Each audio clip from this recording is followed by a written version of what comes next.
Hello and welcome, guys. Hello. I'm not sure if I'm gonna turn off the music or keep it on. Kinda irritating if it comes some YouTube ad. Alright, do we have people here? Looks like we got a few guys at least. Let's see if we can set this up. Right, there we go. Alright, so should we start with presenting Henrik here? CEO of Star World and the creator of Mortal Online. Hello. I'm happy to be here, and hopefully I can cover some interesting questions. Yeah, that's good. Good to hear. I think we just take the questions in order as they are on the paper, on the document. Yes. So we'll start with will there be wait. Oh shit. When will MO2's price be released? So we're looking at actually releasing our normal game package pretty soon, hopefully after the next patch, if everything goes as planned. And then that package is going to be, currently we're looking at $39 or euro. So that's what we're aiming for so far. Okay. I'm trying to. I heard that your sound was a bit low, so I'm increasing it a little bit. Probably just straight all the way up. Probably best.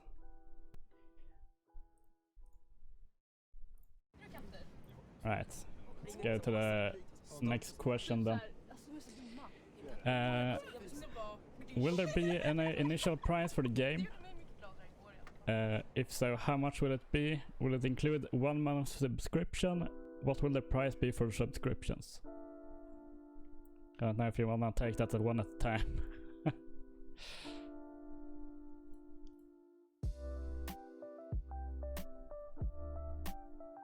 Oh wait, what happened now? Sorry. You hear me? There we go.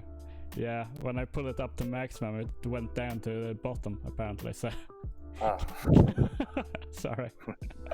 No Can you take that again? Sure. So yeah, like I said before, we are aiming at $39 for the client, and that also includes 1 month of subscription. And then to continue to subscribe and access the game, we're looking at, like, we have the same price as we have today, so it's about $14.25 or euro per month. So that's what we're looking at.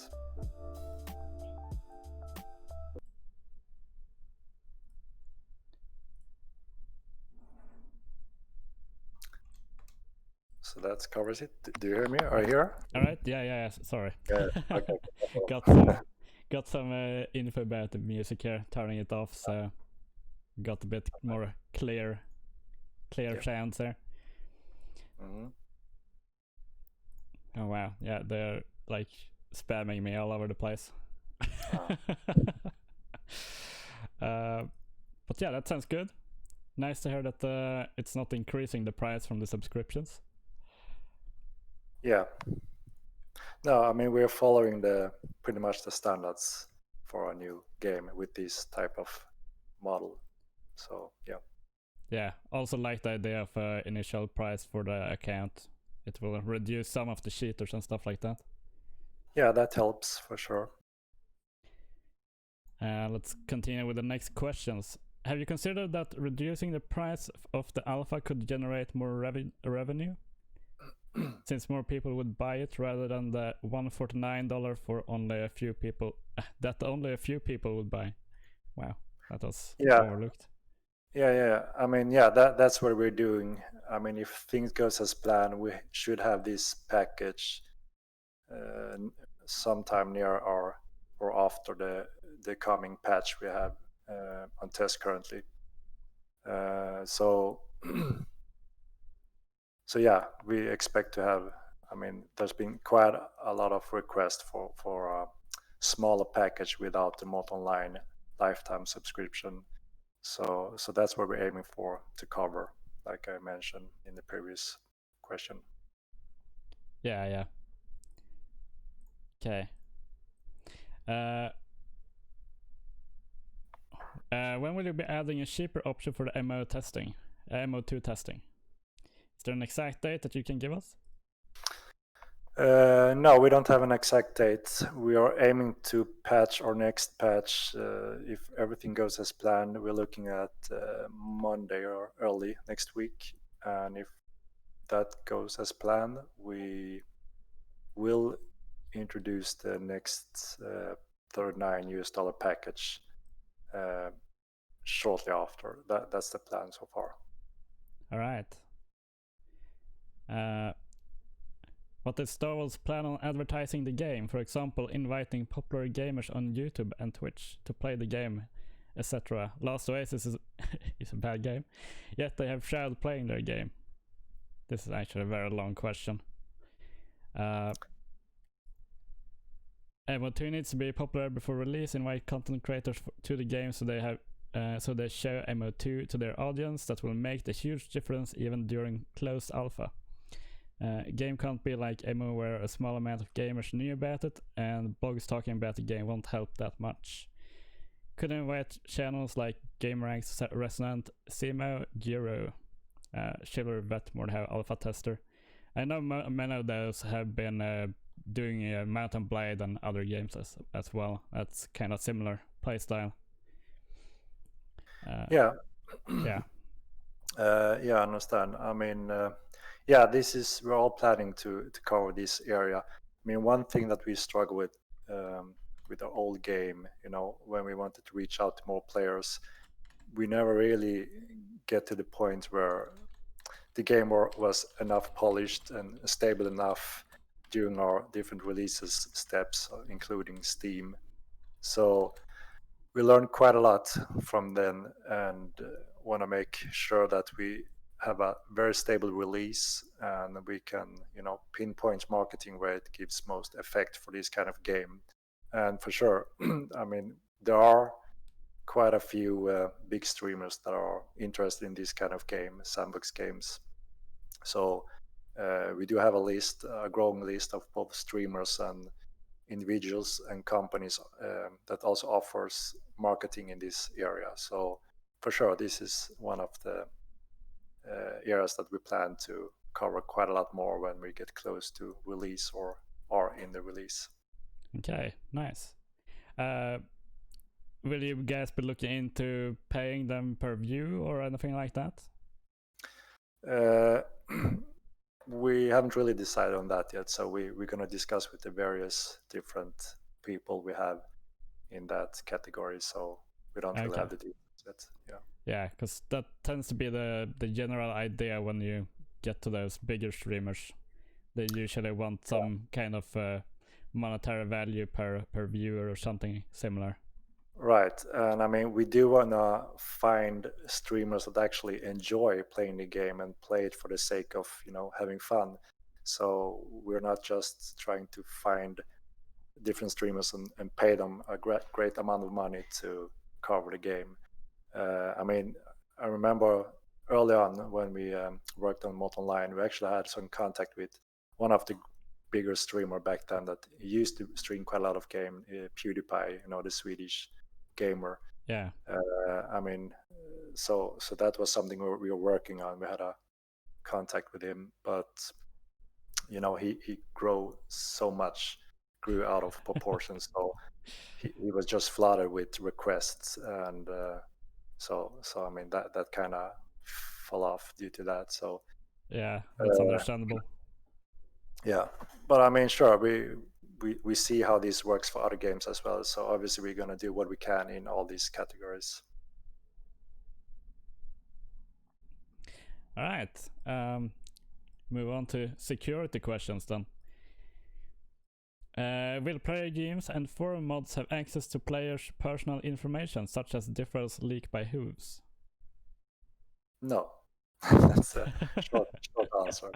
So yeah, I mean, all over the years with the first game, obviously we learned a lot when it comes to security and what works and what doesn't work. So of course we would make use of that experience as well and do the best out of it this time. So we are going really strict on all measures when it comes to security, both server-wise, gameplay-wise, GM, staff support, and the payment provider. So we have as little data as possible and rely on third-party companies that is really professional in this field. So that's what we're going for. All right, nice to hear. What new security measures is Starvolt implementing to prevent hacking and DDoS attacks? I guess that kind of is somewhat same question. Yeah, it's pretty much the same question. I mean, we have some good partners now, and we're also working closer with Steam this time around. So hopefully we will have this much better in control.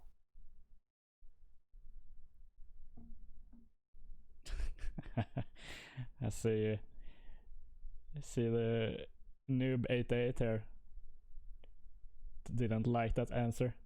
He wants more specific answers, but I don't think you can give much better specific answers. No, right? I mean, there's no point in naming the software and companies other than that. What's important here is that yes, we had problems with this in the past, and clearly we need to address that, and we have addressed that, and making sure that we cover this the best possible way we can.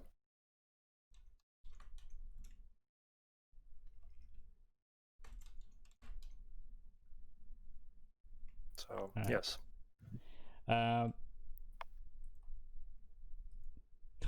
Yeah, I agree, Pat. All right, there we go. Will there be player GMs this time around? No, we actually got some questions for this, and we had a past history regarding this as well with the first game, and we kind of learned the hard way that even though we had them in different categories, counselor and GMs that has a different type of power, it's clear that we need to separate the players from the support to make sure that there is no foul play or any rumors of foul play. So we eliminate that entirely. Yeah, that's very good. I remember back in the day there used to be quite a bit of that blaming the counselors. Yeah. There have been leaks from the test team giving unfair advantages to some of the players in the past. So will there be a public test server instead of that? We're not sure yet if we're going to have a public test server when we have released the game. And we understand the concerns about the several test players from the past had a pre-taste of trying things out and having that as an edge as well before it's going live. So we understand that concern and want to make sure that it's as much fair play as possible without leaking any leads on trying things out in a isolated test environment and for free.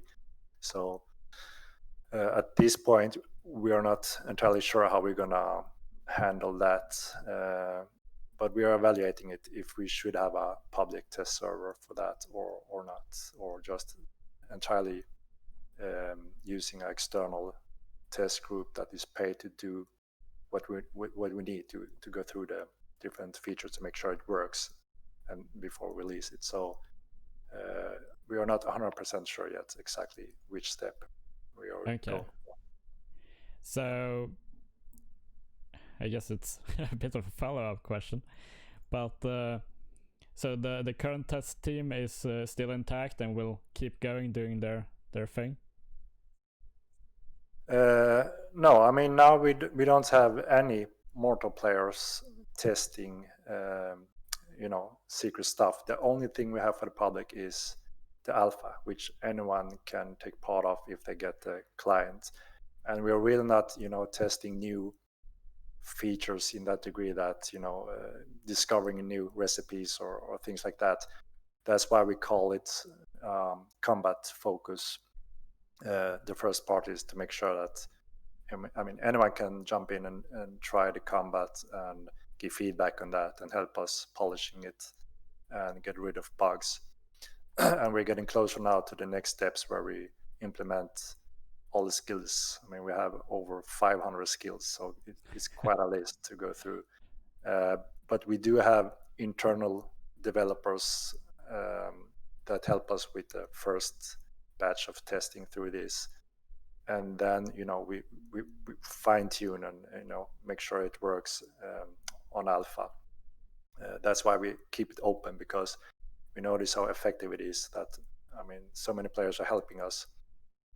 We get tons of feedback and bug reports, which really helps us to polish the game in a very efficient way. And that's also why we haven't stressed to push out the smaller packages to get more players. We understand that you want to have more people to deal with and have fun with already in the alpha, but for us it's important that we can follow the schedule and make sure that we can handle all the reports and progress in the game that we plan for. So that's the main focus, but we are getting close to the next batch of the more normal game price, which means of course we will have more players. That also helps with finding issues in the game and help us polish it. All right, nice. Yeah. I was thinking if I had something to follow up on that, but it's quite thorough. Let's see. All right, can we expect the roadmap to be continued for the entirety of Mortal Online 2? Yeah, we hope to be able to update our roadmap after this is delivered, that we have on our website. And if things goes as planned, we will give this more general roadmap that we're aiming for to share our current schedule. So hopefully we'll be able to, but we are careful that we don't want to disappoint, if we need to scratch something or change something. That's why we are, pretty careful in what we reveal in that roadmap, so players don't get disappointed that we don't deliver in time. But at the same time, we want to show what's going on and in what order. I know there was some confusion when we posted this small roadmap, and it was more like a bonus that, okay, we have this, so let's share it with the community. But some people may not, wasn't really, appreciating that beard was one of the important delivery goals in this roadmap. And I can understand that, of course, it doesn't sound like that was a valuable feature to have in the game at that point due to other things missing. But for us, it's very clear. We have a really clear roadmap on what feature, what content goes in and in what order, and to be able to build that system and to be able to have the content for that system. So everything goes in a very complex order. That's why, it was important to have the beard function, or what we call it, in that. Yeah. So, but hopefully we can still continue with that, just show that, we are progressing in so many fields. And yeah, so hopefully. Yeah, I really like the roadmap. It reminds me of when Jonas was doing his weekly update. Yeah. Yeah, we will try. So. Will there be an open beta?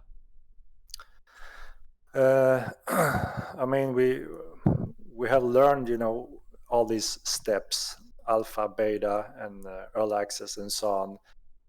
There is one difference that I want to, make clear when it comes to Mortal Online, which do differ from most other games. Mortal Online, kind of like the first game, there's no release state when the game is called, now it's finished, now it's released.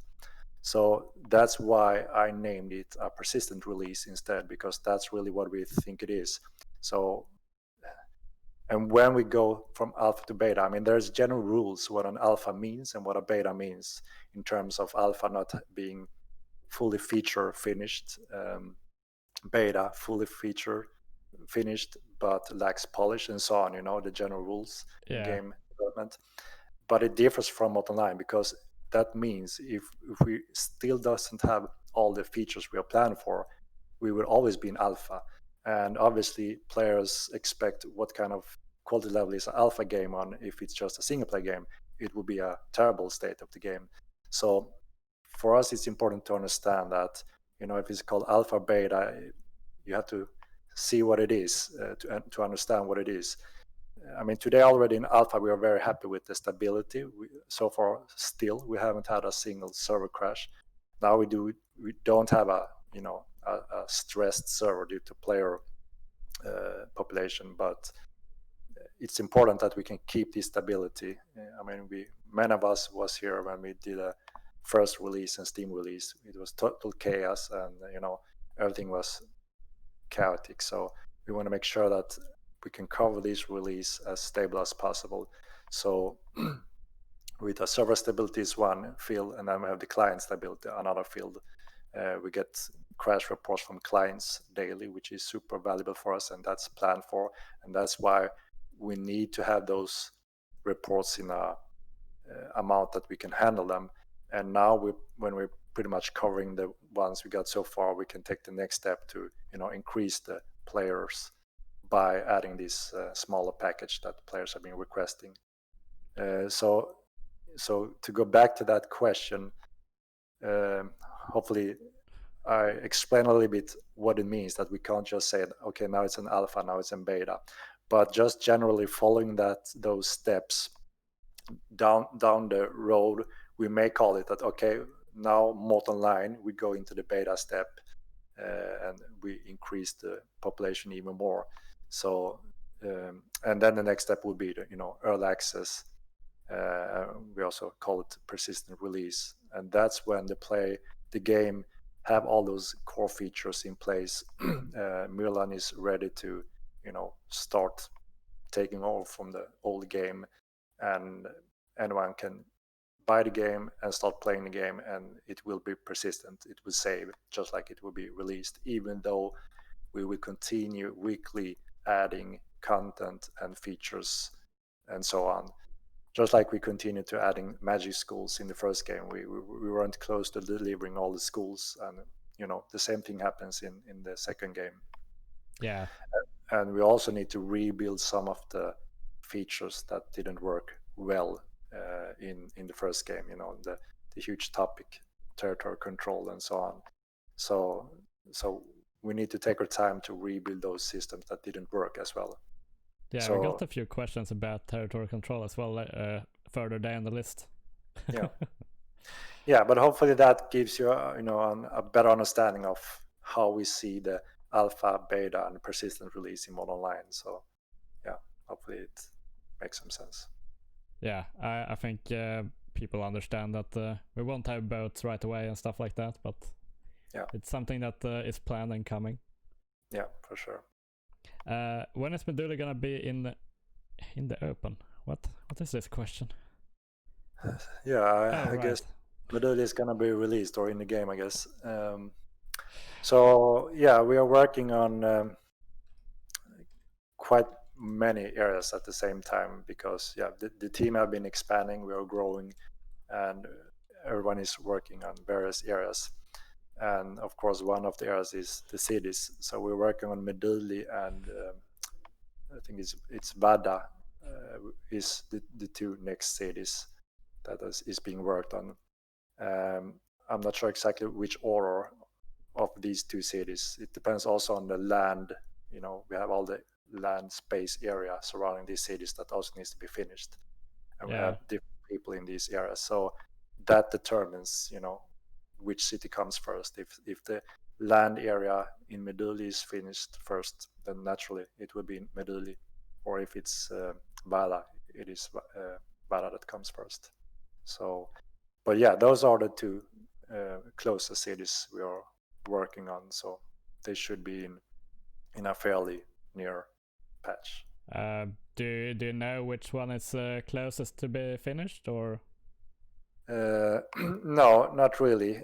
We have both cities, drafted out, and we have them, where all the different stores and buildings are going to be. There are polish and optimization left. And then the other part is, like I said, the land surrounding it that also needs to be finished. So both cities are in a similar situation, finish-wise. But the same thing with the land. So I'm not exactly sure which one comes first, but it shouldn't be very far off. Okay, that's good to hear. I've been wanting to try out the new areas. Yeah, it looks really nice. I mean, it's really exciting to see all those areas coming into place. I was walking outside a tin ceramic wall, and we wanted to get some of the the core and feeling back from even back to the Motor Line teaser back in the days. If you remember the shot when this guy on the big creature. It's not a Molva, right? It's something else, isn't it? Yeah, we have these babunta, or we call them. So yeah, and we are trying to capture that feel and look, more so people recognize them. And I think we're doing a really nice progress on capturing that feeling. And also, when moving down towards Meduli, we have these ruins on the cliff, which is also really getting into place and looks really nice. So yeah, we're really excited to hear your response on those areas. Nice. I do remember the AI in that video. They're like standing and leaning on the shields and stuff like that. Yeah. Will there be stuff like that in the new AI? Yeah, I mean, one of the big weakness in the old game was the AI, and we struggled quite a bit with that and didn't really get a good working solution for it. So this time around, obviously, that was one of the main areas that we discussed that we need to cover this field. It's so important for this kind of game, and yeah, we have a pretty good view on what was lacking, what was problematic for the players, and what worked or didn't work at all when it comes to PvE. So I think we have a very good plan, and we have some of the core guys, including Sebastian, that knows really well what we can do this time using Unreal Engine 4 to utilize some of that technology to improve the AI greatly, and how to incorporate that in our MMO solution. So I think we're pretty have a very good view on. We know exactly what we need and want, and Sebastian have been working on the core for that for quite a while now, and things are getting in place. So yeah, it's gonna be part of our testing as well, as soon as we have the first AI functions ready to be tested by the players. So hopefully it won't be too far away, and that will also show us the progression in that field that is very important to us. All right. I think we'll go over to the next question. What will you do to make sure people do not clip on small rocks on the ground? Yeah, does this come from a player in the current game on the alpha, or? Yeah, it's in the alpha. Alpha. So I mean, I guess he means that when you're running out in the wild and you get stuck on small rocks. I guess that's. Yeah, that's I think it includes basically both when you're on foot and mounted. As there will probably be problems with that too.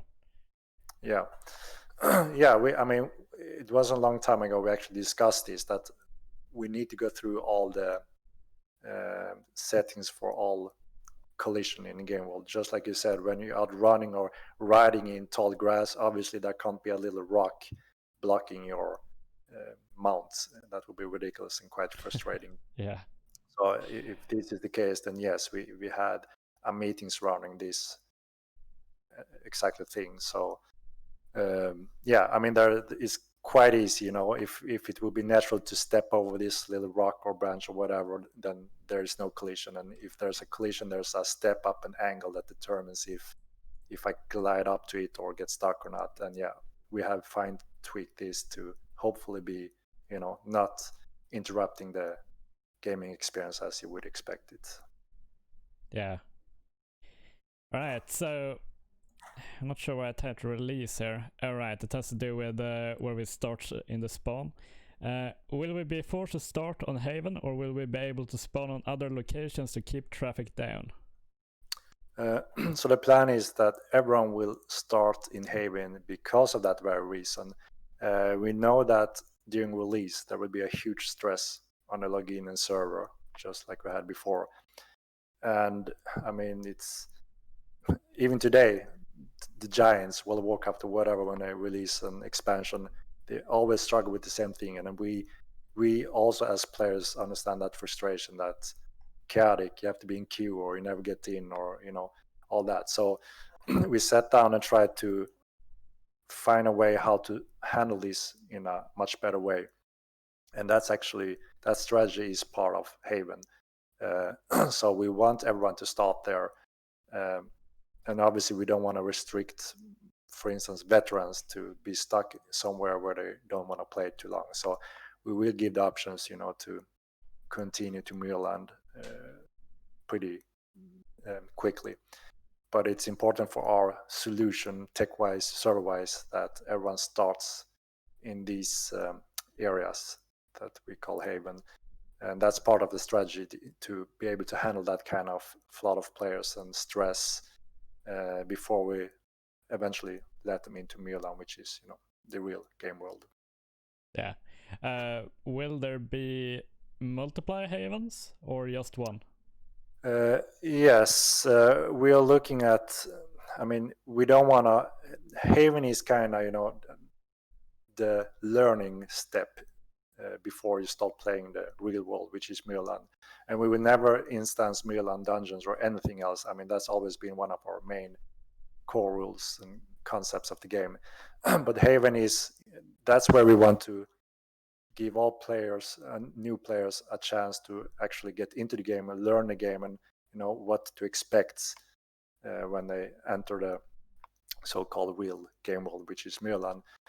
So depending on the stress on Haven, we can multiply the servers and land area in that place without messing with the lore and believable rules that we have in the rest of the world. So that is pretty much the only area where we can magically or strangely add more land to be able to handle much more players, because it would be so much worse if we stop the queue and we can't let in new players when there are thousands of players that want to get into the game. So we have a very good plan to how we handle a dynamic load, or what you would call it, for Haven and new players. And that's a plan for us to handle thousands of players without hopefully running into issues. So that's an important component for the release. Okay, yeah. People are asking about if you're gonna be able to play with your friends moving between Haven servers. I'm not entirely sure actually what kind of rules we will have there. I mean, obviously the main goal for veterans that knows how to play the game, they would want to go to Myrland and start the real journey towards their goals, which means that's where you gather up with your friends, because we don't know the stress on the Haven servers and how much land we need to add, which means it could be an issue to join up your friends on Haven depending on those rules. Those rules are not 100% finished yet, so that's why I'm a little vague on that response. But in short, Haven is just a step for mostly the new players to get a chance and get into the game. All the veterans should be going for the real world, which obviously is Myrland, and there you will team up with your friends like you would normally. Okay. So if you're a bunch of new guys just starting out, you can't really get together and play the first hour or so. Yeah, I mean, we understand that would be desirable for any new players that found this game and want to start together. So obviously, we have that in mind, that are pretty important for new players that want to start together. So we know that that's important, but at the same time, we do want them to be able to play instead of being a queue, or not be able to enter Haven because of too many players. So it's a little early, but yeah, hopefully we will find a good way maybe to be able to join with your friends even in Haven as well. But we have to go back to that function, or at a later point. Okay, yeah. Gonna see, they say they hear me low now.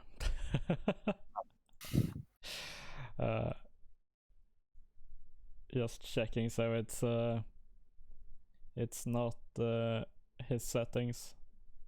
Otherwise, I will increase it. Yeah.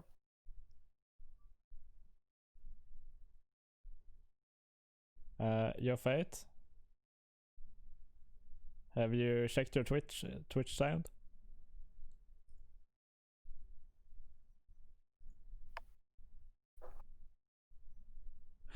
Alright, I'm bumping it a little bit anyway.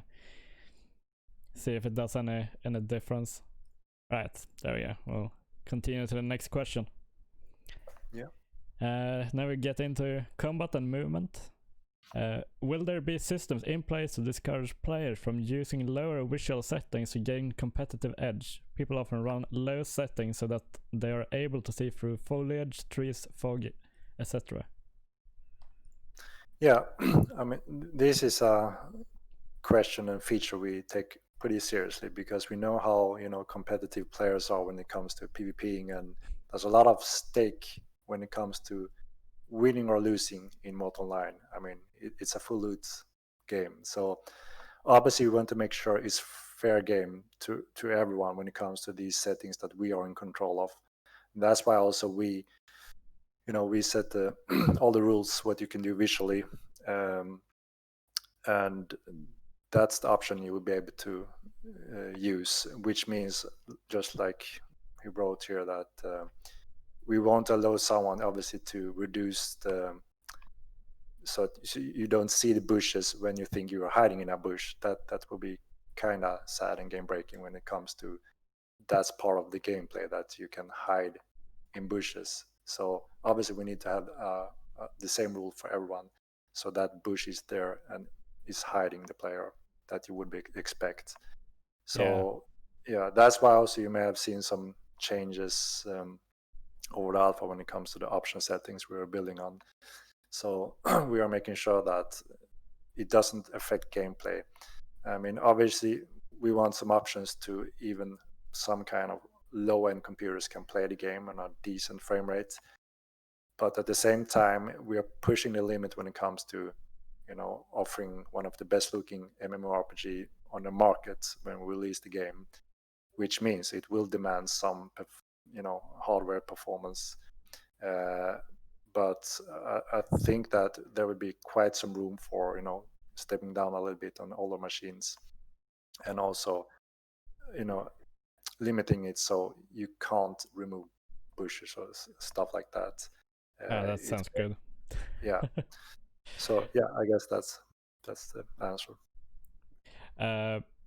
There has been thoughts about trees and stuff. They seem to all load in at the same time. Will that be reduced in some manner, like line of sight or something?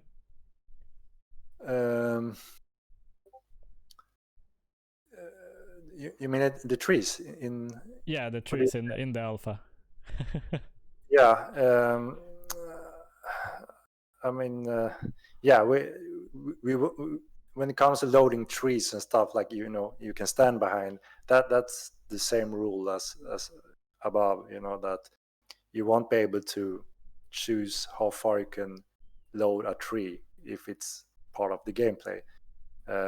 Obviously, there's a distance where things happens, for us when we optimize the game, for instance, change our mesh to a LOD plane or whatever.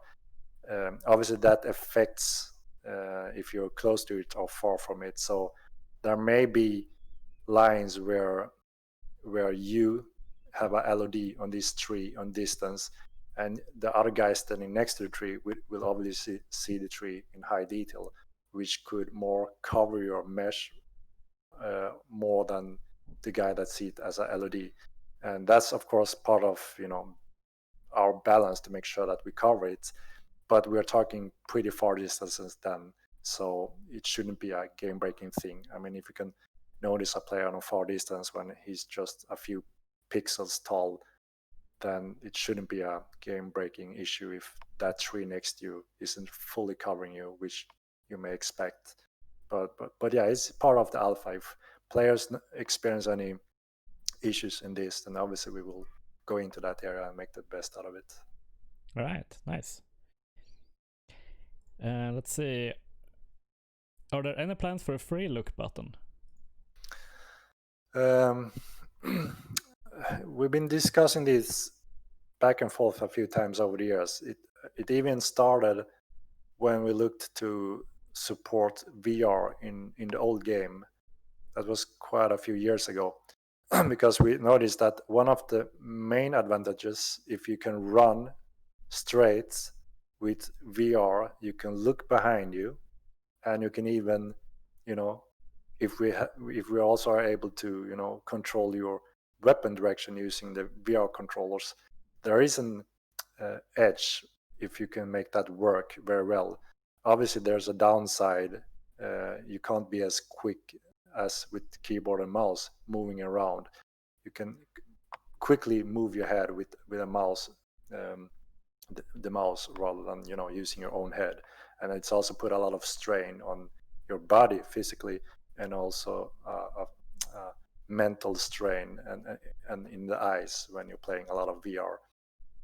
So we haven't really, I mean, we only tested it in a state many years ago, and we instantly noticed that, wow, you can actually run away from opponents while looking back at him, and you can even strike in another direction. So there are some pros and cons with it, and that's kind of also opening for this question.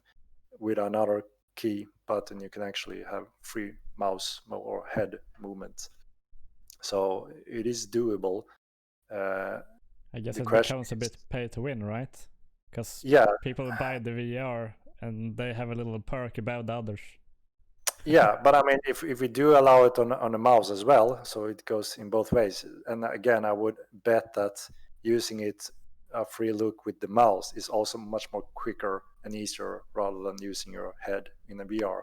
So I still think that mouse and keyboard will have that edge when it comes to quick twitch performance.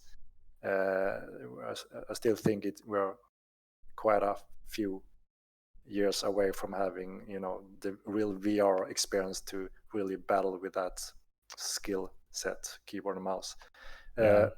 But yeah, again, when it comes to that function, I mean, we are discussing it and gonna see if it's suitable for a game, because it's also so rooted into how players PvP today, how they run, how they manage stamina.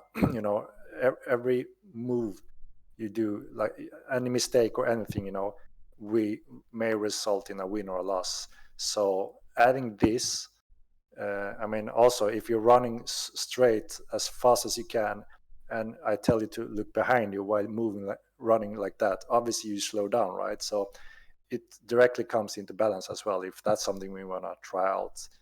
And maybe it is. I mean, it also depends on the feedback and requests from players, if it's something we want to test in alpha right now, to see if that's something we can implement and it adds something in the right way without taking away some of the core essence when it comes to PvPing and as a foot soldier, for instance.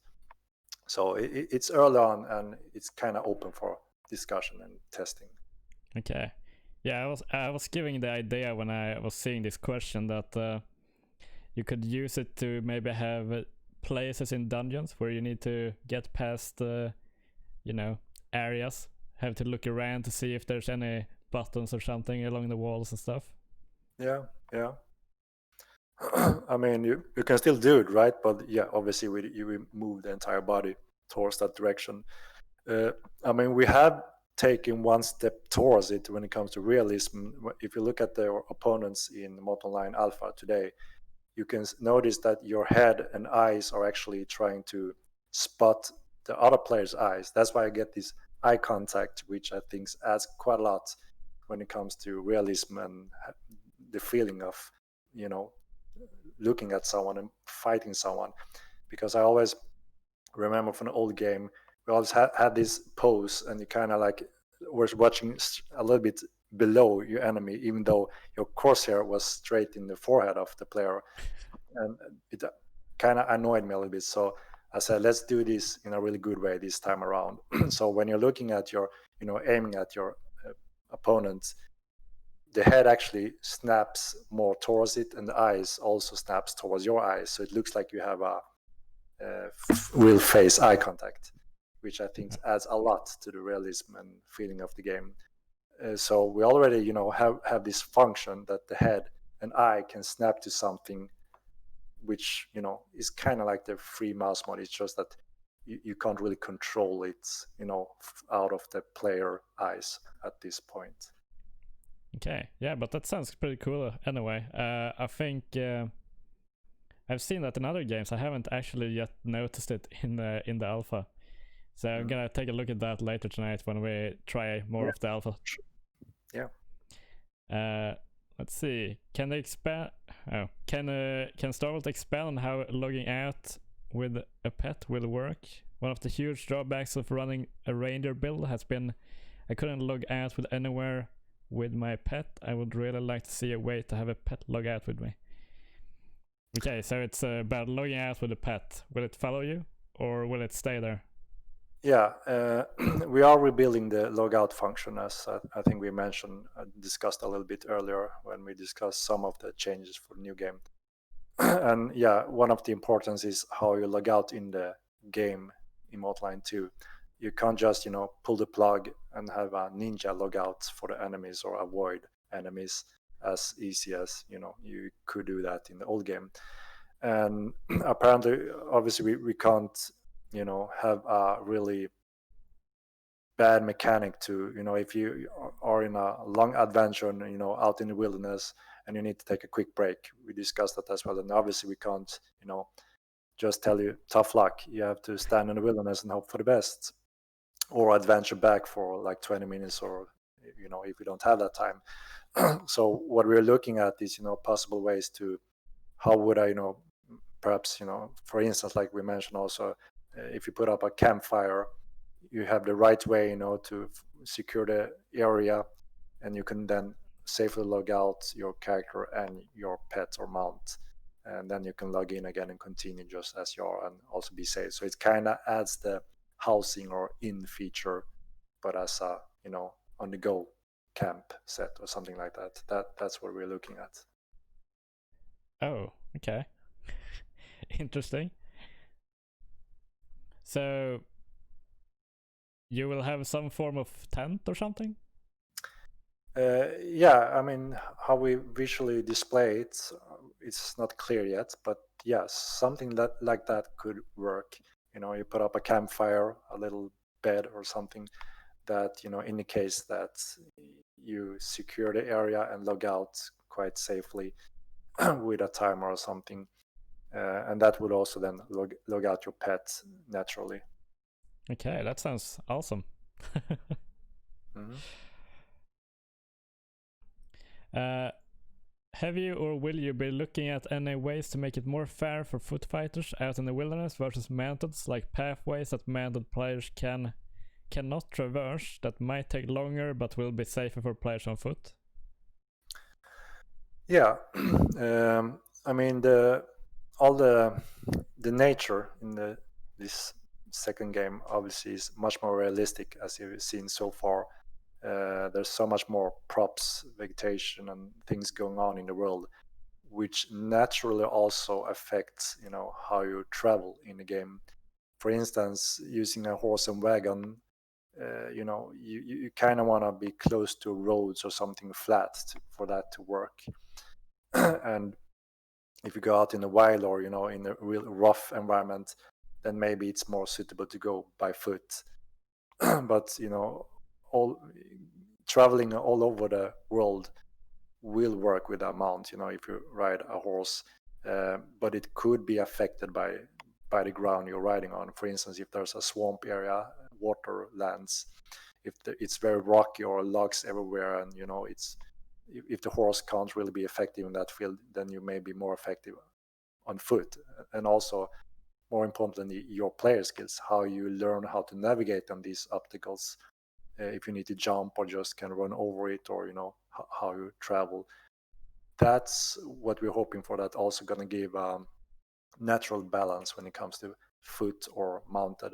So obviously we want to make sure that, depending on the area, it may be very effective with a mount, or more effective without a mount, if you want to travel it effectively and quick. So it all depends on where in the world. Myrland does have a little bit of everything, but not to an extreme. So and again, the world is growing quite a lot, as you've seen already. So if you want to travel from one side to the other side, then obviously a horse will be more efficient raw speed wise.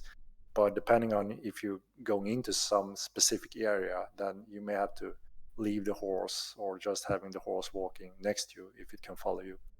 So Okay. I think that will be, we need to go through all these areas to know for sure what kind of balance it is, because it's a huge difference from the old game. So that's why we can't say for sure that we need to add some specific game mechanics to balance this, because we think and hope that the natural environment will play an important role in balancing these two travel methods. So will there be like slow effects if you're walking into a muddy area or something? Yeah, I mean, I'm not a horse expert. We like to look into those roll rules. I mean, what's difficult for mount? What are the mounts afraid of if it comes to a specific angle? A slope or mountain, or if it's like a swampy area. Those are the things that could affect and penalize amounts quite severely. So in that area, you may want to travel on foot. And also, depending on your armor weight, that may also affect it a little bit, because we have all these wetlands in the entire steppe, which we are working on. And there's, a lot of water. So, and that will affect the player somehow. So I think there's quite a lot of room for a natural balance, depending on how you transport and what gear you're using. Right, cool. Okay, let's see. Can we expect further improvements to the combat animations and overall sense of impact while fighting? I think you've done quite a bit on that, right? Yeah, I mean, from the old game to new game, it's a complete, new build of all this. And we are very happy with it so far. And so far, the feedback has been very positive. So if it's from the old game to new game, then yes, for sure, it's completely new build. If you mean that it will continue from the current state on alpha, then yes, there will be some tweaks as well. And we still have some weapon combination, weapon groups that we haven't implemented yet, that also will have their own animation to work well. For instance, spears and one-handed weapon and a shield and so on. So yeah, it's an ongoing project currently as well. All right, nice. Will we see more options to control our character, like crouching, kicking, etc.? Yeah, it's also been on the table on and off over the years from the old game. There is some issues with it. You can notice that as well if you knock someone down in the old game. If you're gonna hit them or not. There's always a struggle with hitbox and how the client reacts and how we have a server. So that's one of the technical challenge that we need to fully cover. And then also, see what's the purpose, and does it add to something? Is it worth it? There's almost always a cost, and is it worth it? What does it add? So I know that everyone has their own opinions on that. You should be able to crouch or not, and some players hope that we wouldn't, because maybe that's the new way of fighting. Everyone is jumping down on ground and start doing ridiculous moves because it has an advantage. So all those questions comes into play if we want to implement some of those moves that actually changes your collision and puts you on ground or something like that. So and at this point we're not prioritizing it because we want to make sure that all the rest is first as good as it can before we step into that. Yeah, I figured it would be nice to be able to lie down in a bush or something, or in the grass. Yeah, exactly. I mean, we see those areas where it could be a nice an addition to the game to better hide in a bush or something. So for sure that there's a area for that. And we also used to have the old drop kick. I don't remember what we called it, but yeah, we had it in the old game, this manual, how to learn to do a drop kick. And quite a lot of players have been requesting it since then. So we had that actually in the first prototype in the old game, which was pretty fun.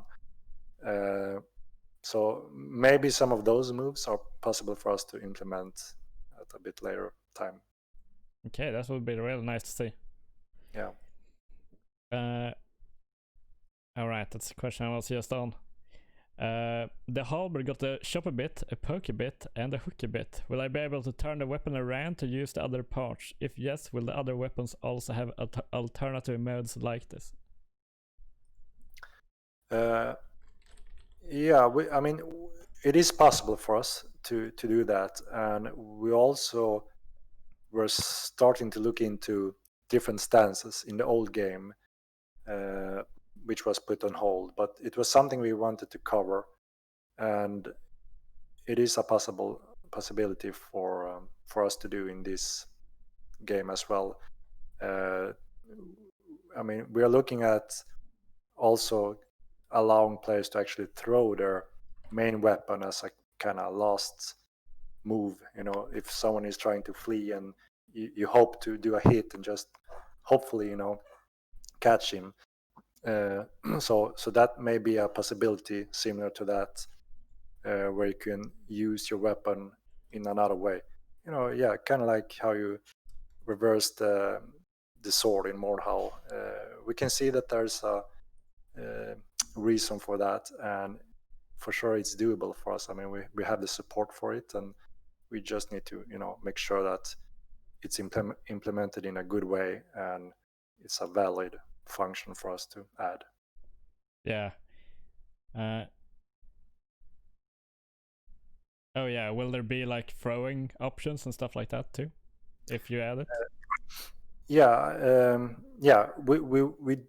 We do have throwing weapons that we're going to add as a group, and we also aim to that when you're fighting with your main sword, you can actually try to throw that weapon, but obviously you will lose it, so it's a risk and it's not effective. I mean, if it's a weapon that is silly to throw, then it would just be a bad result as well. But where it could be suitable, that I mean, it could do some damage if you throw this axe, for instance, and you manage to hit it correctly, even though it's not really made for being thrown. So there's a line where we want to draw it. If it's just silly and it doesn't do any damage or is super unrealistic, then we will just keep it for us. The throwing weapons are the ones you throw and not the other ones. But it's open there. We're looking into it. So okay, cool. Yeah, I really like that addition in, for example, Mordhau and the Chivalry. That you have those options to throw your weapons. Yeah. Always nice to finish someone off with it. Right. Will you be able to swim with armour? Not really. I mean, again, in the old game, there was all these areas where it was a little bit silly and not realistic in a way where it could be more realistic. We are still making a fantasy game with magic, so obviously everything can't be super realistic.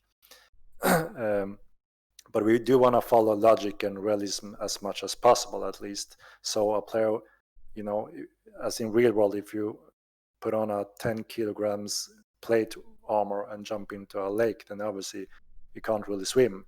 And if that's your first reaction and thought based on real life, then it should be pretty close to that rule in Mortal Lion as well. That's our general rule, at least. So we're looking at stepping more towards to that, because it's a little silly to swim perfectly fine in a full plate armor that weighs a lot. And it also gives this natural balance that if you want to be able to swim, then maybe you need to stick more to lightweight leather and clothes and stuff like that. And we have a lot of value planned for water, sea, and swimming, so it would be natural to have that balance there as well, that not just give you a skill and now you're able to swim in 15 kilograms plate armor. I don't think we will have that at all. Yeah, so will there be like areas, will heavy armor be improved so that it's it has its places where you can't actually use the heavy armor in water fighting and stuff like that, but it's actually a better option for other areas? Yeah, that's the plan. So if you want to be versatile in water, then you shouldn't go for a heavy plate armor. That wouldn't be practical or effective at all. I mean, if it's shallow and you can still kind of walk, then maybe it still work. But yeah, you wouldn't be fast and effective. So I think that there are room for sure when it comes to when will you go for a full plate and what area would that be most effective in. So there's more options for the players, depending on their style as well. If they want to fight a lot near water or live near water, then and that's their style, then yeah, maybe they should go for a more lighter armor. Will there be chances that you trip over if you're walking through a marsh? I mean, it would be fun, but I would be afraid that it would cause a lot of frustration and unfair situations, perhaps. So if everyone knows the rules and it's more, not a random factor, then it's a decision you take. I mean, if you want to be heavily protected and walk the swamps, for instance, now, then you have to consider that you will be slowed down, possible. So okay. Yeah, those decisions should be logical, so everyone knows them at least, and not really chance-based. Yeah, sounds good. Will you change the release speed of heavy weapons?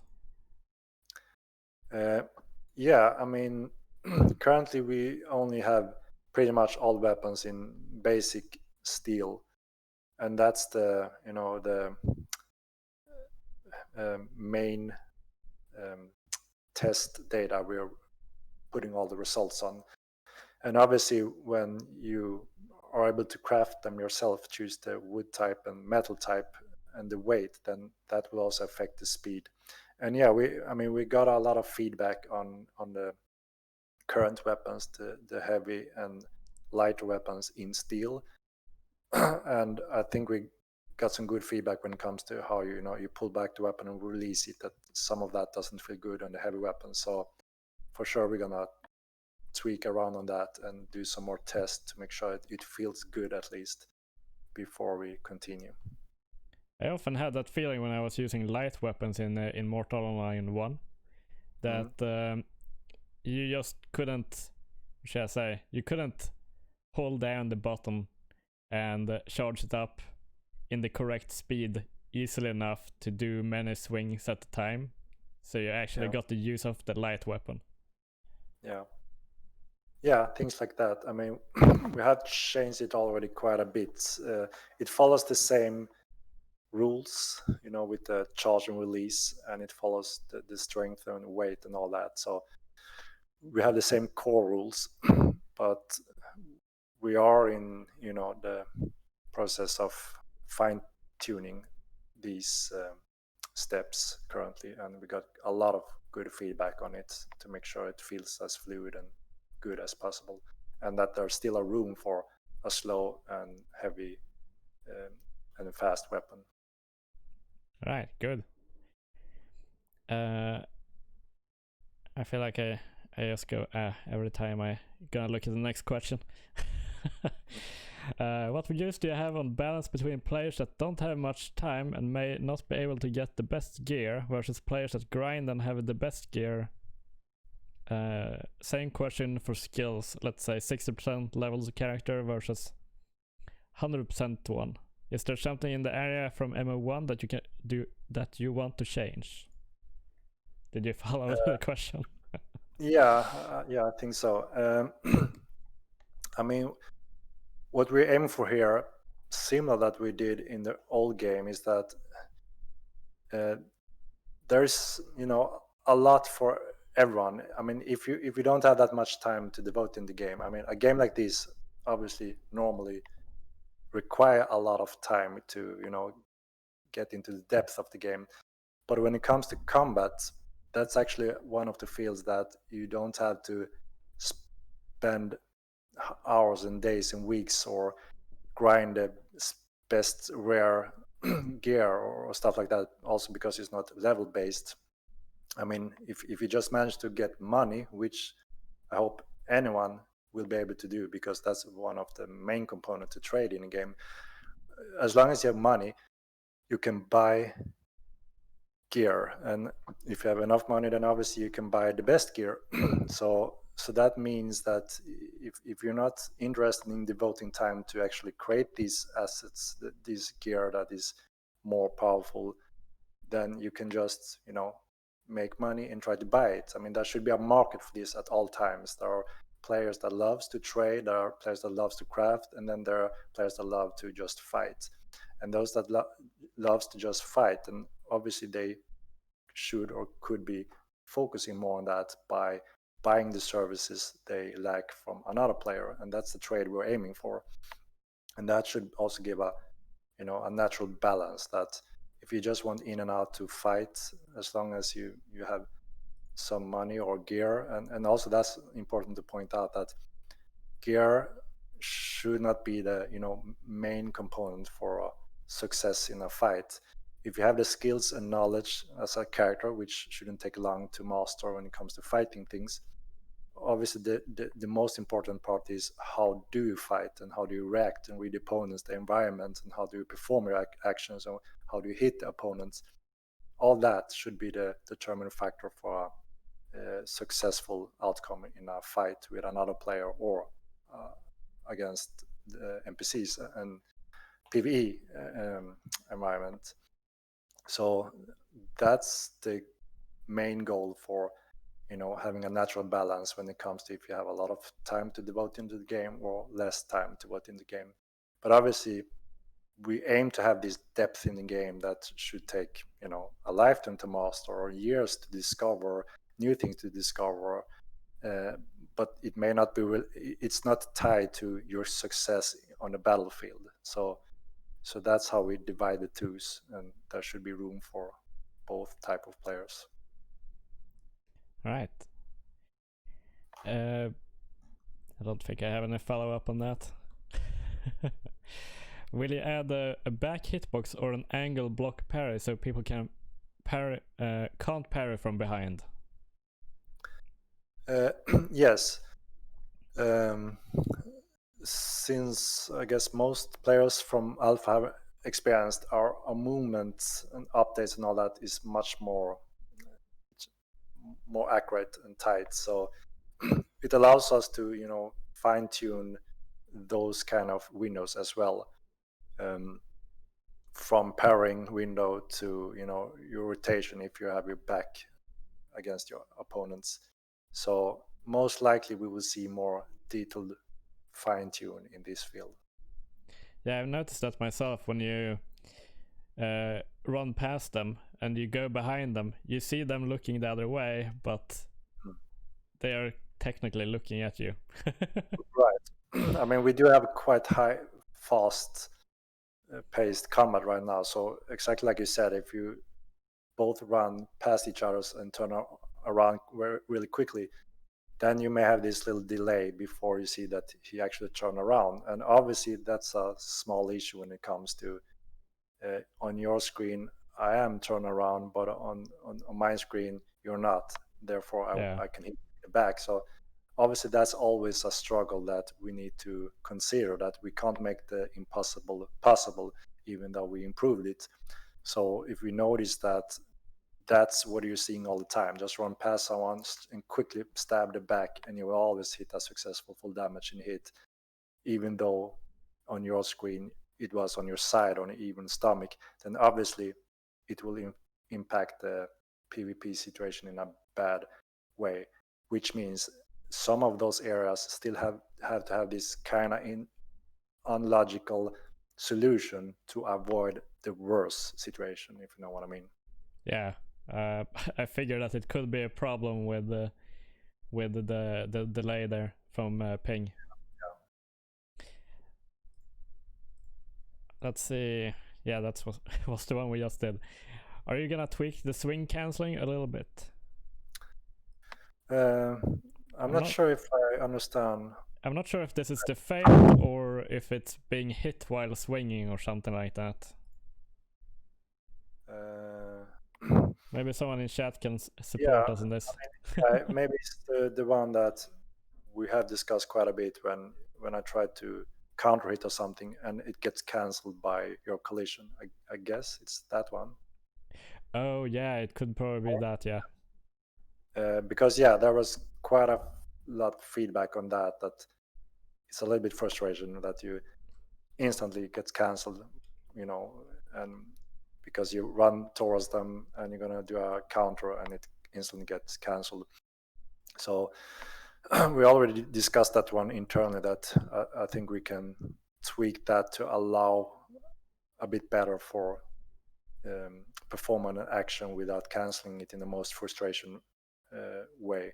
So yes, we are tweaking in that area, and hopefully it will be improved that most players will experience that. Yeah, it feels more correct this time around.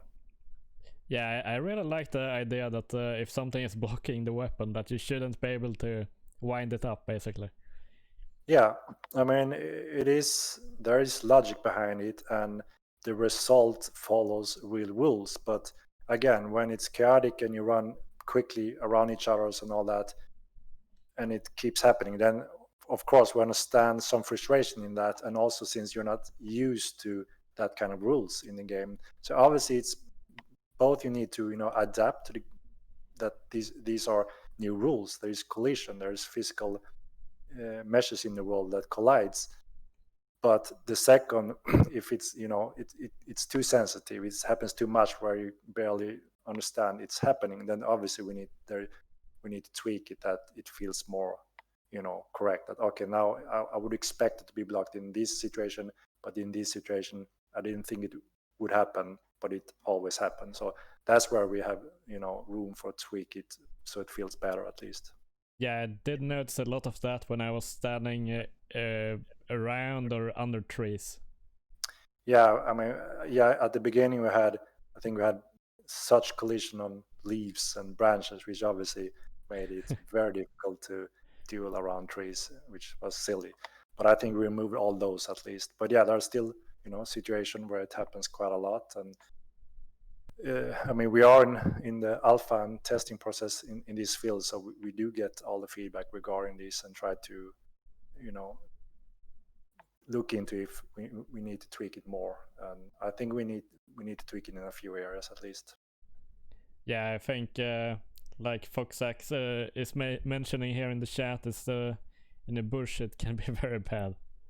Yeah, exactly. If you stand in a bush, or only if your tip of the weapon is inside something or another player, then it instantly cancels. And obviously, if we would follow logic in that way, you wouldn't even to put the weapon inside a mesh. So that's also what we need to consider, that either we can make a system that you can't put the sword inside a mesh, which means you can't be in that situation from the beginning win, and that means you can always start to put back the weapon, if you follow what I mean here.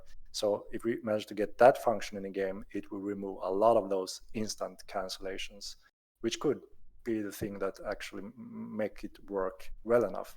Or again, we just need to lower the threshold a bit so it feels more fluid.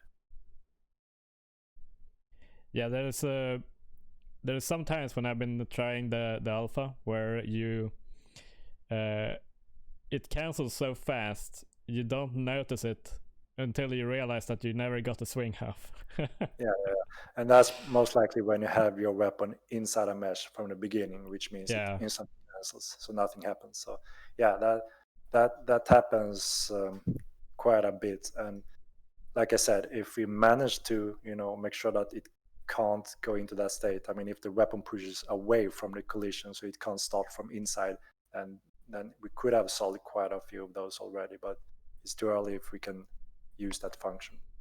Could it make it so you drop your weapon? Oof, that will be many weapons on the ground. Yeah. All right, we will continue to the next question. Will there be more alliance options than it was in MO1, like defensive alliance and non-aggression pacts? Yeah, the alliance system, guild system, and territory system will have quite a large rebuild, as discussed earlier, or even past year from the old game.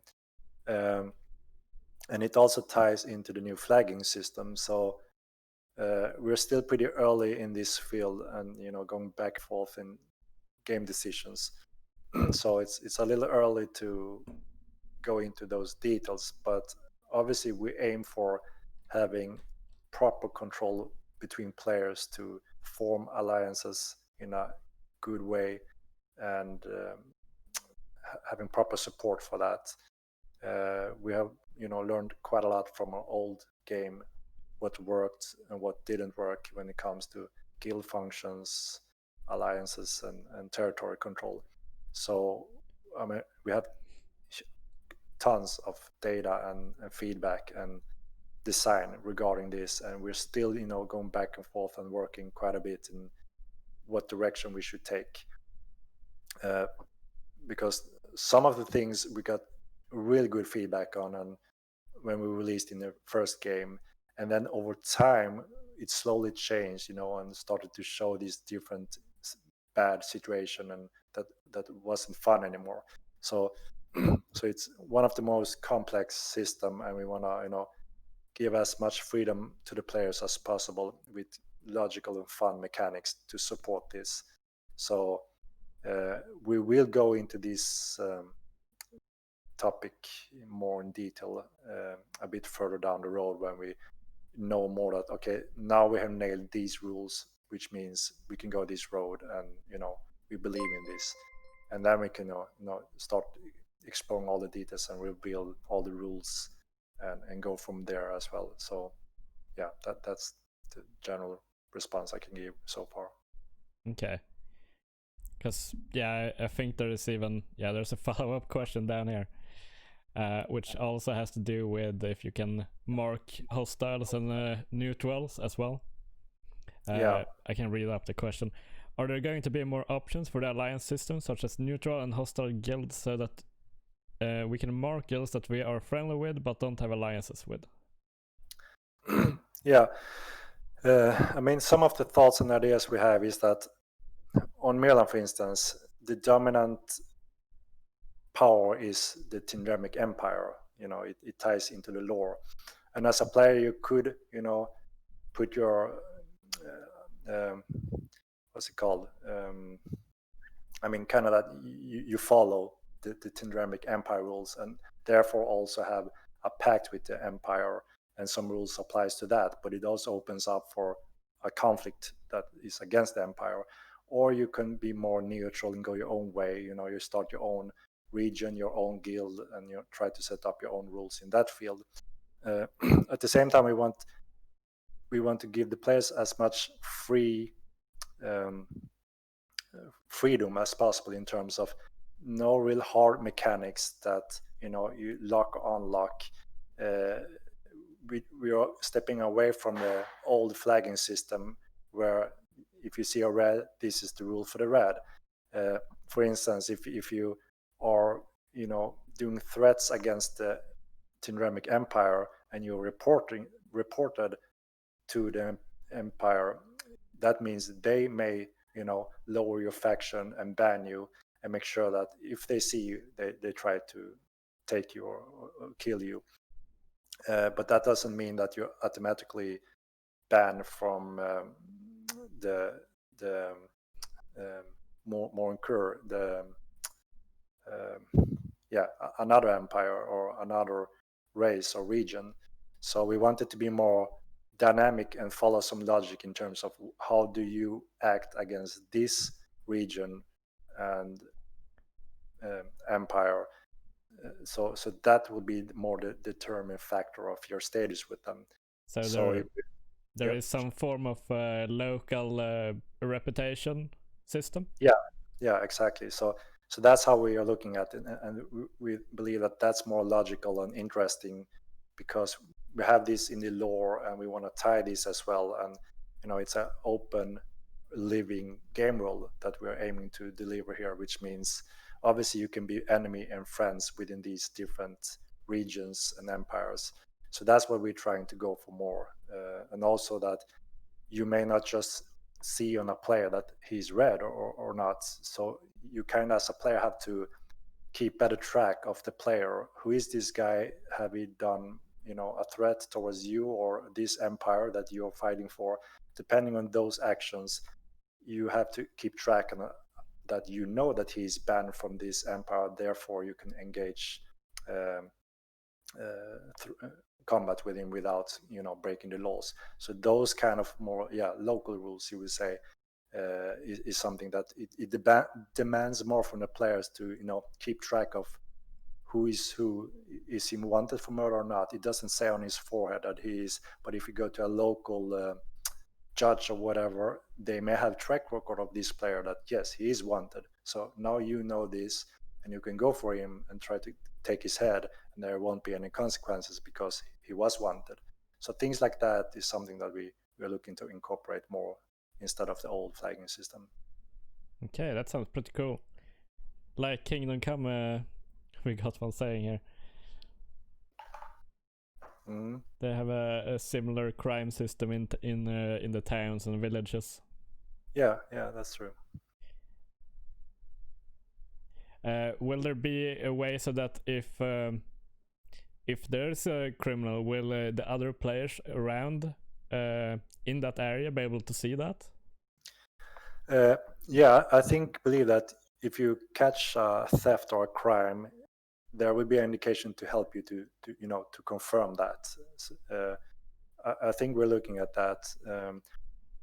There's a thin line that if you see that you are sure that he did this crime and theft, you can act on that, or you can tell someone else and he can act on that. So we're still going through those scenarios where it makes more sense and is more fun for the player, and still kind of it's possible to live in the game world without being abused by these systems. So we're still going through all these different scenarios, how and what happens, and just want to make it as easy as possible to understand, at least, and that it follows logic. Yeah, that's very good. I like logical stuff in games. Yeah.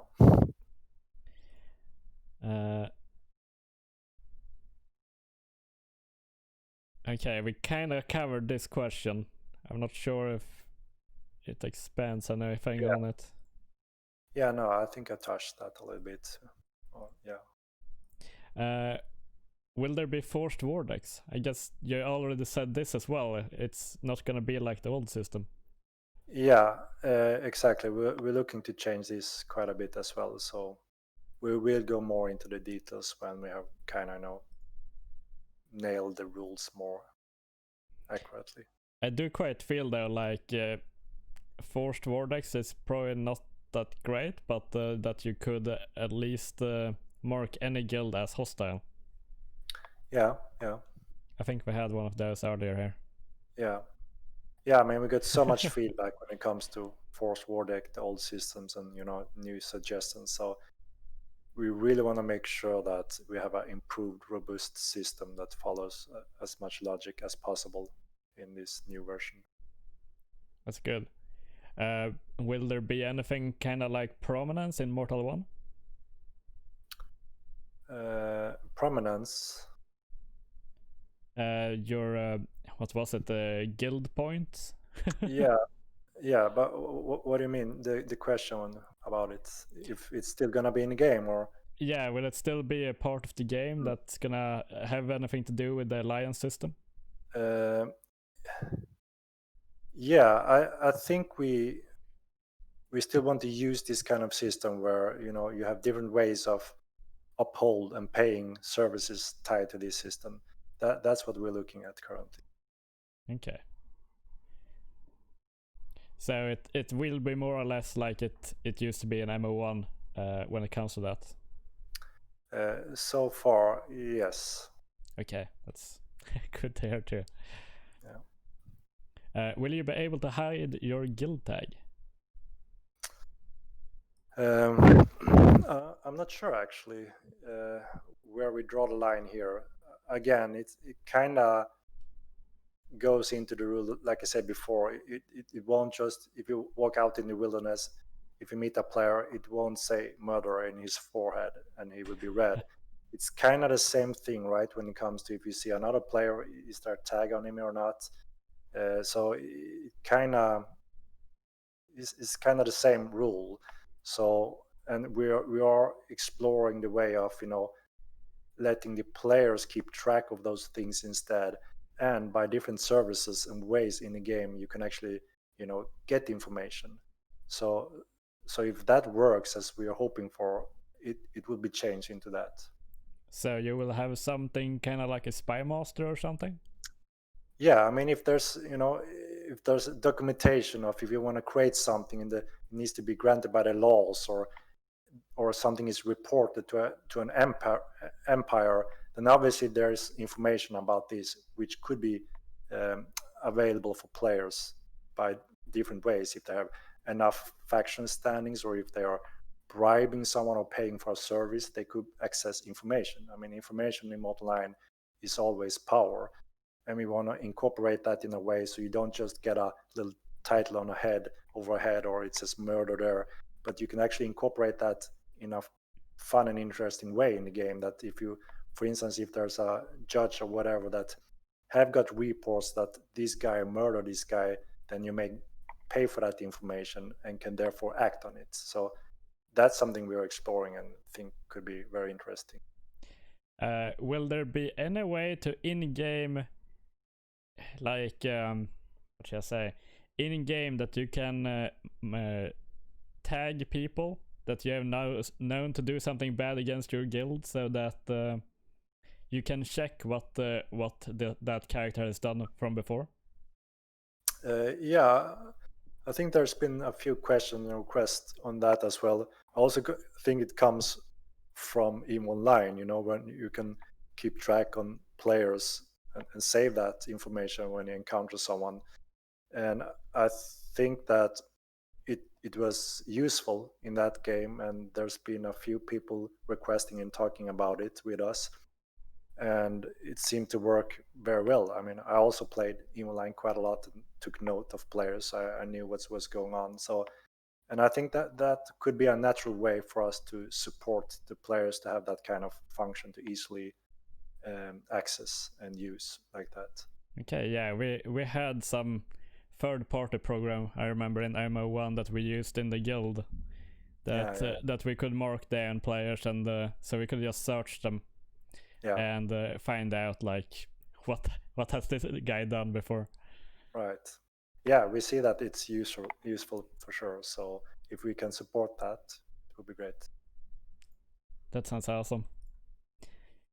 Gonna really make it a lot easier for those guilds that aren't just murdering everyone. Yeah, sure. All right, let's go over to the housing area. What changes have you made to try and develop a stronger in-game economy? Will there be a new market and player vendor systems developed? Yeah, over the years we implemented the broker system in the old game, which we saw that it helped the players and the economy quite a lot. Players could make offline trading and request and demands, and it gives tasks for other players that could fill buy orders and such. So we saw a lot of value in that.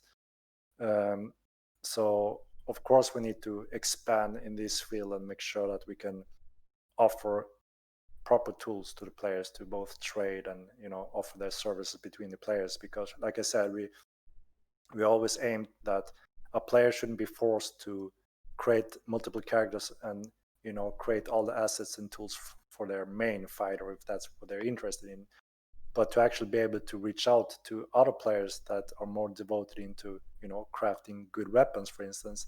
So obviously we need to have proper tools that offer these services between the players, so there's a thriving and growing economy. So yeah, that's for sure an important point. I think this question binds in a little bit on the next one here as well. Will players be able to buy or rent houses in towns and cities? Yes, we do plan to allow players to rent and own houses in player cities. Uh, so we are building these grand, believable towns now in Malt Online, and just like in the first game, there were so many, just decoration buildings not used for anything, and it felt dead and not really alive. So along with an improved AI that should bring more uh, life into cities, where the NPCs behave like they're living there and it's real. They may not be standing day and nights in the middle of night without withdrawing back to homes or get sleep and stuff like that. So we do plan to allow players to use these assets and houses as stores, or uh, have a house to log out into. I mean, there will be valuable things for the players and reasons to own a house or a vendor in main cities. So that's planned for sure. That sounds very promising. Always lacked a little bit of people in the towns, and especially like player-owned stores and stuff like that. Yeah. All right, let's go into more territory control. Only 2 questions. This is a long one. In regards to player-made buildings and structures, is there going to be a better ratio of time invested to build versus destroy? With a limit of 1 character per account, which I allow by the way, the investment in gathering materials to build will increase it, and only makes sense that the investment to destroy player-made content should be as well. No one wants to put dozens of hours of gameplay into a building if it all takes 20 minutes and no risk to destroy it. How do you plan to handle the imbalance prevalent in MO1 moving to MO2? Yeah, so we saw this quite a lot over the years, and eventually it divided a lot of the main population into 2 different main groups that were fighting over these assets. And when someone lost their city or keep or whatever, it very often resulted in taking a break from the game. So obviously we saw a lot of player groups, guilds, taking these breaks on and off from the game due to loss of assets, and it's natural, and it was obvious to happen because of all the effort invested, and when it was all lost due to various reasons, yeah, it really drains you, and we understood that people needed a break from all that conflict. So it did have quite negative impacts when it came to many of these destruction of assets without it being meaningful. I mean, it's fine if someone determines that, okay, we want to wipe this guild or group of players from this location or from this keep because we want to take it, or there's another resource for it, and that's fine. Conflicts and player conflicts, it's part of it. But I mean, we see the point here in this question that we can't make it easy to destroy assets, especially when many players are devoting a lot of time and resource into building these things, and then they wake up in a few hours later and everything is gone. I mean, we see the frustration here, and we can't really promote this kind of gameway in a reward. If it's not for the there should be a logical reason of why do you want to destroy these enemies, or why do you want to invest the cost in destroying these assets. So for sure, we want to be very careful when it comes to balancing what it costs time-wise and resource-wise, and especially now, like we have one character per account, compared to what it means to destroy in siege.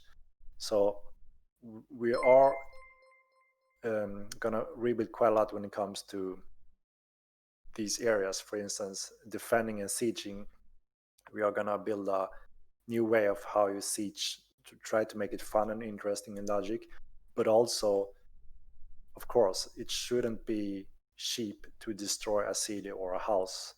There should be a very strong, commitment to take that step. I mean, there was a very strong reason why Ultima Online never implemented siege functions. It was a debate within the game designers, but the players, really didn't want to support it because so much was invested in relying on player housing, and it will all be removed if you could lose it the next day you log into the game. So we want to make sure that we have a proper balance there, and not just promote destroying assets because it's fun, or that you can earn money on it. There will be areas for fighting over land and different things that would be rewarding for the players, but it wouldn't mean that you just jump a random keep or house just for the sake of it if they don't possess these kind of assets that you want. And if the players do claim that, then obviously you are at risk because you have engaged in that conflict, and therefore you could be a natural target. So that's how we want to try to help a natural balance, regional resources and valuable things that the players can choose to obtain, and therefore also may be at risk for being a target for other players. So with that kind of mindset and balance when it comes to how easy it is to destroy a house or tower, we got a lot of data from the old game, and we saw that this was a big issue for the majority of the players on all sides. Sooner or later, players in large scales took breaks because of the loss of these things. Yeah. And yeah, so, and also players learn how to abuse the AI, how to abuse gods, how to abuse pets. Everyone, of course, do the best they can to abuse game mechanics or whatever to benefit from this, and the result of losing these super valuable assets is a huge pain for the players, and it's a very negative way. So that's why everything ties so importantly. We have a larger world, we're going to plan the resources very carefully, so players can choose to be more away from these conflicts or not, also depending what size they take part of in the game, empires or not, or create their own. And also, yeah, like I said, the costs for building and destroying, we need to go through all these balances. And also, like I said, AI is super important. How do we deal with guards and pets to make sure that you can counter in a proper way, just like you would counter a player in a proper way. So all those areas ties very closely together, and it's one area must be equal to the other one to be a fair and good experience, instead of just frustration because we lost it due to some bugs or mechanics that isn't good enough. That just negative for all sides involved. So it's a big task that we are going through when it comes to these and we will take our time to make sure that this is how we envision it, and make it as carefully balanced as possible. Yeah, I think I've seen pretty much everything when it comes to the sieging system. Yeah. I remember we were sieging NWO down on a little island, and it was just a little house with a wall around. But it took us a long while because they had so many pets and guards just bugging in and out through the wall. Yeah. So that was a bit tricky. Yeah, and all these pets you send them, they fly up on the walls and go into the buildings and all that stuff. Obviously, that's bad experience for all sides involved. So Yeah. we're gonna make sure that the AI behaves like you would expect, and so it's more fair game for all sides to use these game mechanics in a proper way. Let's see. I think we have gone through that question pretty good now. It covers most of it, at least. Yeah. What changes can we expect to see for TC assets destruction? Or what mechanics will we put in place to limit or prevent offline raiding? Yeah, mainly the offline raiding on this question, I think. Yeah. Yeah, exactly. I mean, this is also one of these never-ending debates between players. There's been discussions, and there's other games that tries to do it on a timetable, that this is the window where it's open and this is where it's magically closed. We always try to avoid these magical windows, but we do see the point in why some games have done it, and that why some players likes it. I mean, we are looking into ways where we can incorporate this in a more logical way. If, for instance, if there's different trade routes, there's working hours and stuff like that that helps to protect a city. And when there's not enough resources, or when there's enough salary for guards, or if they're off their duty times, a guard can't stand there 24 hours without sleep or salary or whatever. Things like that in a logical way allows the players to actually affect these functions without a magical enforced way. For instance, if you cut off those resources or whatever, then those things will be weakened, and therefore making it more easier target to start sieging. Things like that is something we are looking to see if that can help to give that timetable, or at least affect the timetable. And that also should inform the owners in a way that, okay, now we're losing this and that, which means now we're more vulnerable for attack, and therefore the timetable is more open. That's why we are logging in, or know that this is the time for that. So we're looking at things like that, if it's doable, because like I said, we never really like those magical timers that open and closes that, even though we see why. So if we can incorporate that in a more logic and fun way, if that works, I think that's a better way to go for it.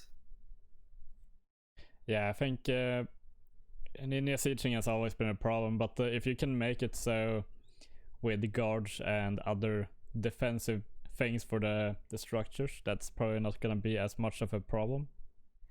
Yeah, and the main goal here also, we want to make the NPCs that have the same functions and behaves similar to a player, and they can do similar things as a player can, which means if you hire this guard, you won't see this guard as the old Mod Online guard. He stands behind his wall section, and then he does his magic and infinite magic or arrows and behave in a very odd way. We are aiming that if you hire this guard, it is close to a player, that if you tell him to focus in this area, or follow you in battle, or just pour these hot lava or oil in these areas when a player goes there, so a player can see that the guard does it or the player does it. It's the same results, and it behaves in the same way. Things like that would be more logical. And also the guard, if you fight the guard with magic or arrow or weapon, the same result it would be if you fight a player.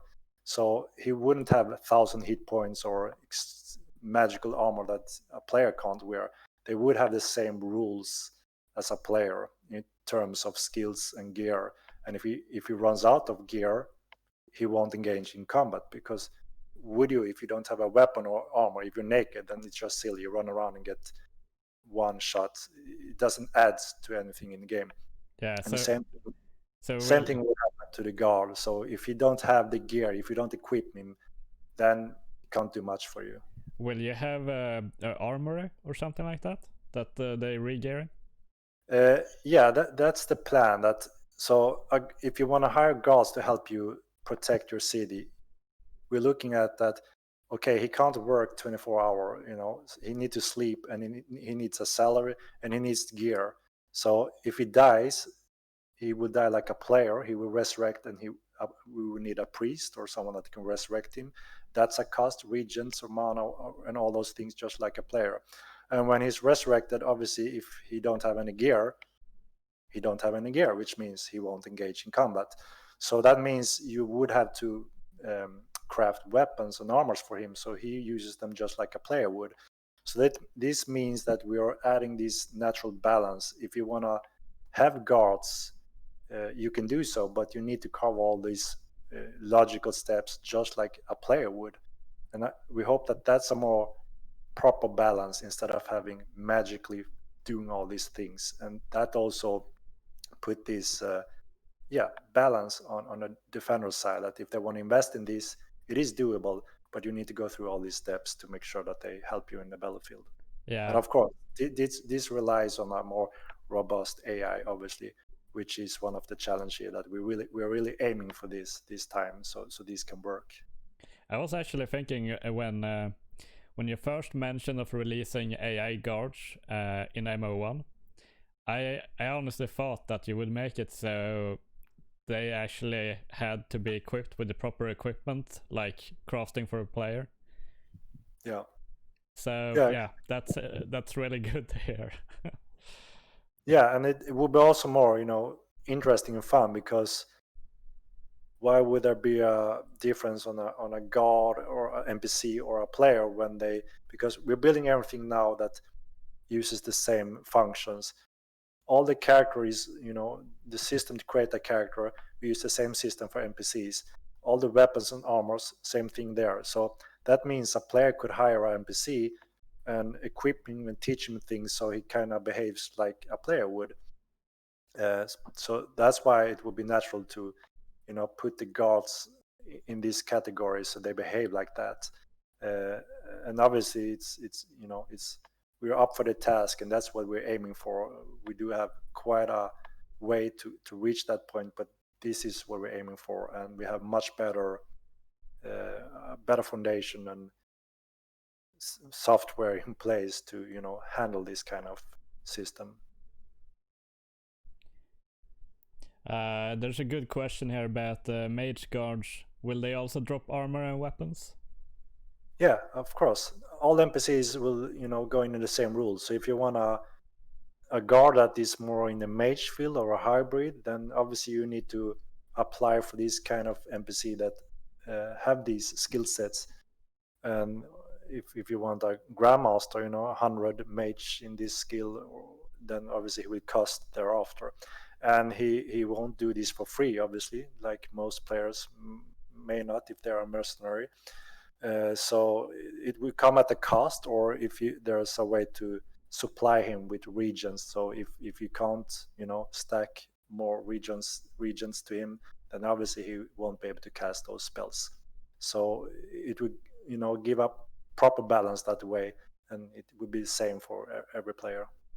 Will there be an increased cost though for mages, such as maybe having the spell book itself as a weapon?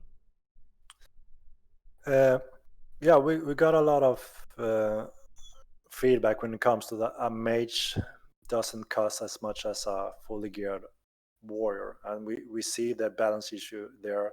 So obviously we want to take our time to look over that balance as well, to make sure that a mage isn't free compared to a melee fighter. So it's part of our plan to make sure that somehow there is a better balance in the cost there as well. Okay, that's good. There was a follow-up question up here that I think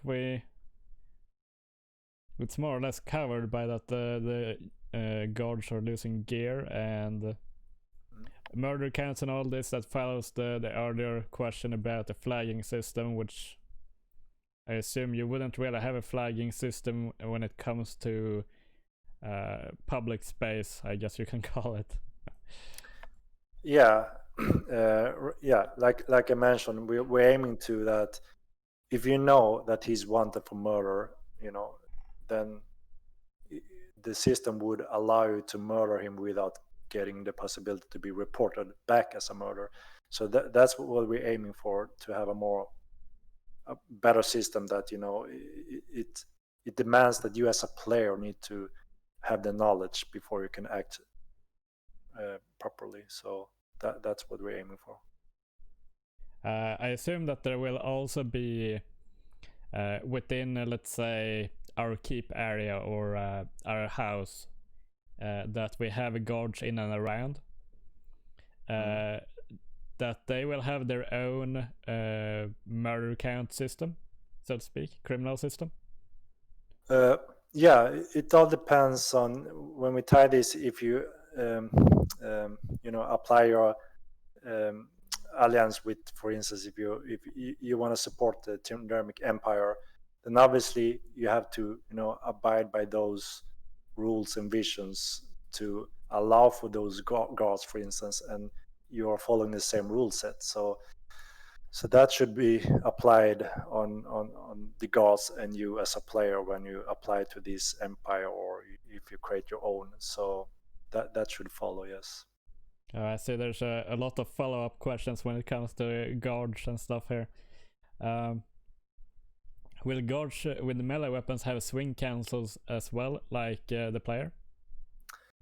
Most likely, yes. What we're doing now is we have the core foundation to how the AI can, navigate in the world and what it can do and not do, how it see, just like a player. You can almost compare it to the bots in Unreal games when you do one-on-one or deathmatch with bots. So we're trying to utilize that kind of AI so they behave very closely to a player, and depending on their skill set and stats, they will be worse at it or better at it. Obviously, they are a really skilled player, a PvP player, should be able to outperform a guard one-on-one, and they should kind of duel in a very similar way as you would as a player. That's our goal, to make sure that he gives a very good PvP a good challenge, and he should behave very much like a player. That's our goal. So that means if the collision hits when he's gonna swing, yeah, he will also be cancelled. The same rules should apply. Okay. Will there be... Let's see if I saw that here.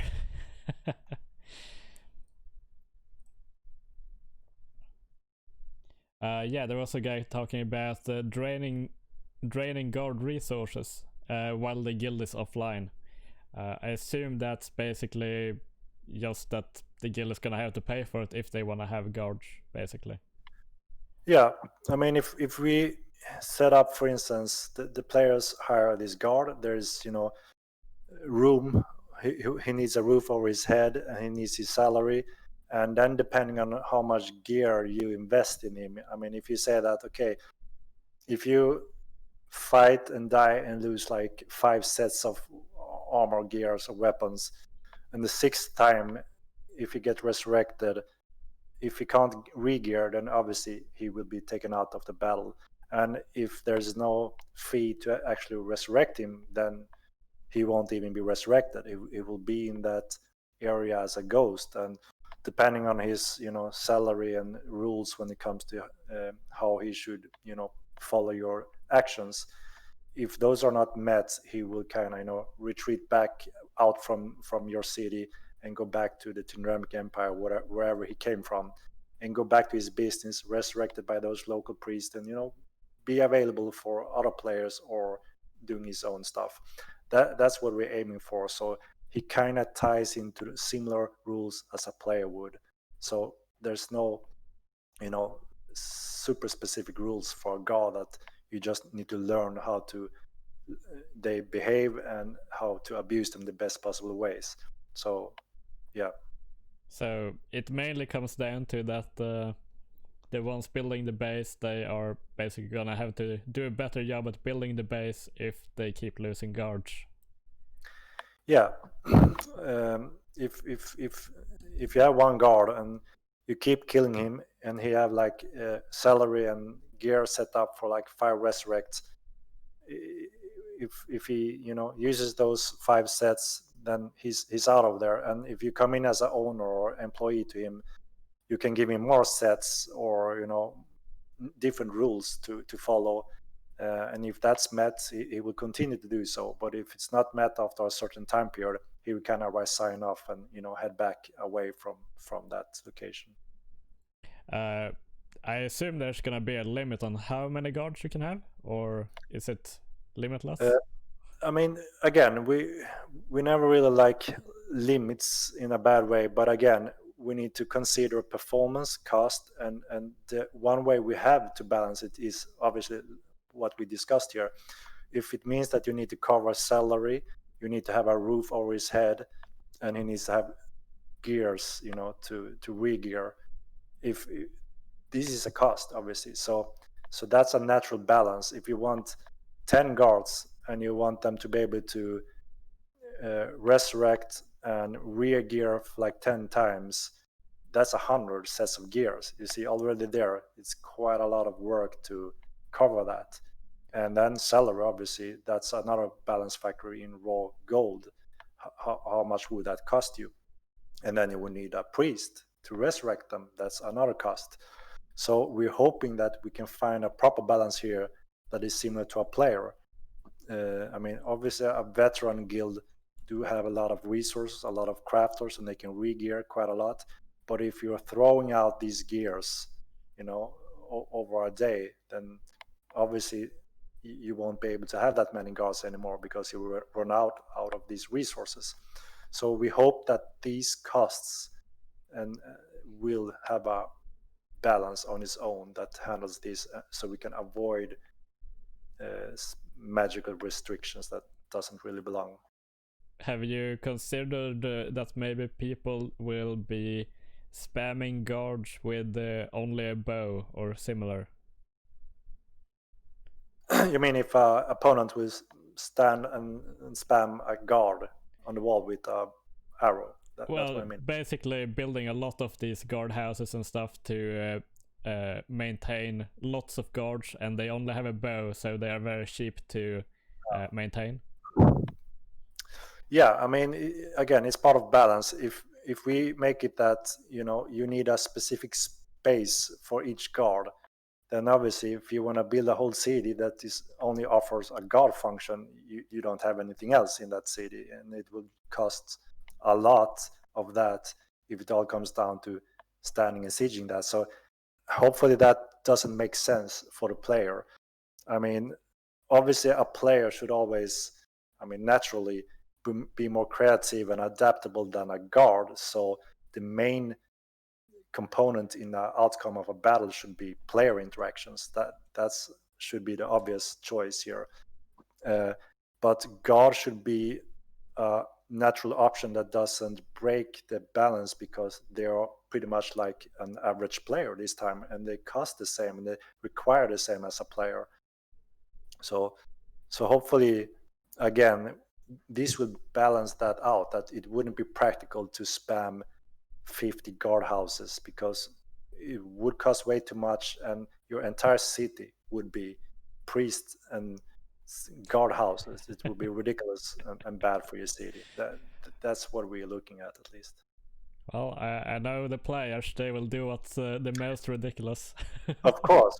We're not denying that we don't think players that become rich will abuse something effective and do it in a mass volume. We learned that from the old game in Yeah. all possible ways. So we know that we will always be surprised by player creativity. There's no doubt. So with that knowledge, again, we need to be sure that, okay, no matter what, players, if they find an effective way, they may become super rich and abuse this, or just invest tons of it because it's an effective way. So obviously we need to keep that in mind at all times. So how do we make it unpractical to spam 100 guards in a city? Of course we can make sure that it is impossible due to space or whatever. Yeah. Will they also be able to use healing items like bandages, potions? Yeah, the goal is that if you supply them and they have the skills, then they will be able to use it just as a player. Okay, cool. Will there be mounted guards, like patrols? It's also a possibility that we want. Again, if the players can mount a horse and he have a specific action he can follow, he will try to do so. But obviously, the guards, we can expand so many functions also because we have more and more features, weapons, and magic tools for the players. Then obviously we always try to build that so any NPC is incorporated in the player system. So when we expand it to the player, there's a natural step for the NPC to also use it using the same rules. That's the main rule we try to follow and build on. That's probably the most awesome thing I'm looking forward to right now. Seeing the guards being, the AI being more like players. Yeah, I mean, the goal is to make a player think twice. Is this a guard? Is this an NPC or a player? Because some player behaves strangely sometimes. They don't even respond, or so obviously our goal is, or we're happy if we can fool quite a few players that, okay, was this an NPC or a player just running past me right now, or poked out from a wall section? Was that a player or a guard? That's something we are aiming for sure. Something I have had in mind though when it comes to guards for towns and keeps has been that will there be some form of captain or leader, AI leader? Yeah, it's a good question. I mean, we haven't really covered those details.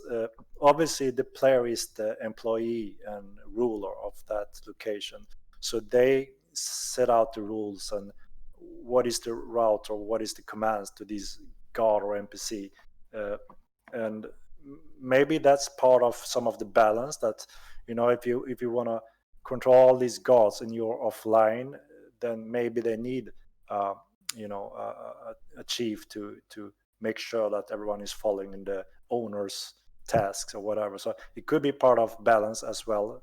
It's an interesting thought to expand on. Could be fun to take out that leader. Yeah, that could cause some chaos between the common guards if the leader is taken out. I mean, there's room for exploring further for sure. Yeah, I like the idea of having some form of guard captain. Yeah. All right, I think we'll continue onward. Now we've been on this question for some time now. Yeah. Siege warfare. Can we expect to see the siege gameplay expanded? Things like siege ladders, siege towers, battering rams. I know battering rams are basically in already, but yeah. Yeah. Again, it ties to the balance and how if we allow players to build walls surrounding a keep or a city. Obviously, if you can climb them easily, then what's the point of the wall? So we want to make sure that there's a point for investing in these features and for the players to invest in those assets. And it's always a difficult balance. We've seen quite a lot of experimenting from the players in the old game with walls, pros and cons. We've seen walls all over the place, walling off stuff, and we've seen players have different ways of going above and through walls. So it's part of the giant system when it comes to sieging and TC, which is difficult to balance. We said that we weren't really happy about the development of walls in the old game, where so much was walled off in the world, and it also took away a lot of player interactions and meetings because everything was walled off, every house and city and resources. And so that's something we thought was pretty sad compared to the beginning, when people can run around and see players everywhere. So we are limiting rules behind walls, and we're looking at keep locations. There are some rules for using walls, but just to build random walls all over the world will be more restricted. At least that's what we're looking at so far. And how to counter a wall, if it's just you have to destroy it, or if you can use a siege ladder or something like that, it's very tricky, because again, it's all comes down to, do we want to make a ridiculously pricey to build these ladders, and why would they be so super expensive just because that's one of the way to balance it, and that may not be really logical. And if you can just climb the walls in 2 minutes and everyone run over, then player may say that the walls are useless. They just run over from all the sides. Yeah. So we are a little mixed here. We try to go back a little bit to not allow too much of wall in the world. And again, if you want to have a reason to actually use the wall when you have built this location in a keep and really invested, there should be a reason to build and own it to help you when it comes to defense. So we are very early there still, and obviously we're looking into different ways. How do we balance it? How does it make sense, and how is it fun to use walls for both attackers and defenders? So yeah, we are pretty open there still in going through different cases. Okay. The Thai guy is typing here, if they make ladders heavy to carry and easy to break, it would be nice. Yeah, I mean, that could be a possibility. So then obviously you would have to hire these guards. If everyone is sleeping and you have a guard, at least he has a main task, and that's to destroy ladders, so players just don't overrun it in 1 second. So it ties into all these functions as well. That okay, so how does a player counter a siege ladder wall? How do they do that? And how can a guard, an AI, do it as well? So it directly ties into all these fields. But yeah, I mean, we are open for it to see if we can incorporate it in a proper way. Would it be possible to maybe make counter ladder tools, such as those medieval things they just push them off with? Yeah, I mean, obviously we're looking at different siege weapons and defense systems weapons. So we are looking to, in the old game, we had plans for many defense weapons, but somehow we only got to implement siege attackers weapons, and we were kind of missing on the other parts. So this time we want to make sure that when we add a way to destroy, there's a way to counter. So both sides gets tools to battle these functions. Yeah, that sounds really good, because there was sure a lack of defensive items. Yeah. I'm gonna see what this is.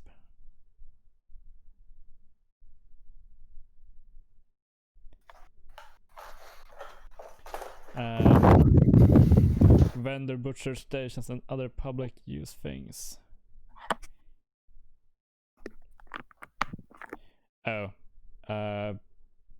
Basically about building TC workstations being cheaper. Is that anything you've been thinking of? Sorry, say again. What was being cheaper? Have you considered making workstations cheaper to build for your TC? I don't think it was that expensive though. Yeah, I mean it's part of the entire TC rebuild system.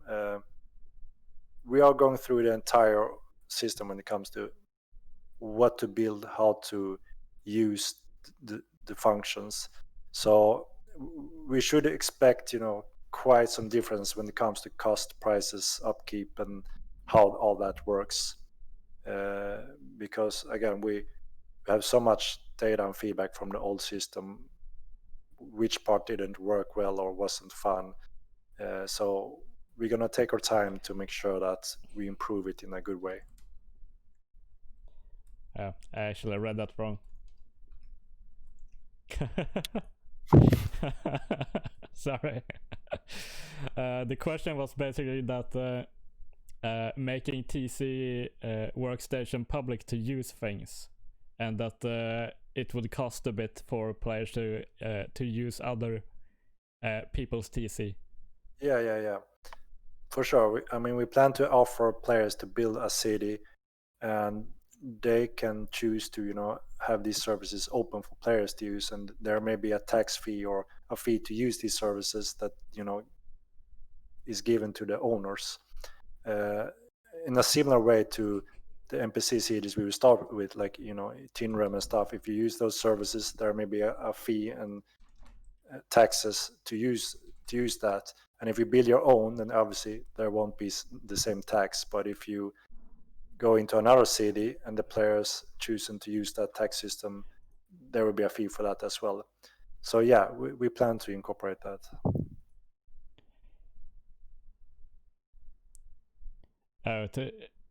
I misread it again, sorry. This is amazing. To balance TC make the negative things like walls expensive, but things that benefit the community cheap. I don't think walls is that bad though. Yeah. We are looking to, like many things, thought that walls was negative, and yeah, there some of that things we agree to.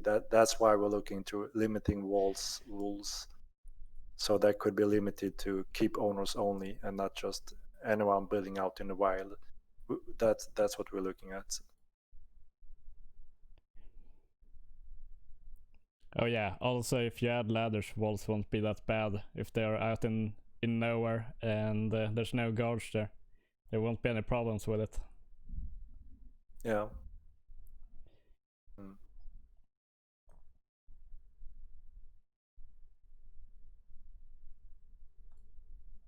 But I did hear something you were saying.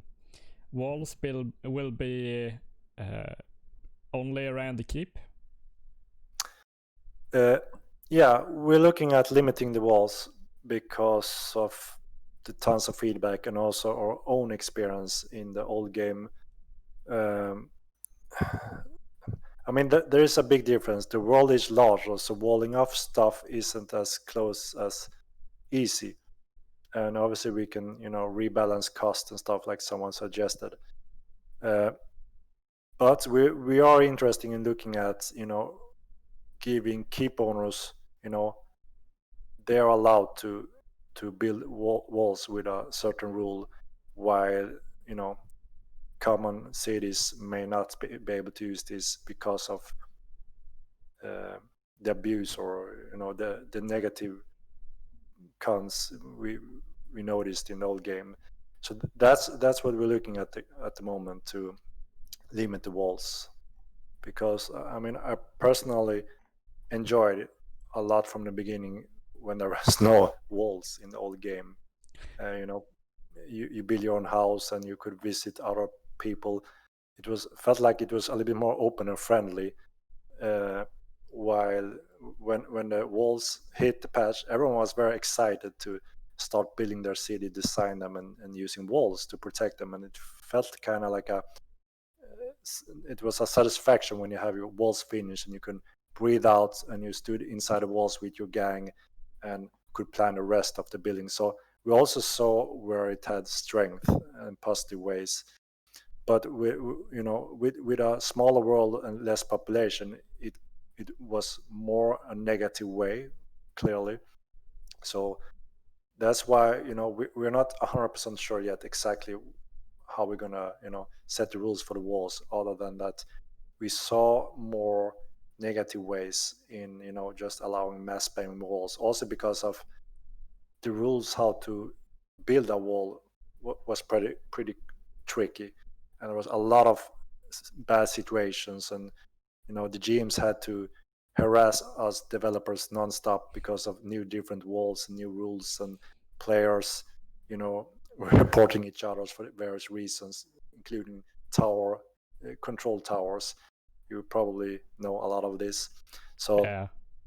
we want to try to build a better system, more logical and more fun, and get away from all these impossible situations to handle, because it was almost impossible. There were so many situations where players saw one situation and the other side saw another situation, and it was words against words, and then the GMs struggled so much to handle the situation. So it wasn't a smooth, good system that worked on its own. There was a lot of problems with this. So that's also why we need to go through this and think it through and make it easy and simple, and so it work. And also because now Modern Line 2, all the visuals is amazing compared to the old game. So in the old game we got away with it's good enough, because the visual bar is 15 years old. It was okay to have everything randomly like that. But now, when we really make sure that every asset in our game is AAA quality, then obviously we can't have an amazing looking world, amazing characters, and really nice houses, and then all of a sudden we have these walls looking like crap and madness, and so that's also important, that we can't forget about that. Everything needs to follow this visual quality level as well, including game mechanics. So that's why we want to make sure that we can follow these rules from game mechanic to visual logical placement systems. And it's not easy, but that's what we're going for, at least. Yeah. Yeah, I was thinking the walls, that's mainly the thing you're talking about when it comes to looking better, right? Because of Yeah. the height difference and stuff like that. Yeah, I mean, it was a good system in terms of it worked pretty well when we built it. It had these rules how it connects and how you can dynamically build. You could be pretty free and build. The players were creative and build really good and interesting stuff. And everything being 15-year-old visually, everything was on the same level. Then it kind of worked, even though it had its pros and cons game play experience wise. But in this time in Modline 2, if the walls are placed in the same way, using the same system, it will look ridiculous, and it will kind of break the world visually, compared to everything else, and that would be kind of sad to have a world span with walls looking like crap, and the gaming experience will be heavily affected as well. So that's why we are very careful when it comes to walls, and are thinking about limiting them down quite a lot, and maybe just make sure that they work good enough for keep owners. So keep owners have that little edge as well. They have that option, but you do have to invest in a keep to utilize that. Yeah. I think we will move on to the crafting and gathering section now. But nice hearing that the walls are gonna be looking a bit better in MO2. Yeah. Let's see. Are you going to keep the slider style system for representing stats on armor? It's always been a personal struggle for me when it comes to showing information about gear in Mortal Online from day one. From the beginning, we didn't show anything, and players just have to whack their friend in the head to, take note of their progress, their damage, both on weapon and armor. And it had a beauty in that, because players that devoted depth into that and got knowledge in that had that edge when it comes to crafting and hitting the battlefield. But at the same time, obviously, we are 10 years later now. Is that something we really want today? And is that something that a wide audience can work with? Is it fun? Is it good still? So that's why we wanted to show that, okay, is this good or bad? Is this worse or better than the other one? We had these arrows, or we have a way to saying poor, good, excellent, these different ways of doing it, if we just don't want a numbers game like Diablo. So we always been quite a mixed when it comes to this. We see the pros and cons, and depending on who we're talking to within the community, it's the same there. Those players that love to dive into that depth and crunch through numbers, obviously they enjoyed it and love to have that edge because they invested in it, while an average player that didn't have time or the energy to do that, he had to rely on a proper crafter that sold it to him, or learn from them or whatever. So again, I struggle with it. If we should have arrows or just show the numbers due to these reasons. And like I said, it's so mixed within the community as well. I mean, what is your view on this, for instance? I really like the system that you had in Mortal Royale. It made it so much easier to know what equipment was actually better to use. Yeah, I mean, in Royale, we knew that it's so fast paced. You pick up a match and then it's all over. Then obviously we need to make it more clear for the players. There's no time to stand and explore what's good, what's bad. So it was obvious. But again, in Mod Online, it's meant to be a ever going game, and knowledge is power. That's why it wasn't as easy to do the same thing there, because it's easy to forget that there's so many different players in Mod Online that loves to devote time into something that you may think is stupid or boring, while those players loves it. They love Mod Online because of that depth or that secrecy that takes time to learn or find or discover, discovering recipes and stuff like that. So that's why it still isn't easy for me personally. And I also know in the Starwell team, it's also a mixed view on that. It also depends on your game style. If you're more into quick action, and obviously you are rewarded by finding this out by just reading a number. Yeah. So there's so many areas that is in the same way, where players love to go deep into this system and explore, while the other type of players want to have it served quickly because it's frustrating not to know, and he's relying on having the proper weapon or armor piece. So I see the point in going both directions, and I always struggle a little bit with this one personally, because I see the beauty on both sides. I think the biggest problem that people had with the sliders was that they weren't really consistent. You could go to the broker and there you saw way other stats than if you looked at them yourself. So you could see like a low tier armor piece looking like it was probably the best armor you could get in the game, but it wasn't. Yeah, I mean, what we wanted there, game design wise, was that the more knowledge you have about the weapon, the more detailed information you get presented directly by just looking at it. I mean, if you're a weaponsmith, you learn if you have made a good weapon or a bad weapon if you're a really good smith, and you know how to check if it's sharp or not, the quality, stuff like that, based on real life similarities. So that's why you could see various results depending on your skills. And of course we had this problem: if you want to sell your weapons and gear on a broker system, then obviously if the same things applies there, that it says that it's a chronite sword, is it crap or is it good, so it was impossible to force the player to just buy it if they didn't have any identification of is it good or bad, is it worth this money. And that's why we thought that a logical way was to, this broker pay for this service, there's a tax, but he also evaluates the weapon. That's why he can show you a more detailed arrow. I mean, this is how good it is in this damage type. And therefore, it made some sense for the player to, okay, this looks better.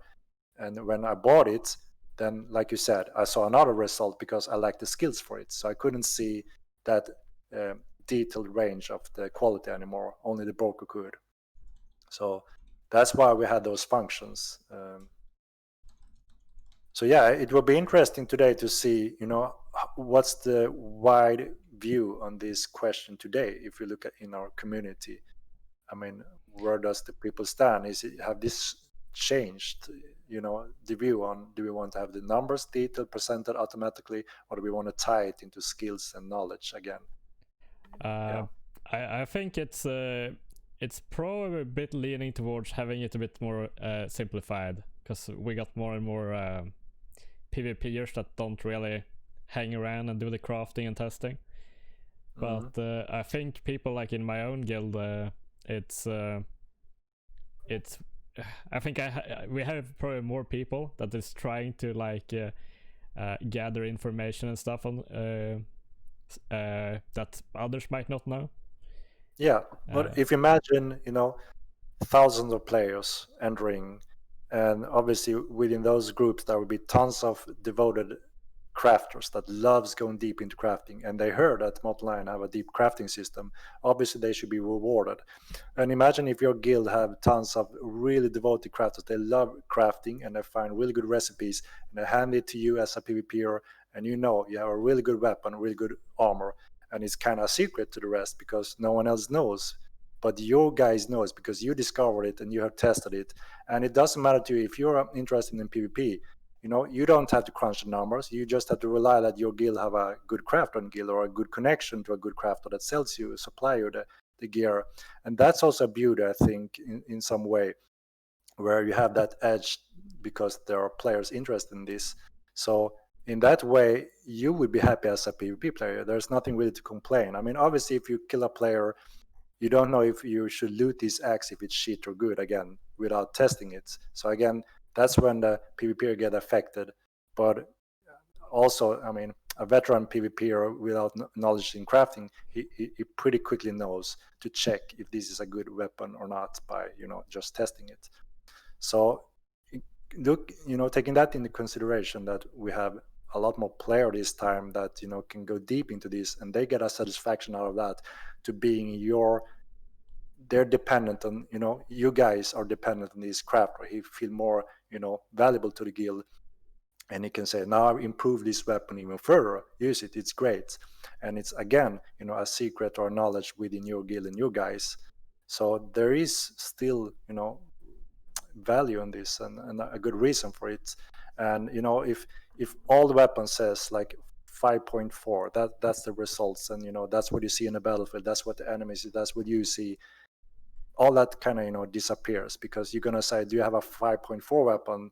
And the crafter says, yeah, I can make it. It removes that depth and fine-tuning discovery in many of these crafting areas.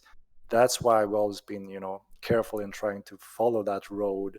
But again, I mean, if we see that the majority think it's still old-fashioned, it was good 10 years ago, it's time to move on and make it more modern, and it's time for the new era. We want millions of players in the future. Then obviously we're not gonna let this factor be set in stone, because we're mixed. We see that it works either way for us, but we want to make sure that at least the players understand the value and reason why we are looking into this area and why we did it in the first place. Yeah. Do you want me to do a poll on it? I mean, it's always interesting to see. I mean, we still have the hardcore followers in our community, which often is the most active still is the PvPer, right? Which we have noticed. And the further we get to getting casual players and non-PvP players, that's when you're starting to see a change in some of these polls, where this is a devoted crafter. He don't care about fighting, but he want to be the crafter for you guys that may be PvPing. So that's why I think we need thousands, of our players interested in this kind of game to see a more fair, edge. Because like I said, if there's tons of crafters, there's no shortage of demand. I mean, for you guys, you will still have your playing field. You will be able to focus on PvP and don't have to care about crafting. You know that you're getting good stuff from your local crafter. So that's why I think that it could be the right way still if we just have a thriving, healthy population. Yeah, I remember I memorized most of the weights and stuff of weapons. So I knew that if it was another number, it was made using a different material in the handle or something. Yeah, that's true. I mean, the veterans, have ways to, figure out pretty quickly if this is a keeper or not. Yeah. I've forgotten most of it now, but I know it was, 1/100th of a kilo or something different than it was like white wood instead of sponge wood or something. Yeah. Or silk instead of iron silk. Yeah. I mean, like Junsku is saying, the full crafters were usually shit. I mean, I see where you're coming from. I mean, again, if there's a demand and healthy population, obviously, if these crafters want to be successful and get a connection with various guilds and having a trade, a economy, a business, then obviously he can't compete if he's doing shit weapons. And this is, where we want to make the game thrive even more. Having a proper interaction, proper trading tools. If there's a demand on this, then obviously, if he want to compete and deliver good weapons, he will have a better goal in investigating and figuring out better weapons, as long as there's tools. Obviously, if a PvP guild set up their different crafters to test on each other's, and this solo crafter that loves to be your supplying of weapons and do business with you, if you don't have proper tools to test them out and stuff like that, I think someone suggested we need dummies to test weapons on. That's a good example.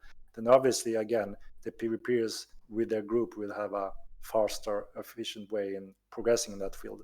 So, but again, if there's a proper tool for that and proper demand and communication, I think that those crafters can be more devoted and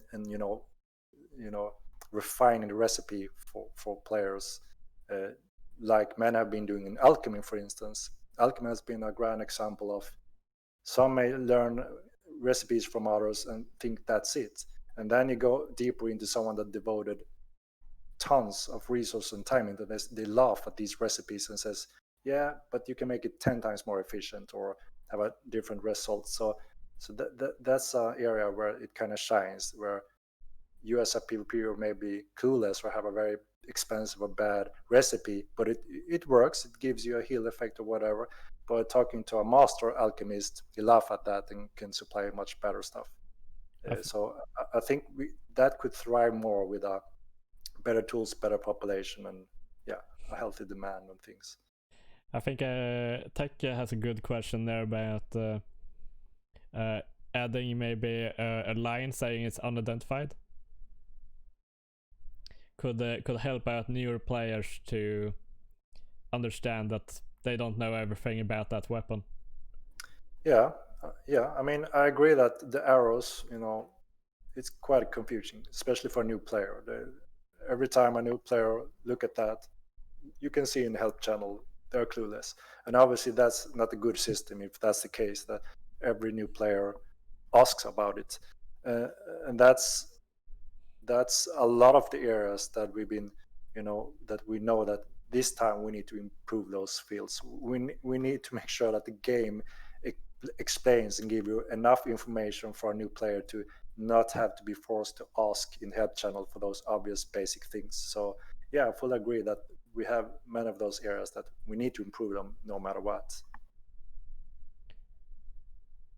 Let's see. Haven't been in for the whole thing, but would like to see there be a longer slider range because it would cap at a certain amount. Okay, the sliders would be too short for the actual stats. There are, you mean, or what's the question? But would like to see there be a longer slider range because it would cap at a certain amount. Yeah, I mean, of course. I know the range may be off at some time, and it needs to be remade in a better way. But again, I'm still not sure if the slider is the right way to go, and if it should be tied again to skills. Like I said before when we discussed it, that we're still very mixed about this, and like I said, maybe it's out of date to go with this system, to using these arrows, and it's confusing to everyone. And when you have the skills or the broker, you see more accuracy on them. So we are very open to hear, suggestions and what opinions widely, for sure, both crafters and PvPers. Let's see if I missed anything here.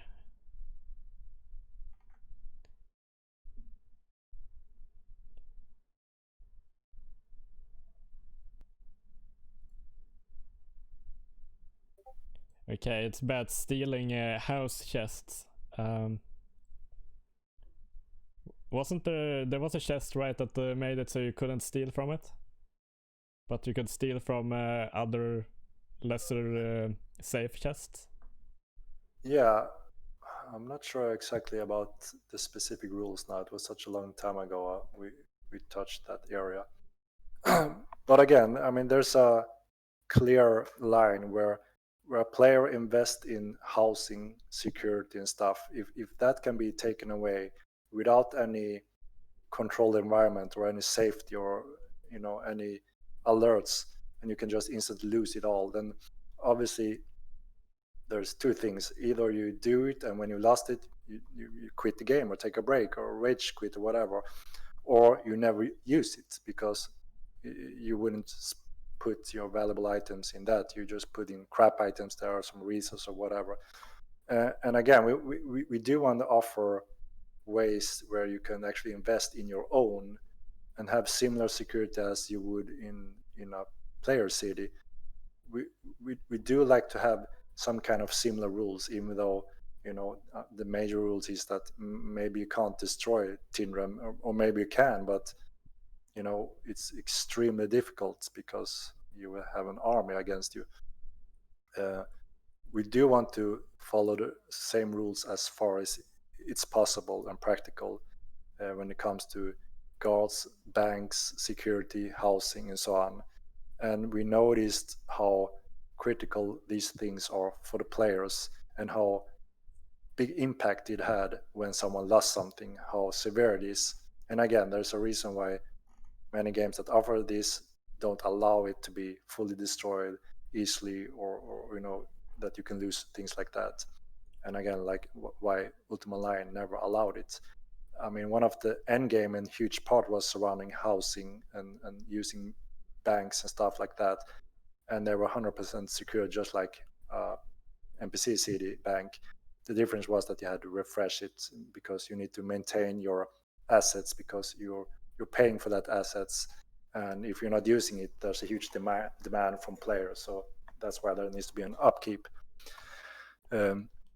So again, it's a very sensitive topic when it comes to where do we draw the line. How do we make it worth it and interesting enough to players to invest in their own houses and own cities, and that they can thrive on that just as much as they would in the Tinremic uh, cities.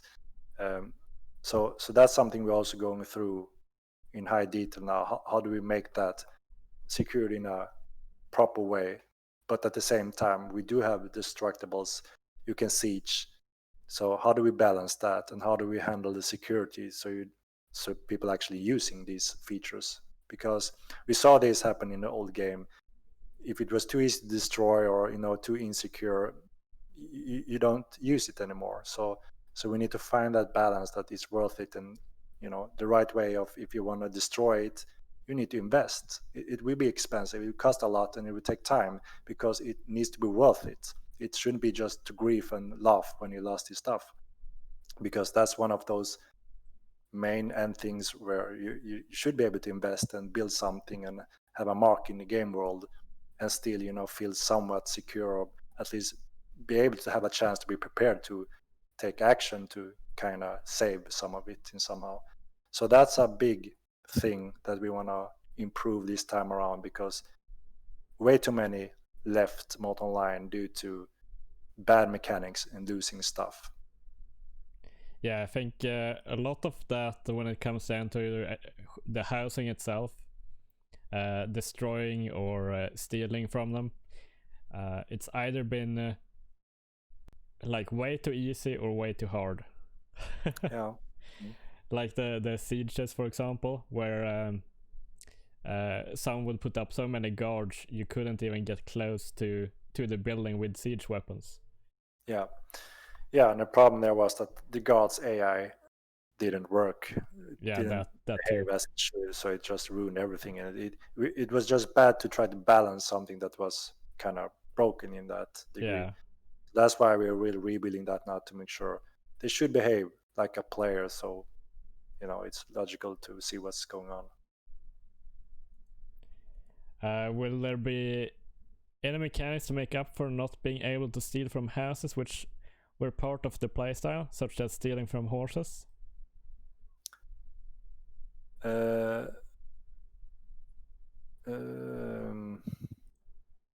just trying to read it again so I understood it correctly. Yeah.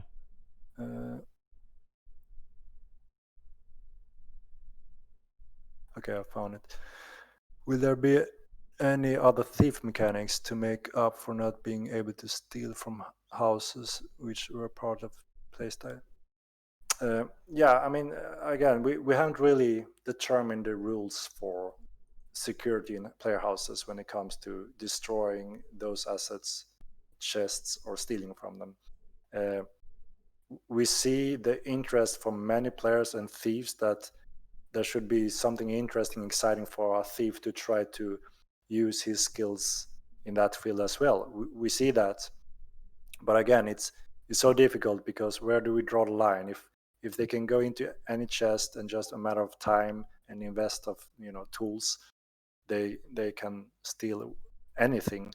That means that player will never use those chests for any useful because they will lose it when they're offline or whatever. So that's the big challenge when it comes to this. Same thing. I mean, if you store your valuables or wares in a NPC bank, then obviously if you can be stolen from that, it will be ridiculous. You will never be able to save something. So again, does that mean that we want to force the players to only use NPC banks if they want to be safe? And what's the purpose then of a housing bank? So that's why we're looking into, okay, how would it be logical for NPC bank and a player-driven bank? We're looking to if there's a magical services, for instance, if you want to have something secured. I mean, why are they secured in any NPC bank? We're looking at a proper explanation that if these mages have a magical way to store items in a magical location, that's why the thief can't steal them physically. If that's a service that you can learn, bankers, then maybe we can offer that as well on a player banker. So in that way, we have the same rule apply all over the world, and it follows some logic. There's an explanation of why it works like this, and therefore maybe you can have your own bank, and you can have players visiting your bank, paying taxes and fees because they work as an NPC bank, similar rules. So that's what we're looking at to make sure that the player can utilize those functions and run their own cities and banks. So you're considering maybe something like storing items in the spirit world or something like that? Yeah, kind of like that. So if you have this normal bank or it is there locally, maybe there's a way to access these.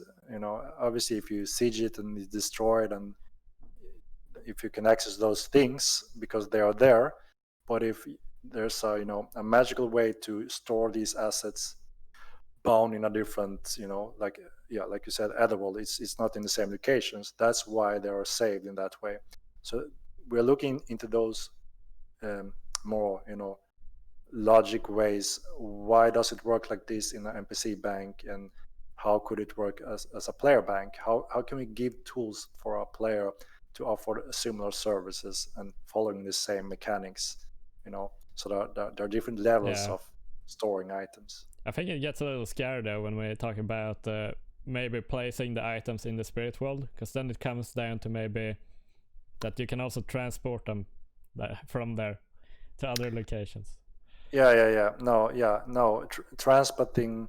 Transport items should always be done in the living world, and it's part of the resources trade and economy. So that's Yeah. important to keep like that. Yeah, I totally agree with that. Mm. Right, I think we're gonna move on to the next question there. Yeah. Will poison be implemented at launch as a part of the alchemy then? Yeah, most likely not at launch. We didn't have it fully implemented in the old game either, and it does affect balance, and we are fully occupied with covering the current balance and want to make that as good as possible, because when we go persistent this time, we're not going to change things back and forth. I mean, that's why we already started open testing feedback, so we can make sure that okay, we're happy with this, it works, we have proper feedback, this is what we're going to go for. We don't want to rip players by going back and forth or nerf and buff left and right. We learned that the hard way as well in the old game, and no matter how you do it and where you go, it's always a big slap in the player's face, and we experienced it year after year. So that's why we open the alpha now, and we do everything we can to cover the balance on weapons combats and let it be like that. Poisoning will of course affect that, and we will have other function that comes into play to affect that. So that's why we also we need to be proper testing before we deploy that as well. So it's not going to make it in launch most likely.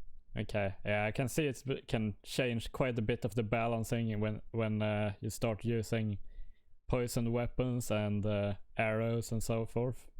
Yeah, I mean, we do have a very clear view of how we want it to work, and I think we have a safe and good balance on it without overdoing it, but it still offers an interesting way of perhaps you have this style where it may be more effective to use some daggers or specific weapons that uses the poison in an effective way.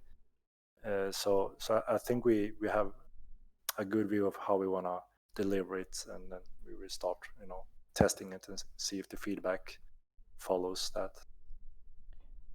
Yeah, I remember using one of those nicely made poison potions that you drink and instantly die.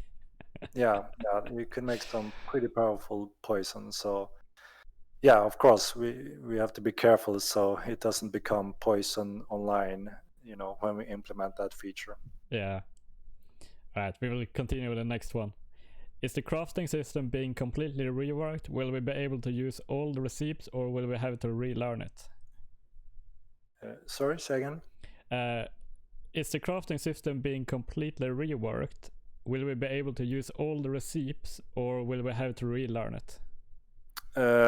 Right now we are using the same system, how you craft, and the recipes for it. We do see questions and feedback that maybe it would be good time to change the recipes a little bit, so it's a little fresh take for everyone. Even though we do have a few crafting areas where, again, millions of combination where people have just scratched the surface. But when it comes to weapons, for instance, armors, crafters have learned pretty quickly what's useful and what's not, and it's only so many variations. We do want to take the time to refine that those tiers a little bit, so there's more variation, more options, and they're maybe a little bit closer to each other in some ways. so cost versus reward, and also not make sure that the step from one to augment is too big. But again, I mean, if we always plan that augment or chronite should be very time consuming, expensive to produce and learn and master, and when you have invested all that, it should be an obvious, edge. I mean, a purpose of going there. And we have seen this over the years in the old game. From it's too time consuming, it's boring, to no one is using it, to everyone getting rich and starting to mass use it the latest years, and the rich guilds all is running around it in Chronite or some armor augment stuff. So again, we will try to utilize all that data to have as good balance as possible on those tiers and still make them useful, and they should still be expensive and time consuming to do. Yeah, that's good. I think we go over to the next question, since it's more or less gonna be the same there, right? Minor changes. Yeah, the crafting system is based on the same system. I mean, we will rebuild the user interface and all that to make it both appealing, good looking, and logical, straightforward, and all that. But the core of how it works, that's what we're looking at. I mean, we got some inspiration. I know some of the community players showed some interesting games how you craft and actually manually, putting this metal in the fire using tools, and that's cool and interesting. Oh, like Life in Feudal? Yeah, I think that was one that some of the guys showed and thought it could be nice and interesting to incorporate as crafting. Yeah, I really like that. Yeah, and it looks cool, and obviously we're gonna take a look. Do we want to go that road and change those steps to create it? Maybe it's cool the first 30 times, and then maybe it's not. I'm not sure exactly where we stand and how the overall player base look at this, if this is the right way to convert the steps of, instead of just choosing the parts and click craft. People tend to be a bit against mini games. Yeah, I mean, again, it has its pros and cons in various fields, and it looks fun and interesting when you see the first time.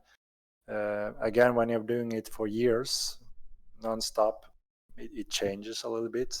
So sometimes a system that we implemented that was awesome the first month became boring or troublesome after a few months.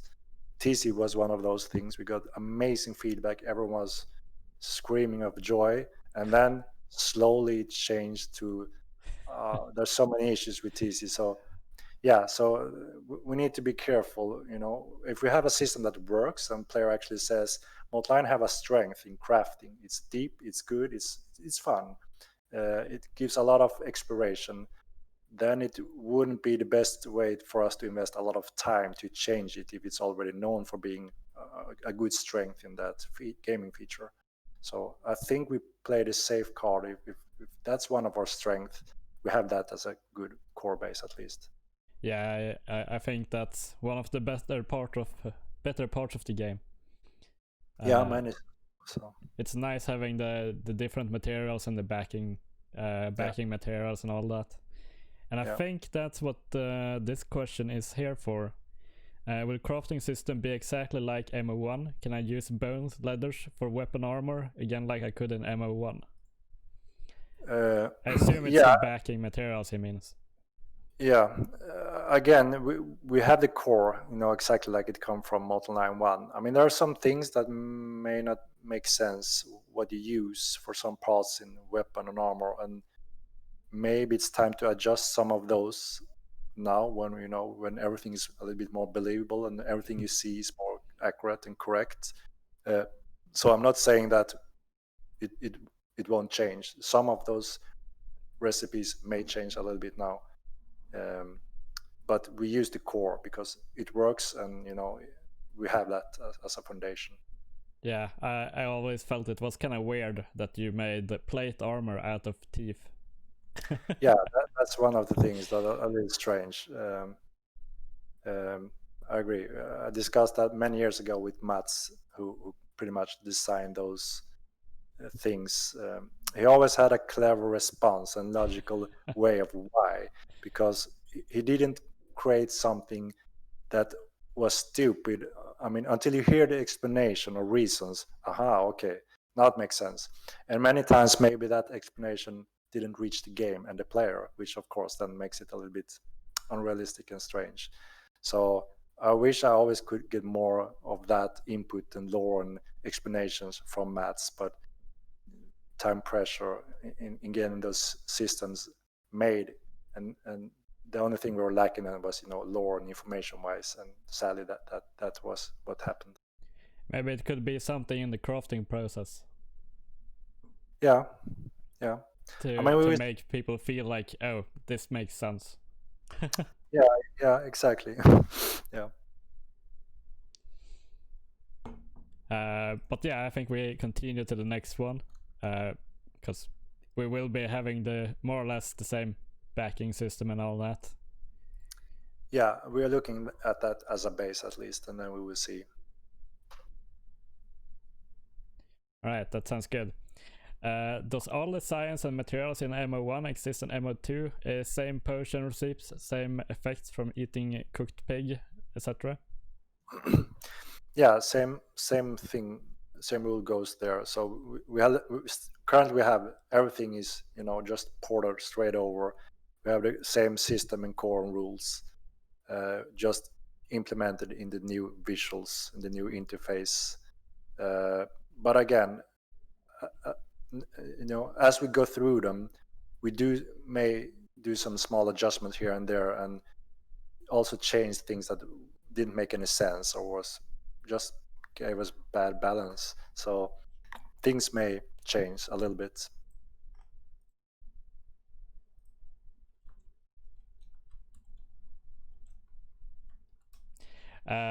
Something I was thinking about when it comes to the eating of pigs and stuff. I remember that in MO1, when I was new to the game, I didn't understand why my character was standing up all the time after I had eaten and was trying to sleep. And it was a lingering potion from most of the food that I ate. And it was hard to actually notice that there was a bad effect on your character. So maybe some more visualized thing for buffs and debuffs. Yeah, for sure. I mean, one of the things that we thought and also noticed and experienced from new players in Steam was that all these areas was so confusing to the players. I mean, the game was hardcore in a way where it didn't make sense or was fun, because just like you said, something happened, it didn't make sense, you didn't get the right message, and you just have to figure it out or ask a veteran, and that's not good game mechanics, because that's hardcore in a bad way. Yeah. So now everything we implement now, we make sure that it looks good, it's informative, it explains to you what's going on. I mean, sometimes it gave you a message, you can't do this now, or you don't know enough. I mean, bad messages that didn't give any clue. What do you mean you can't do that now? So all those areas we need to make more clear, so a new player can understand, okay, so that's the reason. I don't mean that we reveal the recipe's outcome. I just mean that when you try to do something that you think makes sense and you don't get a visual feedback, or the game doesn't respond correctly, that's just confusing and poor design. So we in all those fields we take our time now to make sure that, okay, now it makes sense, now it's more clear, or it gives proper feedback.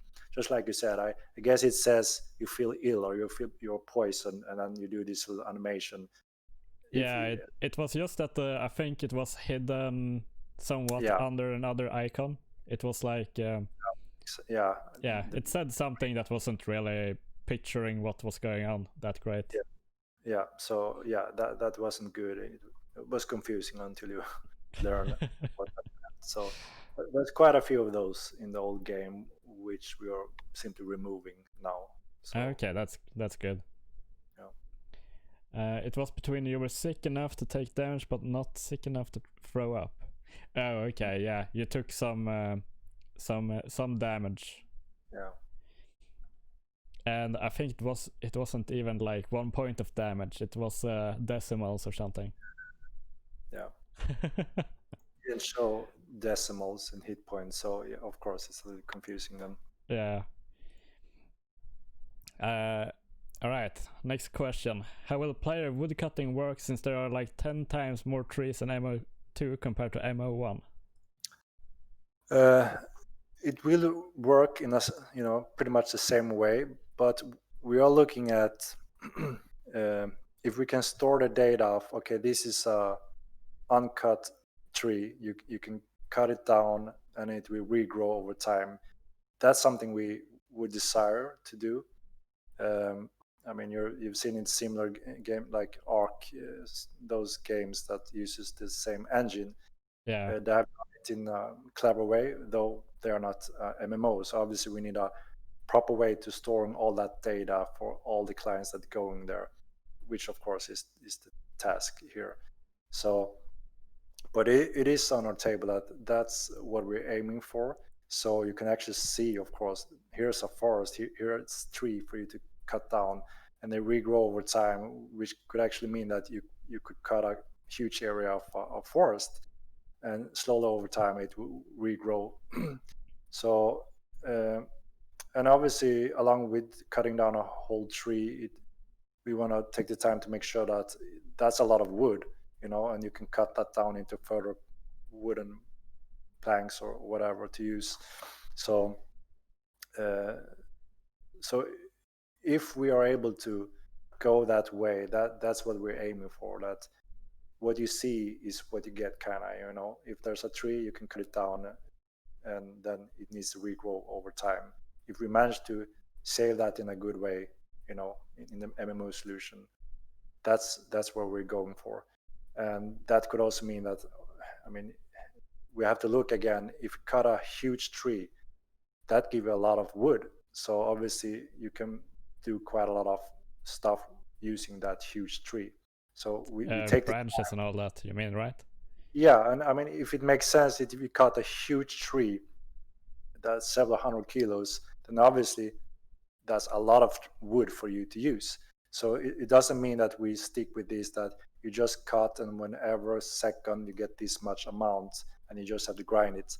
Now it's more like, okay, I take this big tree that would give me enough wood for do this and that. So that would go along with if we manage to actually cut down those trees. That's what we're aiming for, at least.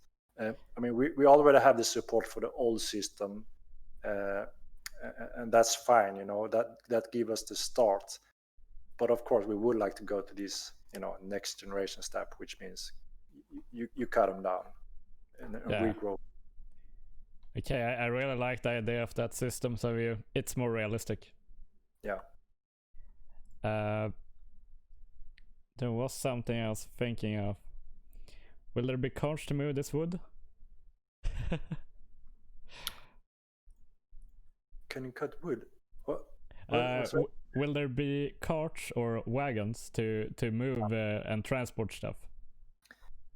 Yes, we do plan to have wagons sooner than later. I mean, we always had on the table in the old game. We tied so many areas and also balance areas that was brought by the wagons, but we never took the step.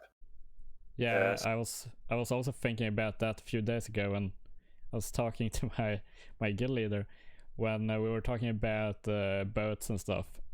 Yeah, you kind of would need those wagons to fill up your boat in a decent speed. Yeah, so of course. Wagons is pretty high on the priority list because it ties so much into balance, transporting resources, building cities and houses. So we really want to get that one as soon as possible, because wagons will have so many important roles in transportation, and also since things will be more regional based. Like I said, if we manage to, here's a forest and you have no forest near you, that means you need to transport all this wood from this location to another one, or just buy from someone else because you lack that kind of resources in your region. And it also means that, okay, you need to move out more in the wild to gather wood because everyone have cut all the nearby trees, so you need to move further out. And that also, gives opportunity to, oh wow, this is a perfect location, it's untouched, there's so much resources here, let's build our house here, or base here, or whatever. And you use the environment to more efficiently build that base there. And then of course over time, if you have depleted it all, it will take time before it regrows. Same with animals. If wipe the entire herd, it would take time for it to regrow back and get in a healthy population. So all this is very important for us when it comes to, it ties to economy and trading and transportation. So yeah, it's high up on the list. Do you think there will be a way to remove trees? Cut them down, you mean? I mean, like, if you are building your keep area, like let's say your walls, you don't want to have trees and stuff where enemies can hide and basically assault your keep from. Yeah, so I mean, can you cut them down and make a clearing? Yeah, of course. If when we reach that point, you can cut them down if you want a free site in your surroundings, and obviously they will regrow over time because yeah, it will be tricky if we start implementing more feature that, I mean, how do you stop it from regrowing? I mean, of course we could do things that you put in the area to prevent them from regrowing, but the first step would be that you cut them down and then they regrow over time, a set time period, and that's it. And they have different sizes and different types. So yeah, when we reach that point, there's nothing preventing you from cutting down the nearby trees to have a better view in your environment. Okay. So, would you be able to build over them, you think? Or would that be unbuildable area where the tree is standing? We have discussed that also a little bit, and the goal again is that if you can clear an area and you can build on it. That's what we're aiming for. But again, it's because now when we build our wilderness, there's so many things, so many props. It's not only a tree. There's so many other things now that makes it living and realistic. So we need to cover all those rules. If it's a rock, if it's just a decoration old log laying there, I mean, does everything get removed when you place the building over there, or there's a few rules and things we need to go over, and it's not something that will be within the first iterations of those functions. So that's why now it's a challenge, because our world builder is doing an amazing job. They're building huge and really amazing areas, really handcrafted a lot of the stuff, which means it look realistic and wild. And that means it doesn't look like it's suitable to build a lot of houses there naturally. If you go out in the wood or the wilderness, it's not flat. No one have boulders or that area to build something. So that means, where do people build their stuff? Because if we all of a sudden have a football plan, empty and boring, obviously, yeah, okay, we thought that that's your place for you to build some houses or a city. So obviously what we aim for here is to have a in between, that okay, if you at least cut this down or remove this, that's a good place for you to build a house or a city. So there isn't this football plans here and there for you to obviously build on. We want to have this dynamic way of you are more in control. It looks good here, we just need to remove a few trees or whatever. That's what we're aiming for. Okay, that sounds nice. Will there be when it comes to like your defenses and stuff, you normally will put a moat outside your walls for defending against ladders and siege towers and stuff like that? Would there be any way to do that? There's a few ways we're looking at here, especially if we need to modify the terrain, it becomes much more complex. The current system we have, and which is pretty much Epic Games' default terrain system, it doesn't really support it changing in real time.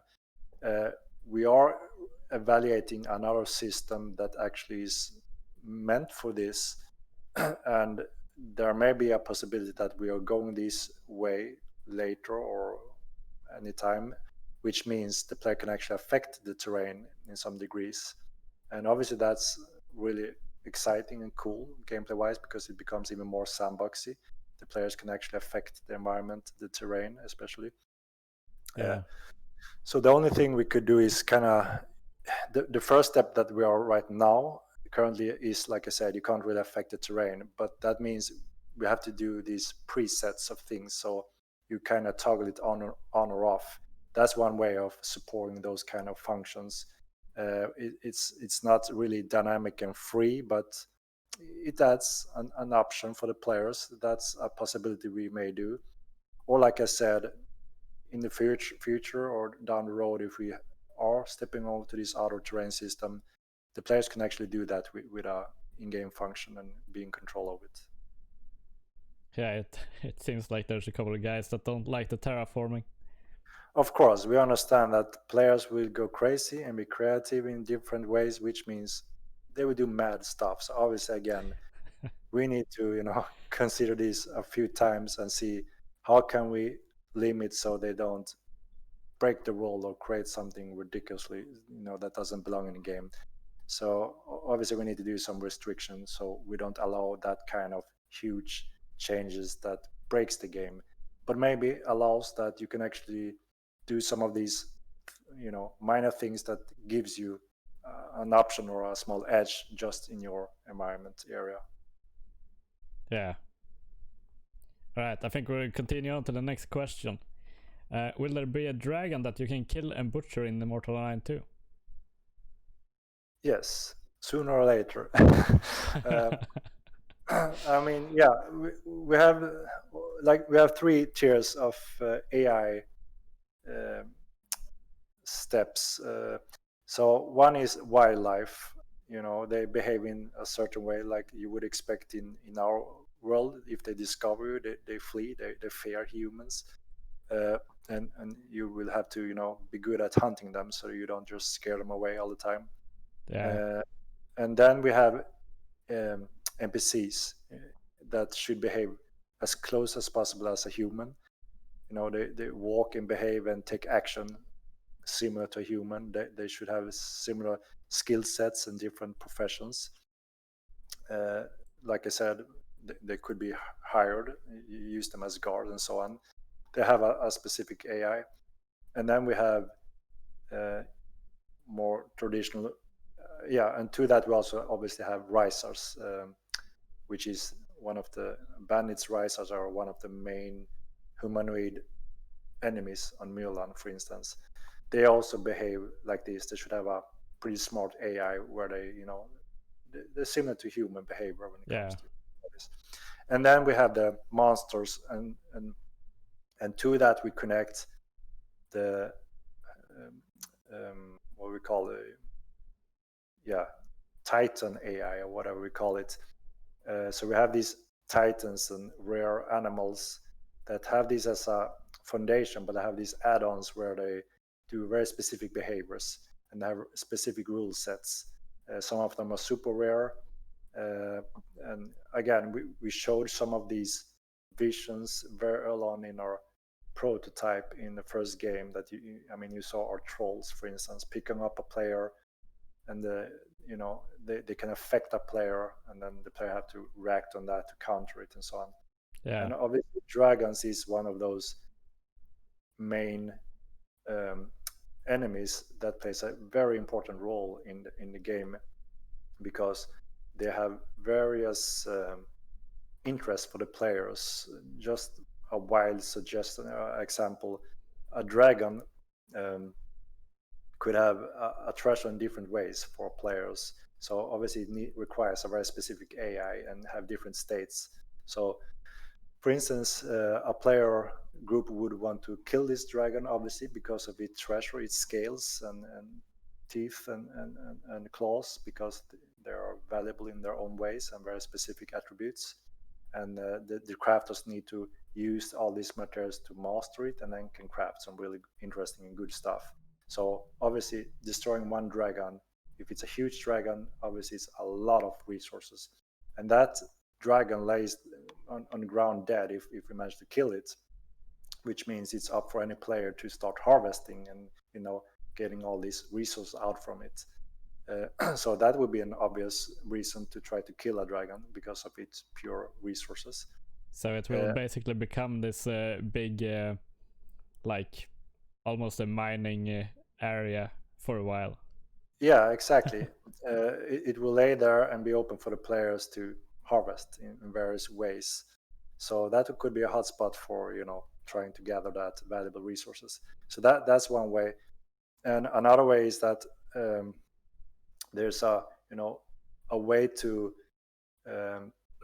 take some kind of control over this dragon in terms of putting it to sleep, for instance, in a very specific ways, and then mages that have learned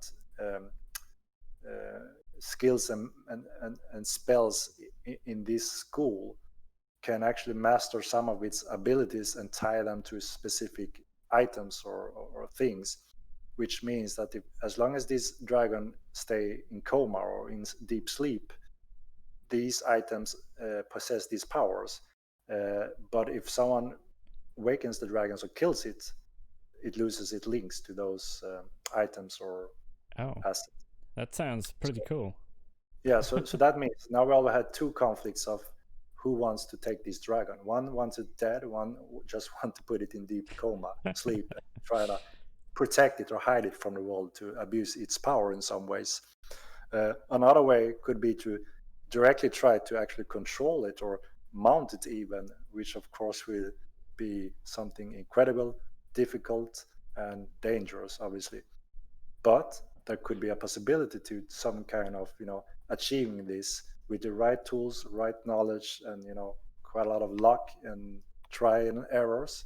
That could be an opportunity to actually do for some player, which means he don't want it dead, he don't want it put to sleep. So now we have a three-way conflict into this specific encounter.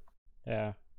And that's been one of the dreams from the first game for many years, when I envisioned some of the end game stuff that could happen over time that affects so many players in different ways, and the players is in control of what should happen. So obviously that require a really good base of AI that can handle all these, and also of course people will wonder, shit, that sounds unbalanced and crazy. You can ride a dragon, it will destroy everything. And yeah, maybe that could happen. So that means if we don't want to have that dragon in the wrong hands, or that if we kill it fast. Yeah, if that may look to happen, it may look to happen, then of course you have to react. If you are an enemy to them, then obviously you maybe fear that shit, what can I do with this dragon? So in that way, again, your standings between players have an impact here as well. And I think that's part of the game, and one of the beauty that everything can't be, rock, scissors, paper balance, and everything must be equal. Of course, when it comes to direct combat, you have the same gear, then obviously it's all about your player skills. But in some ways, when it's something rare, encounters and very, world events, I mean, you can ignore it all if you want. You don't have to take part of it, but it's supposed to be something that you can take part of, and it affects everyone in different ways.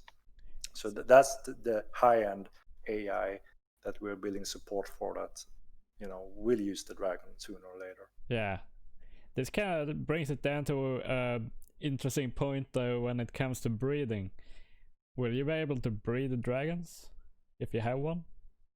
I mean, there are. I guess there needs to be two. Yeah, I mean, dragons are of course something very rare and pretty much extinct to the knowledge, but like we hinted, there is resources from it, and there is much unexplored. We are all on Mirland and Saruka so far, So the plans are that there are hidden and deep things within Knave that can be awakened and disturbed and affected in different ways. So there will be some different levels of dragons, demons, and smaller dragons and stuff like that. But it won't ever be common, and it won't be just here is the dragon spawn. It respawns every now and then. It will be something different and planned for and very specific. Because So it will have some form of a nomad AI or something. It's traveling the whole map or something like that. That's one of that's one.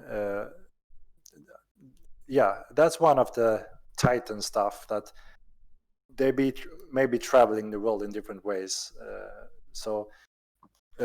But yeah, it's not practical. I mean, you can't really just take control of an ancient dragon and breed it, and then you have another one. It's not like mounts like that. So it's very specific.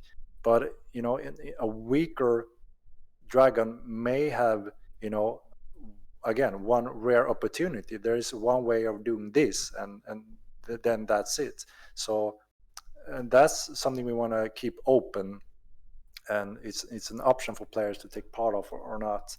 And yeah, sometimes it may be very powerful, and that you can use this one time and it could have an impact in a war.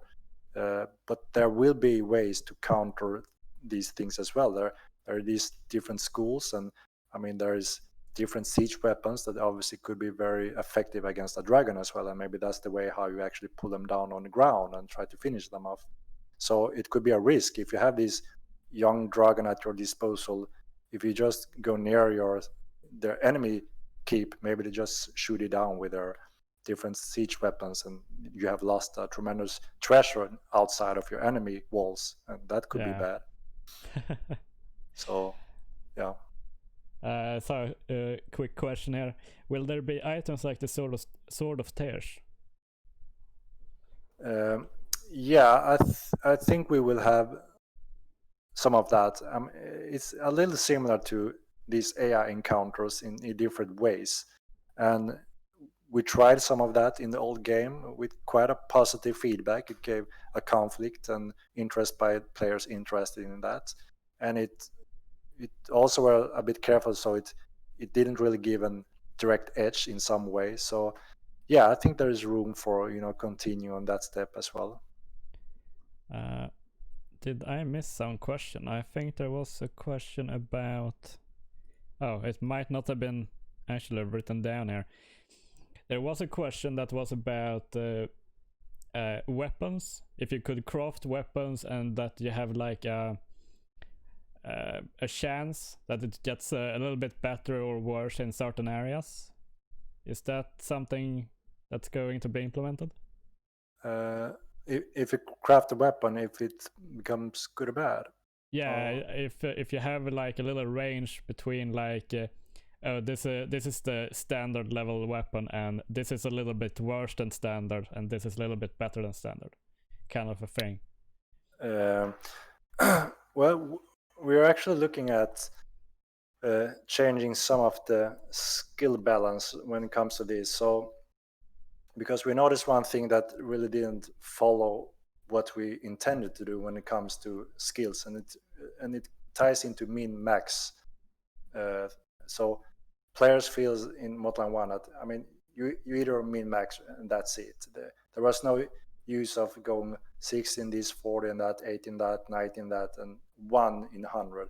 I mean, it was pretty clear that if you wanted the PvP or craft, it's 100 or nothing.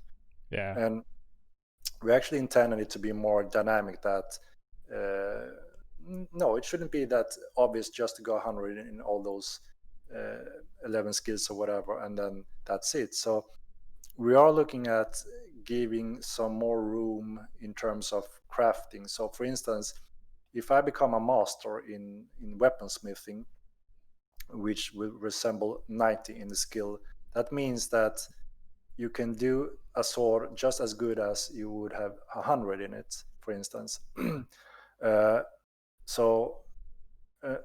that makes you wonder, why would I go to 100? And so we try to see if we can find these different steps where it gives reason to, I'm fine with having 80 or 90 in this skill, and then it's still a valuable thing to go 100 because of another reason. For instance, you can refine this master. If you're a grandmaster, which means you are 100, you can actually increase its durability a little bit, so it lasts a little bit longer in a battlefield. But if you get a weapon from a master 90, it's still as effective, it just may lack a little bit durability. So in that way, maybe there will be more crafters that is sufficient and happy being just spending 90 skill points in this and still compete with a grandmaster because it's just as effective. And then maybe you just have to be like expert, like, or around 60 in weaponsmith to actually be able to repair a weapon just as good as 100 crafter. So that means there's all of a sudden a market for 3 different weaponsmiths. There may be a local weaponsmith that says, I can repair your weapon, I'm an expert, so obviously I know what I'm doing. It won't damage your weapon if I repair it or a grandmaster repair it, because you don't need more skills than this. It's enough. So Okay. all of us, yeah, so that's what we're looking at, and that's kind of what we were hoping that players would be able to do in an old game, but it wasn't, because if your weapon does less damage, you won't use it if you want to compete in a fair level. So that's why we need to redesign these steps a little bit. If you want to be happy with 19, it needs to be sufficient to be crafted by that. So we are looking at these steps in where it makes sense and actually gives the players more option. Am I fine with just being the repairer of the guild because we need a repairer and we lack a smith or whatever? Then I can spend those points there because now we have two skill trees, so I can actually spend a few skills there and I can be a good repairer for the guild. So we want to give more versatility and options for different crafters in that degree, and step away a little bit from min-maxing, because that's a no-brainer today. So and if we want to move away from min-max, obviously we need to make sure that it doesn't result in damage results, because that's the king, the factoring. Kind of sounds like if you are a fighter and the only thing you want to do is fighting, then you might just as well get repairing skills. Yeah, that could be one way. That way you could support your gear in a better way. You still need a smith because you don't know how to craft it good enough, but you may be able to take care of your weapons if you invest into that. Yeah. That sounds like a pretty good system, I would say. Yeah, like I said, we envision the game to be more towards that, but obviously over the years that doesn't happen, and it's clear why it doesn't happen. You don't want to have a worse weapon than the enemy, obviously. So yeah, so that's why we need to change that if we want to give more room to refine your character in a not as obvious way. I mean, if you just look up a build, I want to be this build on the forums, everyone agrees this is the 11 skills you want 100 in, and that's it. I mean, there's no room for, you can do either 8 in this or 50 that as a support, and that's useful there. I mean, more strategy and options, that's something that is more interesting, I think. So we're gonna see if we can give more of that to the players. Yeah, I think the strategy and the options that you get is I like that kind of thing more than min-maxing. Yeah. Basically grabbing the few things that you kind of like because they give you utility over than having like a little bit more damage or something. Yeah.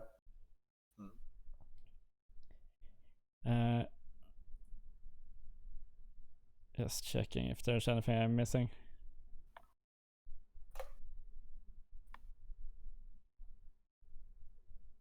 Alright, I think we'll continue on to the next question. Let's see. Wait, we were on the dragon question still. Yeah. Alright, I think we finished that one. We expanded quite a bit on it. Yeah. The vegetation seems so overwhelming in MMO 2. How are you gonna distinguish pickable plants and ingredients from normal plants? Yeah, I mean, the obvious goal is that you can pick anything. Everything you see, you can pick, but obviously everything won't be effective. That's the goal. We try to cover this in the old game that you should be able to pick on everything, and some things be good for something, and some for something else. So that's still the goal. That's what you see. You can interact with in the game world. But yeah, we do have quite a lot more, so much more props and different plants and vegetation. So obviously it puts much more workload on our guys to implement all these stats resources, and obviously new resources in terms of so many new plans and stuff. And again, it's a whole line where we have hundreds of new plans, and they are so similar or they're crap. I mean, that's also, do we want to, is it worth the cost? So that's of course a debate within the team, both code wise and art wise, due to all the work and assets we need to go through. Uh, but the obvious goal is always, what you see is what you get, and that's what you can interact with. That's our aim.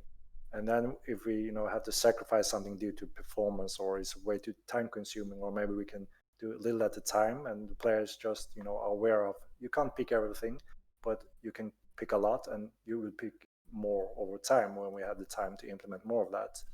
So I think that we're leaning towards that, because we need an army to cover hundreds of plans, obviously. And it's also because there's so many new plans, and we to invent a new plan requires so many things, both content, visually, stat wise, resource wise, recipe wise, and it needs to go into all these different crafting systems. So it takes quite a lot of time to just add one new resource type, and then again, it's balance and all that. So I think we will, start off very carefully, and make sure that we have the foundation, we have the core, we have all this valuable data from the old game that we know this works and this was risky and so on, and we go from there.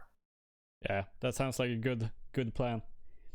I think there's probably quite a lot of work making all those plant models, right? Yeah, I mean, we have bought tons of plants because they're plants and looks amazing. So, but that's this smallest part pretty much, because after that we need to go through so many steps, optimization, packaging them, and create icons. We need to go through all the stats and tag them in all different crafting areas, and then go through balance. So yeah, it's so much more work surrounding every asset. Just having the 3D asset is almost the smallest step for our game. Okay, yeah. I guess there will be a lot of uses for the plants and all the stats and stuff. Will that transfer over? Yeah, I mean, most stuff we will transfer over. So people should recognize a lot of the plants and fruits. We just need to, go through all those assets, put them into the crafting areas. But of course, I mean, like in the old game, there are so many plans that may not be effective, but maybe it's something for the new alchemist to train his skills and get going on a low level tier. So yeah. Yeah. All right, we'll continue to the next one. Will there be fletching implemented on launch, or will we still have to buy our arrows from the NPC? Oh no, NPC. There we go. Yeah, I think we have to start with buying them. That's what I'm thinking right now. So, I mean, there's so many areas we're going through, and there's quite a new areas that we want to have in launch this time, that we actually wanted them in launch in the first game, but we never took those. For instance, all the clades.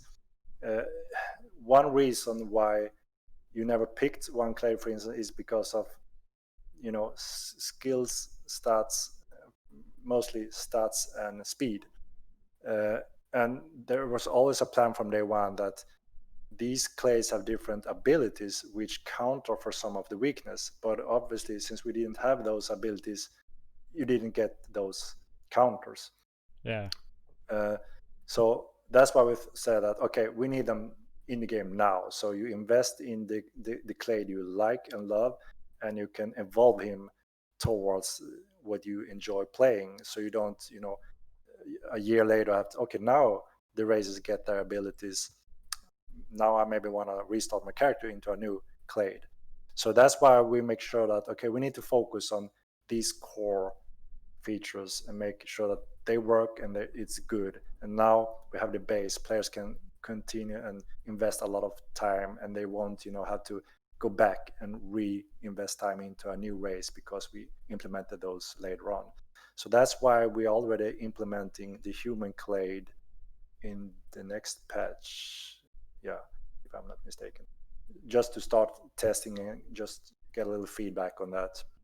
So every clade have their own clade tree with specific some abilities, and further refining your character how you want to play him. Yeah. So and obviously that takes time. So our prioritize list kind of changes due to that. So okay, we know what the players want due to the feedback from the old game, and we know what we really lacked, and we know which areas that was bad. We need to rebuild them. So we try to make use of all that information and data to make sure that, okay, we can reach a persistent state in a really good base. Everyone can get started and devote time into the game, and then just over time we implement all these different features like poisoning, fletching, and other things like that. Yeah. I think when it comes to the clades, I've heard a few things like some minor kind of night vision and that kind of thing. Yeah, so like you have read in the race lore descriptions, some of the race have, they have better vision in darkness. The Hergas that lives in caves, obviously they have a different eyesight. So all the races have a specific rule when it comes to how they see in darkness and how their range see, and they can even alternate their vision to see even sharper and further. So that's an interesting ability some of the races will have. Obviously humans will see how have you have seen the game, like in the old game they don't have these super abilities, but there will be some abilities for the other races that affects the environment, because we created this day and night system that support the vision system. So we have system now that determines how far you can see and how well you can see in nighttime and in caves and such.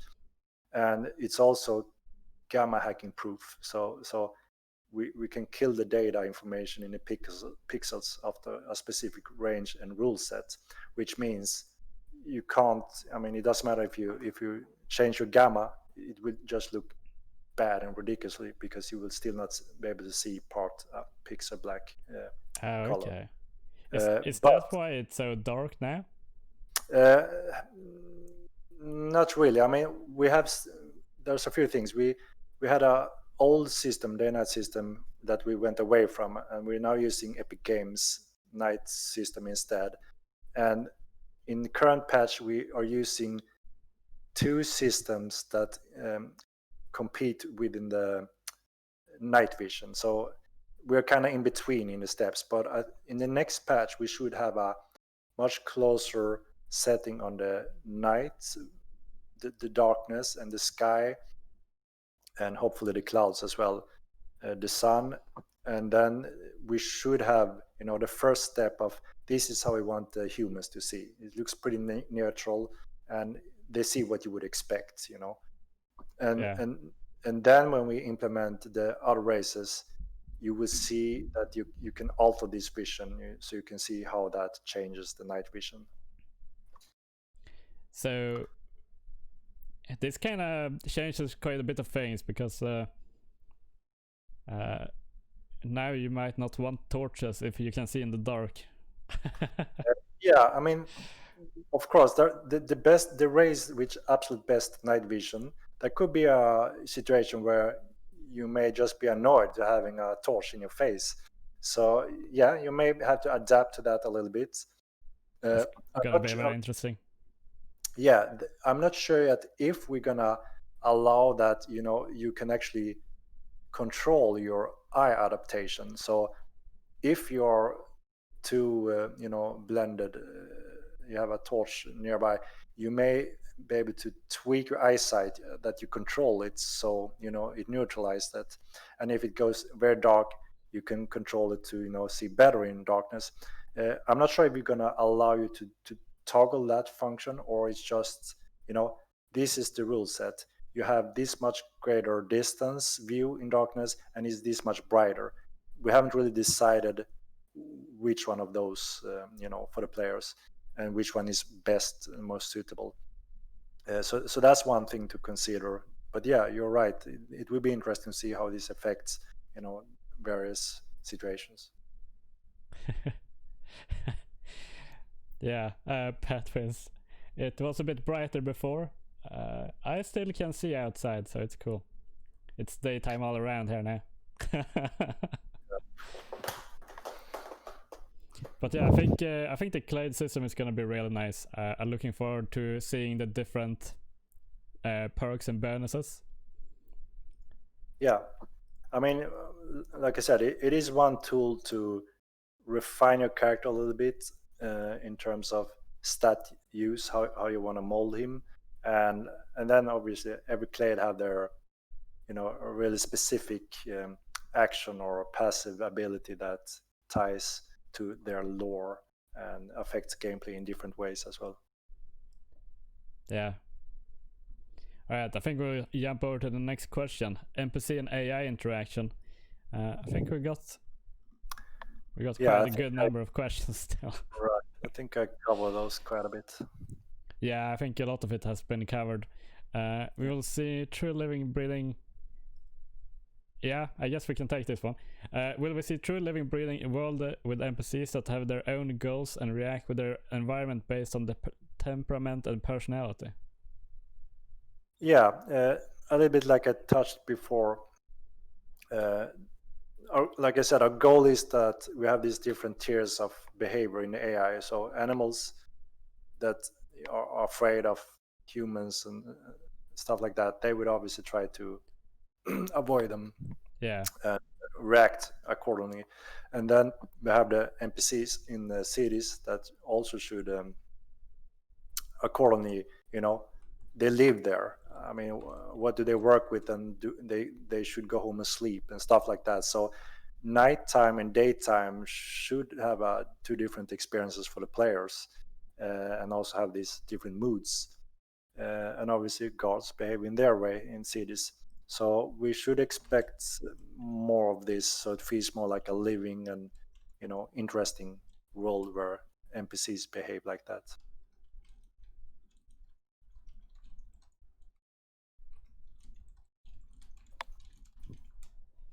Yeah, there we go. Sorry. Yeah, I think the AI stuff, we have pretty much covered it all, and about their what should I say, their behavior. Yeah, it's gonna be more player-like, and animals gonna move around on their own and try to stay away from all those dangerous humans. Yeah, that's the goal. We have probably covered a lot of the flagging and criminal system as well. We got a few questions here. Can you expand on how the red-blue system will work? I know they said that they are looking at better ways to implement it. Yeah, I went through this a little bit earlier as well. But in short, we're looking at, you're not just running around with a flag color and that's it. So there's a different way of handling that. Just like I said, you have to keep track of your players, in a much more efficient way, in terms of, if you have seen a criminal or theft or murder, then you know that. And if that player is reported to a city or empire, they have a log of that as well, which could be passed on to a player depending on his faction standing or if he pay for that service. So in short, we could be looking at, you could actually become a bounty hunter now. If you pay a local guard or judge in the Timremic Empire, you could ask him if there's someone here that is wanted, if they have a murder counts and someone reported them. So we're looking at, instead of having this flagging system, I mean, we're still using some of it underneath. It's just that it's not visible in the same way. And also, it's more logical if you piss off the Timremic Empire, but you do the other empire a favor. Yeah. You can have this conflict and be on the other side. They're welcome there, but you're not welcome in the Timremic Empire, for instance. So if you do this negative action or kill towards this side, you get a negative standing. And if you reach a specific standing, then obviously you will be banned, outlawed, or hunted, and they have records of you that, yeah, sure, this guy have a bounty on him, so go ahead and kill him. And you take note of that, and you can try to track him down, and it's fine for you to kill him. But another bypasser may not understand what's going on. Why are you attacking him? He may not know that you actually have this deed of, yeah, he's wanted, so it's fine. You can hunt him. So it's more on the player side that you keep track on what's going on. So that's what we're aiming for, at least. Patwin's asking here about if you do another empire a favor, does that mean that you might have in-game tasks? Like quests? Yeah, well, we won't ever really have those classic quests like you see in most MMOs, theme park MMOs, but there will be deeds. If you fight the other side, if they're on a conflict, then maybe you will be a positive standing in that faction and negative in the other one because they are in a conflict. There could be some services if you buy and sell stuff that they need that could also be affecting your standings with them. And the better standings, the more options you may have within that kingdom and more services or similar. So in that way, we try to give a more dynamic and interesting way of how you are viewed by the different regions and races depending on how you act in the world.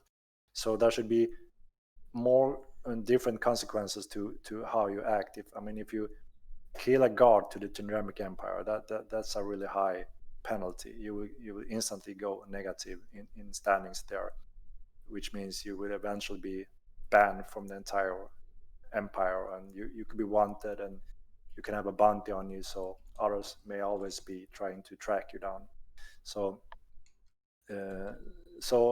and there could also be a request. This empire is a huge lack of or need of specific resources. If you help them with that and refill those resources, you may also have a positive standing in that. So you can work on standings, and it could also affect you to reach other services, and you may have better taxes when you live in their cities. So there should be interesting bonuses for actually doing good deeds for an empire or region or city. So that's what we're trying to incorporate instead, to make it more fun, interesting, and logic, instead of just having the old crude red, blue, gray system. But at the same time, we may want to use core of it. So if you make a temporary action, you may be temporary gray, so you know that you can attack him and do whatever. He stole something, and then the real general ban from that city is when you're enough negative standings with them. Yeah, I really like the new concept with the reputation going basically going bad to getting good, so you get some perks for it. Yeah. So it also ties to the death system. If you want to get resurrected and all that, obviously if you have bad standings to that side, they won't resurrect you. And if you really want to get back, then maybe you can bribe someone to pay the deeds for you. There would be many different interesting ways to work on standings depending on what you're interested in, or if you want to be, outcast, that's fine as well. So, and I mean, they also had a standing system in EVE Online, which I played quite a lot, which has some interesting aspects how they used positive or negative standings as well. So there's some inspiration and information how they have done it in a pretty good way as well. That also brings me to like the Fursars. They're supposed to be like outcast people. Will they have their own community somewhere in the wilds? Yeah, I mean, this is the time where we tie the lore more into each clade. So in the old game, Thursa were one of the dominant melee PvP fighter, and that's it. And there was no real penalty. In the lore, it said they were outcast bastards and so on, but you never really noticed anything of that in the game. So we do want to try to incorporate that more into the game this time. So both the racial abilities, but also factions, starting options, and stuff like that. If you're a Thursa, you are an outcast, and that's how you start the game. So you're not really welcome to just start in Tinram, for instance, if you're a Thursa. So we really try to cover those things where it makes more sense, and you start in your homeland, your home city, and you are within your race more. So that's the start. That is more important factor, and then obviously it's up to the player how you want to try to affect that. But there still may be this strong stance on that. Okay, in this area or this empire, we don't tolerate Thorsa. They are outcast, and that's it. No matter what you do in the standings. So those things will come more into play this time. Yeah. So let's see. I need to gather my mind a little. When you're a Fursar, will you be able to go into, let's say, Tindram, or will you be like treated badly, or will the guards attack you, or will they just be like throwing fruit at you or something? I mean, if you look at the lore, you're not really appreciated as a Thursar, stepping in the Tindramic Empire. So we do wanna, show that maybe most of the vendors and the stores really just hate you. They won't trade with you. So obviously, it could be difficult for you. So maybe you need to pay some money to your local Tindramin friend or whatever, so he can buy or sell for you. So yes, it will have an effect of how NPC treat you in the game as well, depending on your race and standing. Okay, sounds cool. Let's see. Oh, I'm not 100% sure this is a serious question. How is the AI so far? Will guards rubber band and attack you from 20 feet away with the sword, or have there been improvements in this area? I guess it's a serious question, because we had problems with it. Yeah, of course. I mean, that's the old AI guards. We know we had a lot of those issues, and obviously that's what we're rebuilding and going to use a lot of Epic's game functions and software to make sure now they behave like a more smart bot in Unreal Championships games. I mean, we have a much better foundation to work with, and we now know how we can utilize that in our game. So Sebastian's very confident that it will not be close to those issues and situations. Obviously, we will have bugs when we implement it, but we're pretty confident that this time we will have a more robust AI using Epic's software quite a lot. So we should be in a more safe state. All right, that sounds good.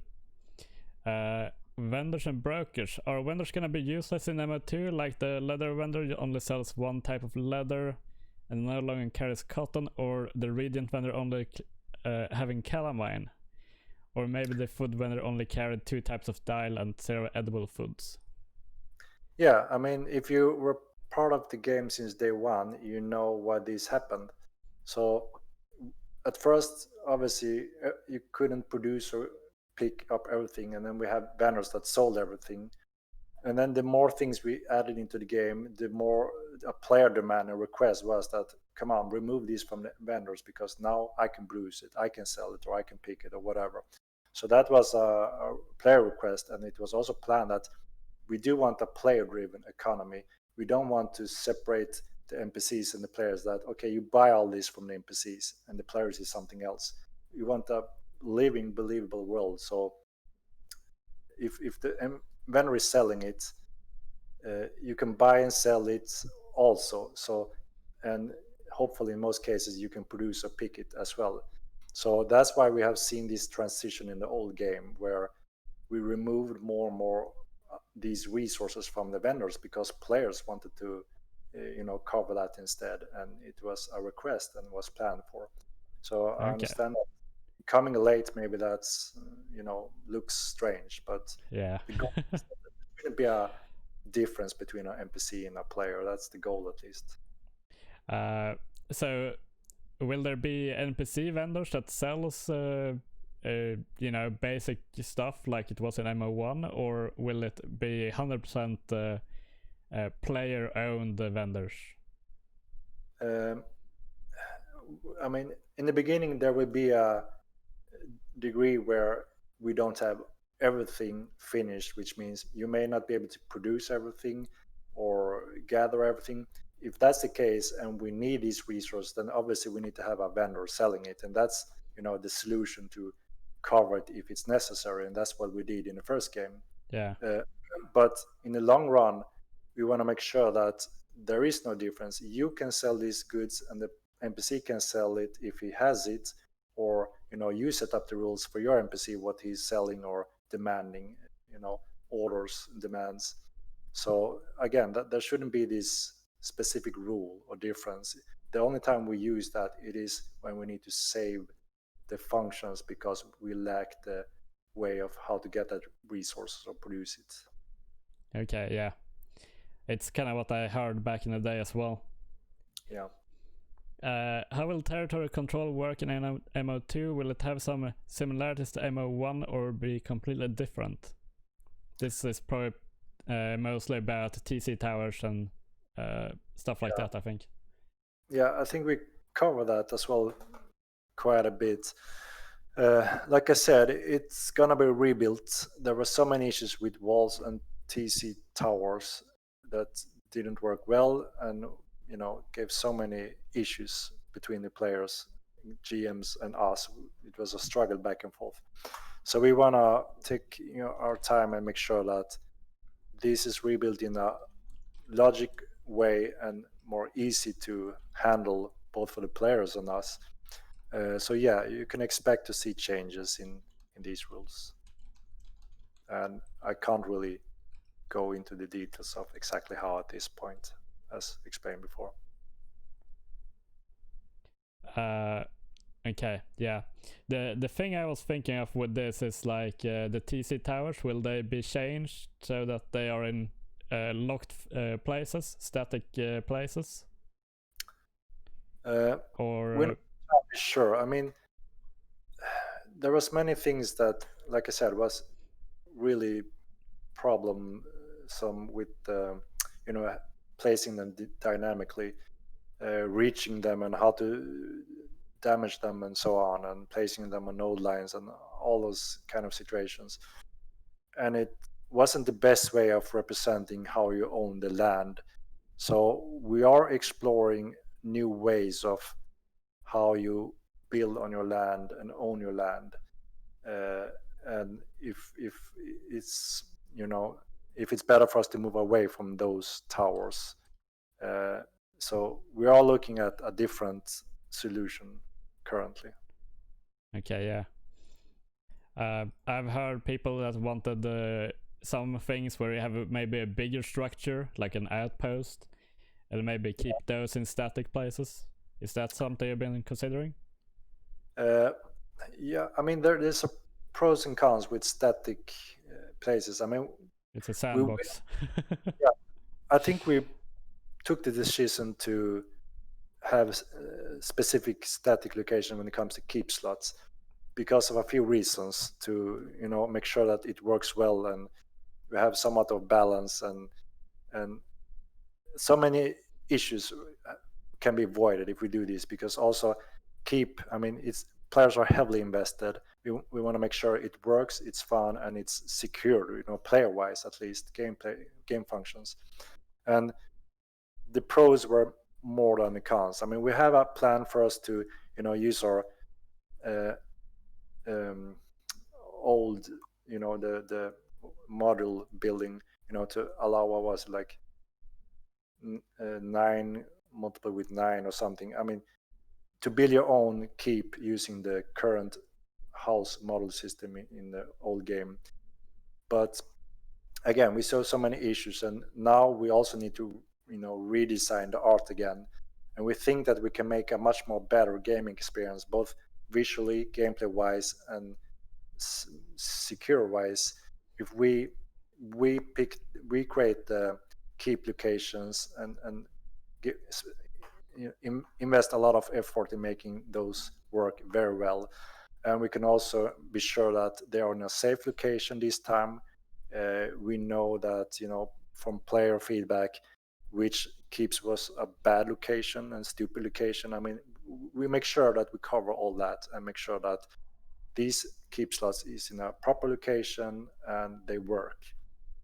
And then we can work on what's the rules regarding walls surrounding this. How will players be able to use this, and how does players grab land? Do we still use these towers or something similar, or do we just let them build in a different way just to afford it using another point system, or how I would explain it? So, and that's what we're exploring right now. How can we make a better system that allows you to build in this area and expand on it? Because the towers wasn't working very well, and I think the players have experienced a lot of frustration issues with them as well. Yeah. The most interesting thing I have ever done with the TC towers was our mountain sliding in Spirit Realm. Yeah. Yeah, there's been so many crazy. I mean, I got calls in the middle of nights, in the past years, from the GMs really doing their best in trying to, how do we help the players in the right way, and how do we handle this, and it's not fair game here, or there's been misinformation. One side says you can do this, the other side says no, you can't, and then we have to confirm and see what's right or wrong. It's been a nightmare. I mean, I've been woken up middle of the night so many times just to try to help and sort this. And this is not something that the players, I can understand that what the players see is, oh my god, so stupid they are, or they missed this, or oh, the gym is being there, so he must be doing something fishy, he must be cheating with them, or they're the devs are fooled by the players. This is not right or wrong. But trust me, we've been working closely with the GMs, all the devs involved in this, to try to solve the situation and see how can we handle this, and how can we do the right calls, and how can we fix the functions to avoid these situations, because a GM can't just interfere when it's a live war going on. We know that because it's not fair game. So that's why we have meetings regarding all this. How do we handle this now in the second game? Because we can't go over this again. I mean, we don't have the health to go through this a second time. So obviously we need to be smart here and cover this in a proper way, fair game, and we won't interfere because it shouldn't be necessary at all. Yeah, so that sounds good. Yeah. I feel like there's been too much places where the GMs actually have to interfere in the, what should I say, the TC politics and stuff like that. Yeah, and they would be damned if they did or didn't. So yeah, so that's why, I mean, now we really need to go through all those areas that, okay, how do we completely avoid that? I mean, what you have in game, that's it. Fair game to everyone. If it seems unfair, that's still what's going on, and it's up to us if we need to change it or patch it. I mean, we won't interfere or change, because no matter what, it will always cause more of a damage if we do. Yeah. It's best the players actually gets to learn the system, how it's working. Yeah, obviously, I'm not talking about if a player is cheating and really, breaking something, then obviously we need to act or accordingly. So, but yeah, game balance, right? There's been thousands of cases where players think that it's a cheat, but it's the game mechanics, and it's the same for all sides. So, and if we try to explain this, they think we're stupid, that we're cheating or allowing these cheats. So that's one of the big struggle in this kind of game, where it's so dynamic and everyone can use the same mechanic, even though it may not seem fair or right. That's what it is. And it's a struggle because players gets upset, and it's not strange that they get upset. I mean, they have such much invested in that keep or house or whatever, so we understand the frustration, but we need to handle this better this time to make sure that this is more full bulletproof, that this is the system and this is how it works. Yeah. I see like Tech is typing here. It kind of sounds like you're not going to do balance patches, but there is obviously gonna be some patches, but basically wanna reduce the amount of it. Yeah, I mean, also one thing that we clearly learned as well over these 10 years, no matter what, players will never think that the game is perfectly balanced, and it can't be. It's impossible because it's so dynamic, and some functions simply don't balance each other's. So it doesn't matter how much we patch it or change it. We've been going back and forth 1,000 times, and then when we have new era of new players, they complain in different ways. We have to go through it again, and it never works. This kind of game, this is one of the major struggles, that people will never agree on a balance, and they will never see the same way, and they will have different play styles and views on everything. So I think what's important here is that we have learned this over 10 years, and we have to kind of trust the dev team that, okay, we can use all these 10 years of experience, and all these areas was suffering so bad due to this and due to that change. So now we can at least improve that and make sure that those issues doesn't happen again, and that the player can trust us to this is the best out of the bad choices, if it comes to that also. And obviously, there may be big imbalances in swords and weapon or whatever over the years, but we have to be very careful in just saying, okay, now we patch this profession that these players invested tons of time and skills into. Sorry guys, but now you're gimped, or now it doesn't work like that anymore. Whenever we do that, we hurt so many players, and we lose so many players, and we always get bad and negative feedback all over the world. So obviously we have to improve this field quite a lot, because that's the general response and feedback from players. So that's why we need to spend everything we can in trying to get as close as a good balance as possible during the testing phases. And when that's delivered, hopefully we won't go back and touch those old things. Obviously we add new things, and that may change a little bit what's popular, but we can't just go back and change things back and forth all over the time. That's something we learned over 10 years, and it's very clear when you sit on this side of the development and see all the feedback and data. Yeah, that's basically what we're doing here. We're bringing it out so the viewers, or the players know more about it. Yeah, and hopefully they at least get a better picture of why are we doing these stupid things when it may not be that stupid in all the cases. So hopefully that gets across as well a little bit, so people understand that we're not new to this anymore, and we have tried so many different ways when it comes to feedback, changing things and balance things. Yeah,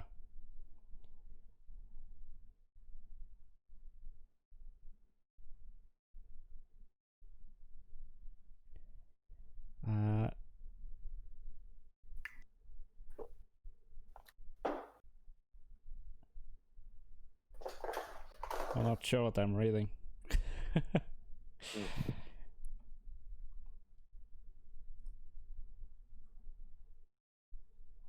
Alright, I think we need to get on to the next question. Yep. Will there be anything that we used to buy from an NPC that will now be made by players?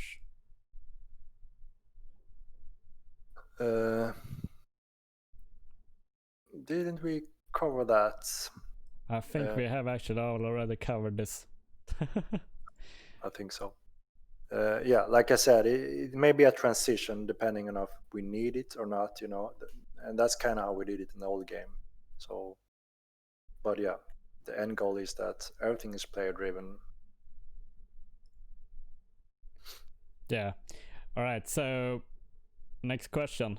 These are a bit mixed questions that I never really got into a category. Yeah. What will happen with all the wealth from MO1?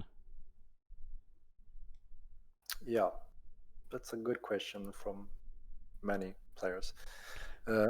So, yeah, like we, you know, just discussed a little bit before as well, we are aware that, of course, we want everyone to have the, you know, the same fair start, a clean start, no edge in terms of power or richness, you know, getting that edge and claiming things that wasn't possible for any new player. So we of course respect that, and we make sure that everyone starts with the same terms in that degree.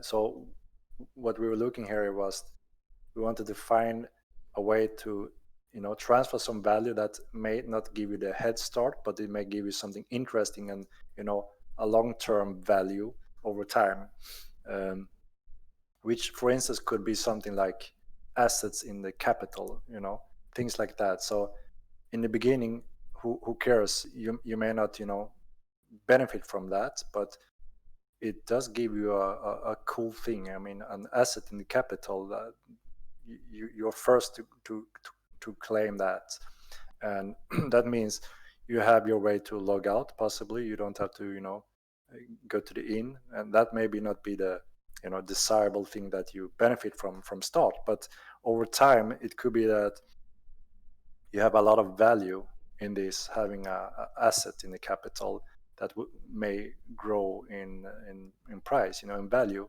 and that could actually offer you the opportunity to offer a service when you reach to that step that now you are skilled enough or have richness enough to start this business or offer this service, and it is in a good location, and you already covered that step. So those are the things that we're looking at, where you don't get this head start. You can't just, you know, run out and grab power and richness or gear, but you get a long-term value, and it could be growing over time.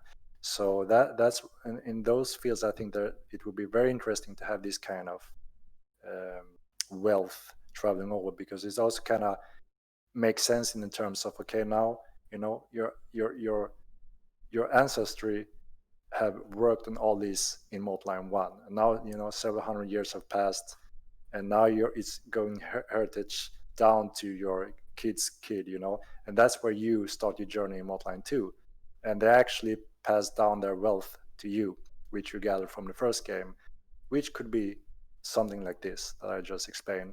So you get this when you start, and you know, you have this richness in the game. It's not really, you know, giving you this boost of anything. You have to go through everything just like you would starting the game, like anyone else. But you do have this, you know, like I said, valuable assets, so to say, and that's what we're looking at, if that's a possibility, which I think is an interesting way of, you know, transferring wealth that could grow even more over time.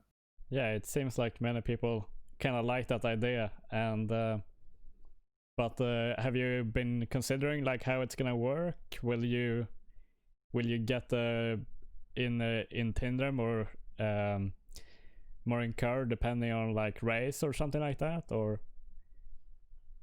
Yeah, so obviously we're gonna have specific starting rules as well, depending on your your homeland, your race. Those will determine your options.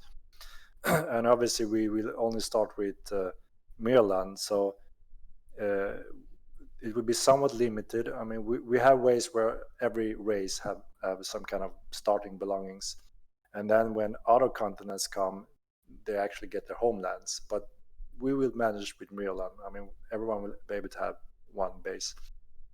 Uh, so depending on that and the race, if that's something that limits your entrance to, for instance, Tinram, if you're an enemy of the Tinramic Empire, for instance, uh, maybe that's not an option, but maybe Monkur, which is the the other capital, that may be an option. So we're not really clear with those details, and that's why also we haven't really made a statement of, okay, now we have sorted all those details questions.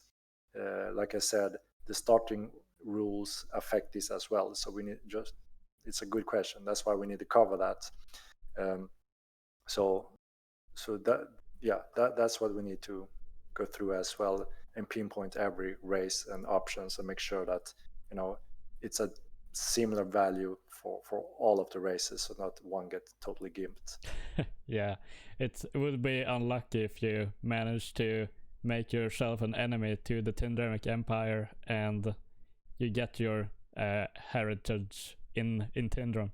Yeah, I mean, in one case it could be a deed, so you still have the assets. It's just that you have to consider if you want to sell it, or you have it for another city, or a city to come, or a continent to come. There could be options like that as well, if we see that there's a huge problem for the Thorsars, for instance. If that's the case, I mean, do we have asset in Kranich for the Thorsar start? I don't know if that's you know valuable and doable. So there are those question marks, of course, if we go this road, that we need to go through and make sure it works. There was something I had on my mind just a moment here. It just slipped out. Yeah. It was... Damn it. Hate when I lose my thought, but I think we can continue to the next question. Because that system is not really finished yet, and we might come back to it at some other time, I'm assuming. Yeah. Is there any secret location that was in MO1 that no one found, and will it be transferred to MO2? I'm pretty sure there was a few secrets left that haven't been discovered yet, and I'm pretty sure they'll be transferred to the next game. Okay, cool. Yeah. It's basically new content, but old.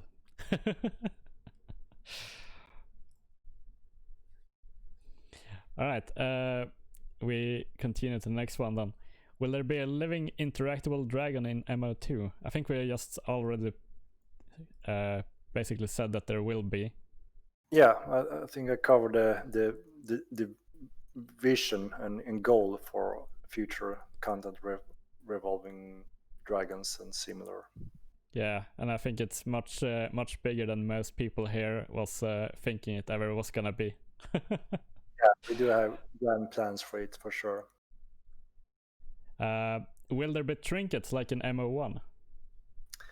Yeah, I think we will transfer them over. We have some adjustments. Overall, we got good feedback when those were implemented, and it gave further room for some tweakments. You got some skill bonus and some build options that players seems to enjoy and fine tuning. So they added a little bit to the end game, to giving options to different builds. So I think we will transfer those, but be careful to take small steps so we don't implement too powerful stuff. So we keep them, in a safe balance range, so they don't changes the outcome heavily, so to say. Yeah, I've heard a lot of bad and good stuff about the trinkets, but mostly bad, I think, to be honest. Like, Okay. People never really saw the reason to use the higher tiers. They just cost too much to use. Yeah. Since maybe you want to have 2 or 3 of them Yeah. to make your build get that little extra bonus in a certain place. Yeah. So people mostly use the lower tiers, like tier 2 and tier 1s, I think. Yeah, I also recall a lot of feedback when it comes to that the higher tier was so expensive that most people didn't bother about them.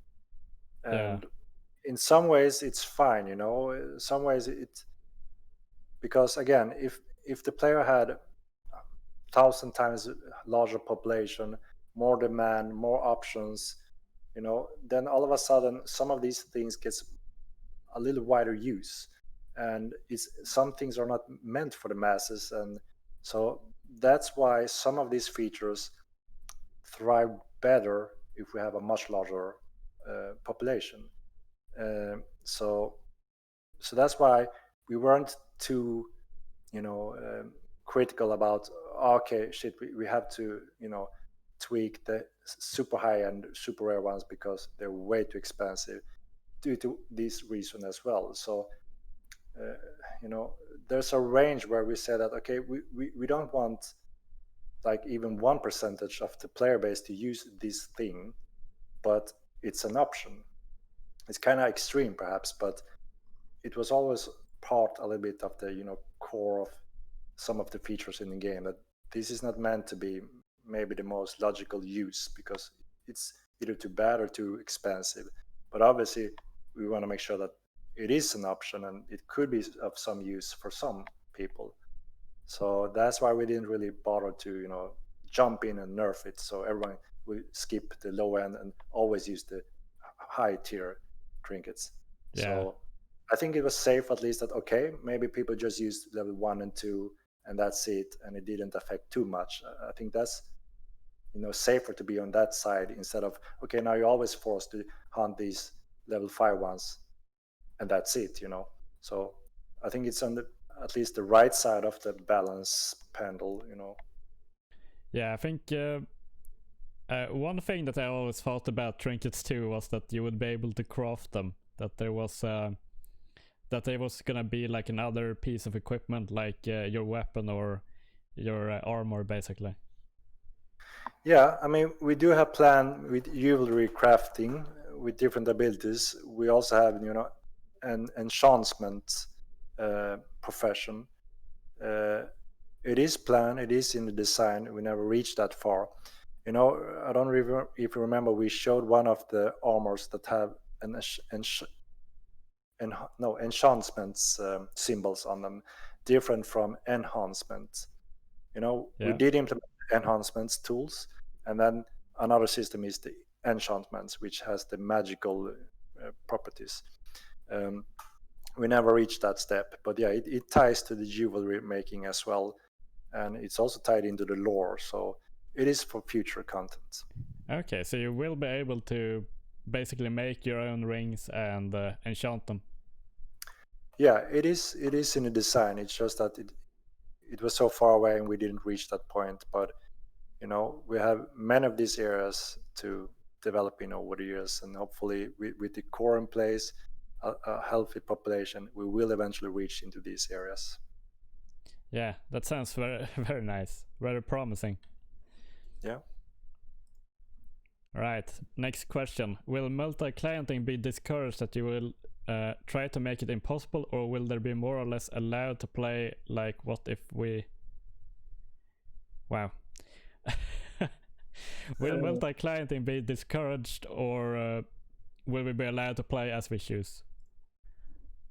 Um, I mean, our goal is to, you know, the general player should, you know, be happy and satisfied with using one account, which is one character. That's also why we're redesigning the character progression with the clade system, the veteran system, and the two skill tree systems. So they have a wider, you know, gameplay field and can invest and feel more attached to that character and make a mark in the game, and others will have their view on you as well. So we wanted to step away from this that happen a lot in the old game. Most veterans just throw in multiple characters, accounts, didn't have any attachment whatsoever, felt bored and upset when they were forced to jump in on this and that character just to produce these resources, to produce these assets to the guilds. All that was just annoying for the majority of the PvPers. We want to step away from that so the players feel more, like I said, more fun, excitement when it comes to refining your character. And the things you're not interested in, there should be tools and enough population to trade for that instead. So I'm hoping that this works better when we redesign these areas that touches this, so player don't feel that they're forced to create another account or multi-clienting. But of course, there will always be these hardcore players that just want to do more and have a multi-clienting or something like that. And I don't think we will spend time, at least now, to try to hunt and prevent that and make it illegal, because we don't really have the resources, and it's not that critical enough to do that at this point. So if someone really want to create another account,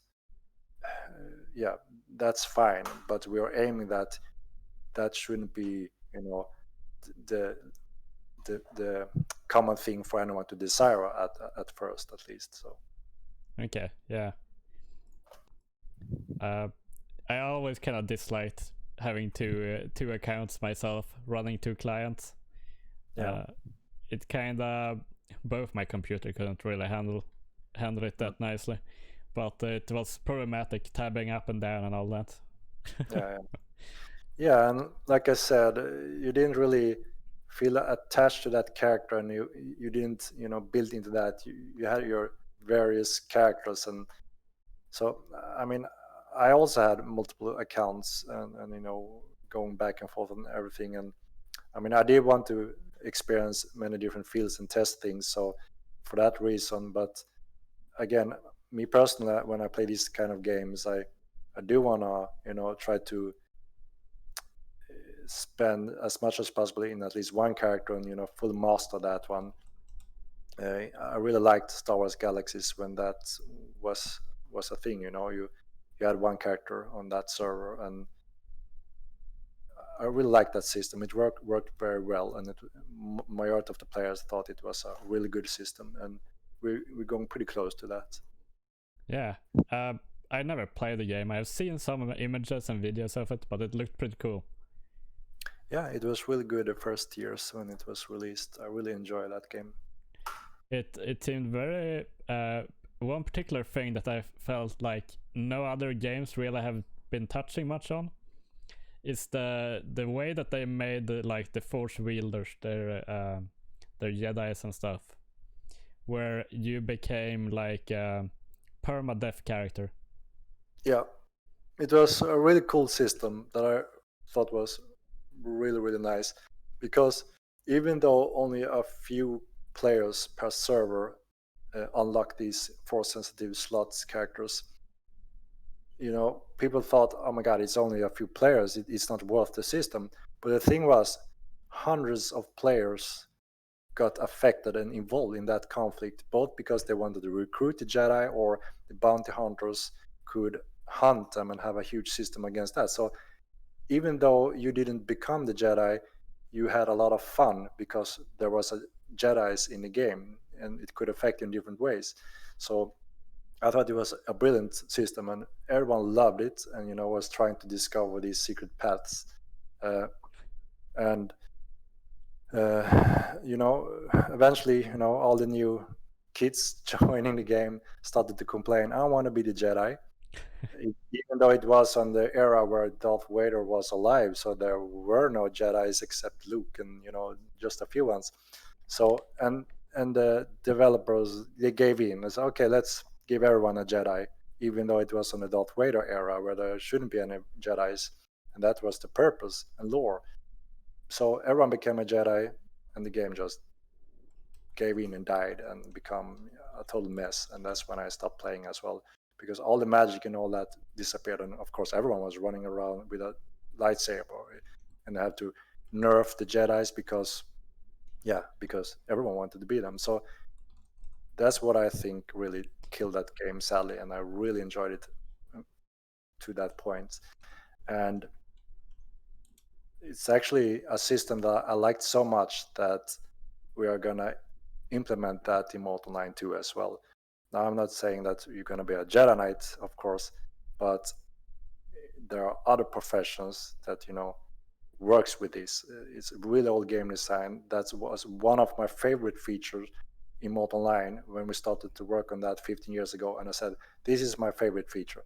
We never got to that point, of course, which is sad, and it was very advanced, and like I said, if it didn't give much value to many players at that point, it wasn't worth it in the prioritized list. But I really hope that we will reach that point sooner or later in Mortal 2. If we get more resources, we get more developers, we can also cover these really exciting features that adds not only to those that actually becomes those specific or rare professions or abilities, but everyone surrounding them, just like it happened in Star Wars Galaxies. I mean, you either have him as your enemy or friend or ally or just know him. It's a cool and fun thing, and you can interact in different ways.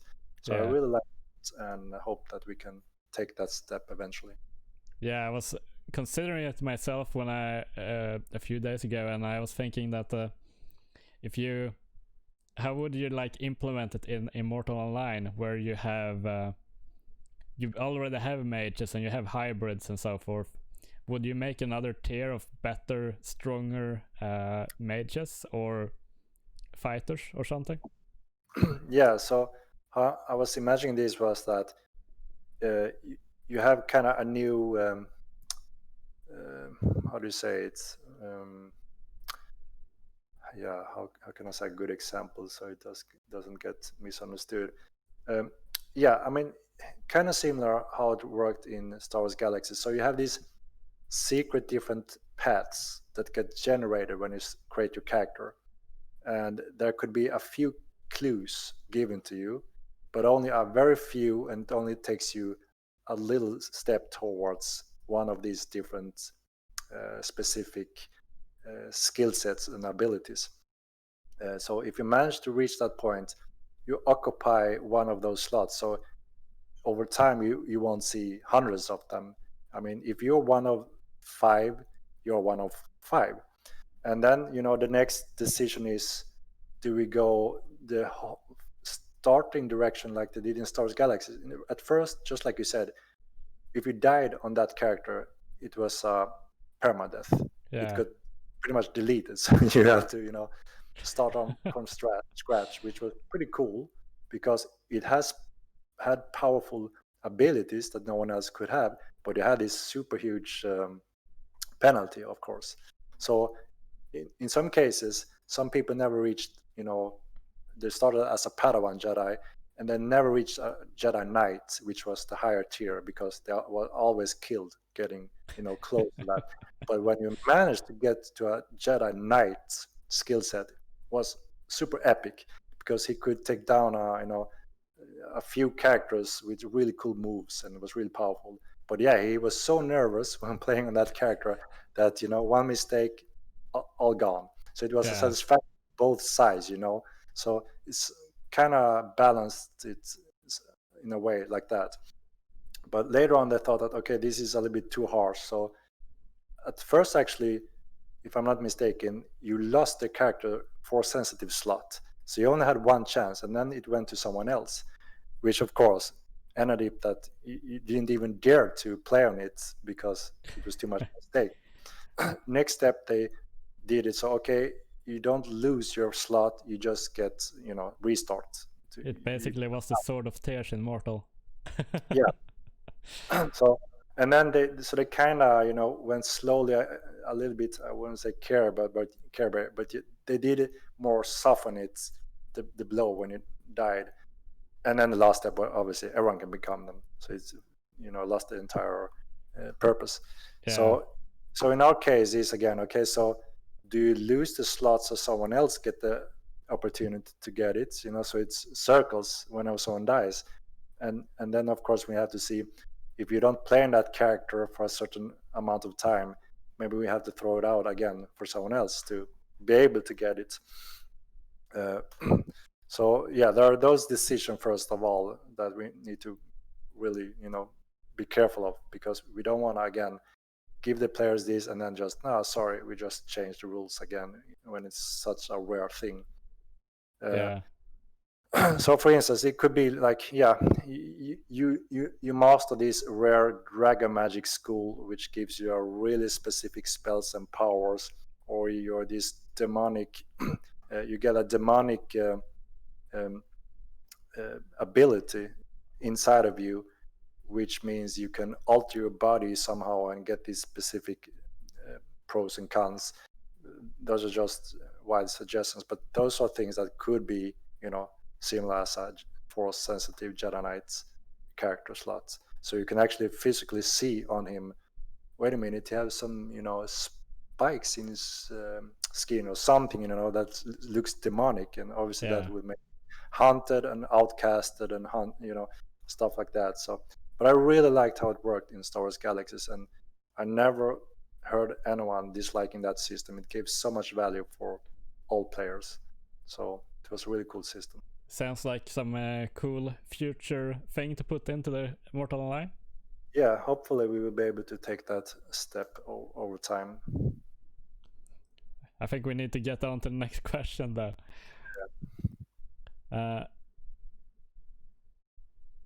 Oh yeah.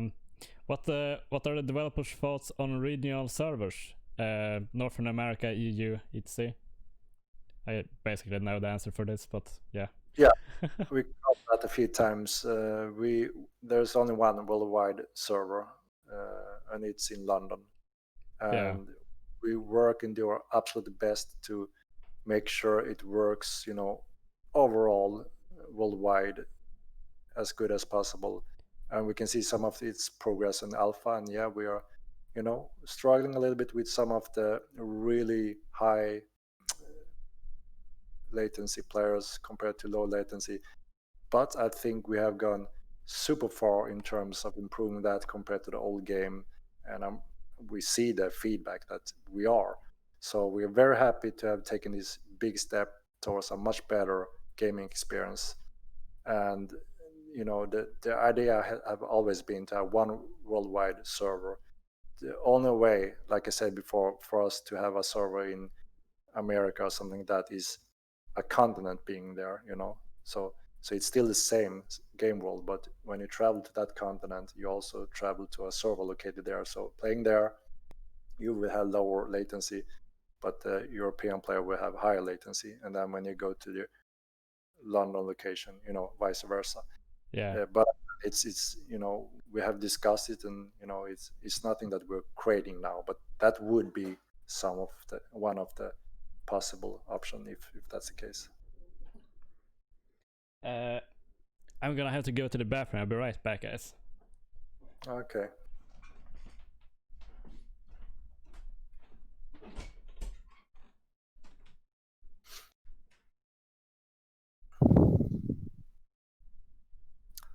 Oh my god, 5 hours. The time goes fast. I didn't notice that, but yeah. I think we are in the last questions now though, so, and yeah, it's getting late, so it's been a long session, but yeah, it's been good. Hopefully players learn more about the game and get excited to take part of it.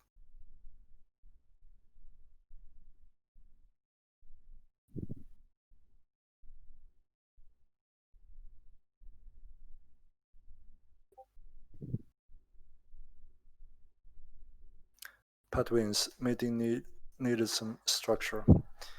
Yeah, I mean, this is our first session. It became quite long, but I think we had some good discussions, and we get the chance to explain some of the future vision of the game, and yeah, explaining where we are going for. But yeah, maybe we can do this in the future as well and have it go smooth.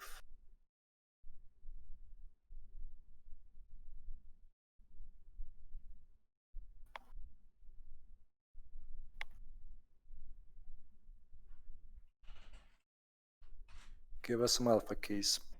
Yeah, I mean, we are getting closer, like I said before, to offering the lower package that a lot of people have been asking for. So, welcome back. I was just Thank you. while you were away. Yeah, I guess we continue to the next question, right? So we get this done. Yeah. What are the developer thoughts on in-game limited function map? Yeah, we said that we never want this auto map, so you see exactly where everything is and where you are. We always thrive to having this realistic open world. You will learn how to navigate. Your knowledge and whereabouts is, valuable things in the game. So, and if you need someone to navigate and help you, then that's a service or knowledge paid for or whatever. We did want to, give tools or options for the players to create their map somehow in a game. And obviously, if we just give them the mouse to paint, on a map, then we get silly looking maps, which we see on a drawing system in the whole game. Pretty fun and nice, but I really like that. yeah, but it didn't really give a practical tool for a player to, here you go, here's a nice map of this city or towards this location, because yeah, it's impossible with the mouse. And yeah, it was tricky. We mostly painted a little bit of funny stuff on papers, and it bounced back and forth in PvP. that worked, and that was pretty fun. But what may be possible is that, with the proper skills, your character, if you run around in a city and kind of map it out, and we have this tool that you actually allow you to, with proper skills of course, and if you have actually run around, you kind of take the drawings on a map. The character is doing it, so it's, it will look like a real painted map. And it, depending on his skills and where he run around, you get that transferred in a map. So for instance, if you have those skills and you run around in Tinram, then eventually you may have mapped Tinram, and that's an item you could sell and say, here's a map of Tinram, I've painted it. And if the player opens that, it is indeed a pretty detailed map of Tinram, and maybe you can draw some cross and marks on it. So if he have marked, or you mark, the bank is the cross and the circle is the inn or whatever, then you can use that to navigate. But you don't have the arrow. You still have to say, okay, I'm here now and I have to go there. Proper. That's cool. That would be the way how I would like to see map making in the game. Yeah, I think that's the way to go. I don't really like the modern thing in MMOs where they basically give you a direction with a dot and like, here are you, this is where you need to go. Yeah, I mean, the entire game is designed to be that way. You follow this direction, this arrow, this is the level, this is the requirement. It's their kind of game. Molten Lion, it's a real open, free living game world. There isn't arrow, and you shouldn't go towards that arrow, because that's up to you. You create all that content and decide what you want to do in this game world. So it doesn't make sense in our game. Yeah, I totally agree with that. Yeah. Here I got a question from Sebastian. Why do you spend all your time practicing the combat just so that you can crush the other devs during internal testing? Don't you have important things to do? I got stuck in the PvPing aspect for quite a while, and I also deal quite a bit with some of our alpha players, and I had a blast, and I both learned a lot of stuff from them, and I got to experience from average duelers to really good duelers, and that's been awesome and good experience and knowledge for me to have as well. So, and most importantly, I really enjoy the combat. I mean, such a big leap from the old game. I mean, it's in the, it's really in the back, the feeling. Every veteran knows what I'm talking about in the old game. I mean, all those years. But now, it's so easy to pick up for a new player and feel, wow, this feels fluid and it's fun, and there's a satisfaction already, and you can really start developing your skills and becoming more successful. I mean, I got to a point where, okay, I'm way above average. I beat most guys 1-on-1, and then one of the really good, experienced PvPers came in and did a 1-on-1 on me, and I really struggled to, become successful. So it's nice to see this depth, because I shouldn't be the number one PvP, or something would be strange then. I mean, I have got past my peak, so to say, which is it's but it comes with age, I guess. And of course, I can't devote all my hours into practicing, but it does make a huge difference. I noticed how easy I whooped the guys on tests, just by dealing with some of the alpha guys.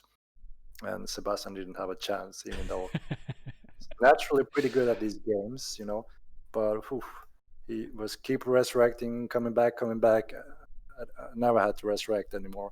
So yeah, it was great to see that you can reach those depths just by practicing a little bit, and it's pretty easy to understand it quickly. So yeah, I'm really happy to see the progress of our current system, both movement and fighting, combat wise. And yeah, the feedback been awesome. So we're just fine tuning it, and while we are now taking the step to adding non-combat stuff as well, which is going to be exciting as well. Yeah, I think it's really cool that you are actually in the game playing with us, testing out the new functions, Yeah, the new combat system, and yeah. And I also had a blast when me and a few other guys, we started to explore in Fabernum. So they showed me the ropes, how to be a ninja, how to travel up on the roofs, how to reach the different steps. And that was a blast as well, to see that, wow, there's already specific areas that if you do this perfectly, you can reach this point that no one else can if you don't know how to. And you can reach so many areas, and travel far up in the roof. So it was really cool to see that as well. And I love when those things happens naturally without us planning it. I always yeah, say that, remember now, when we're creating Kranesh, a lot of people fight on the roofs, and it's been part of the game since day one. So make sure that we incorporate that. But Fabarum took it to a whole new level without us even doing anything to support that. I mean, so that's been a blast, and everyone had fun with that as well. The only thing now is that we have when you jump pretty far currently in the current version, and when you fall down, it's a little bit like you're on the moon. So it's not really realistic and good in that state. oh But yeah, it reminds me a little bit of Elder Scrolls Oblivion or Morrowind with the yeah, jumping. yeah. I mean, again, there's a reason why you may have that, because it gives, just like I described, this fun new era that I didn't have a clue we had in Faberno, where you can reach points and be skillful, and utilize the height and roof and fences. So the downside is, now if we remove that, you fall down much faster, like maybe you would expect, then we also cut away 90% of that experience we had on the roof. So that's why we need to be careful when we change those core functions, and be sure that, okay, now we have set them and it works and we're happy with it. It's very dangerous to change that when we go live, because all of a sudden, you as a roof master, you lost everything one patch, and that's devastating for so many players. So all that, Yeah. this is so important for the player base, and we need to value that. So that's why I'm already hesitating, pulling down, increasing the gravity, but which we should, because it's a little ridiculous. You're on the moon right now. But yeah, it's a fine line where we remove good stuff by doing that. So yeah.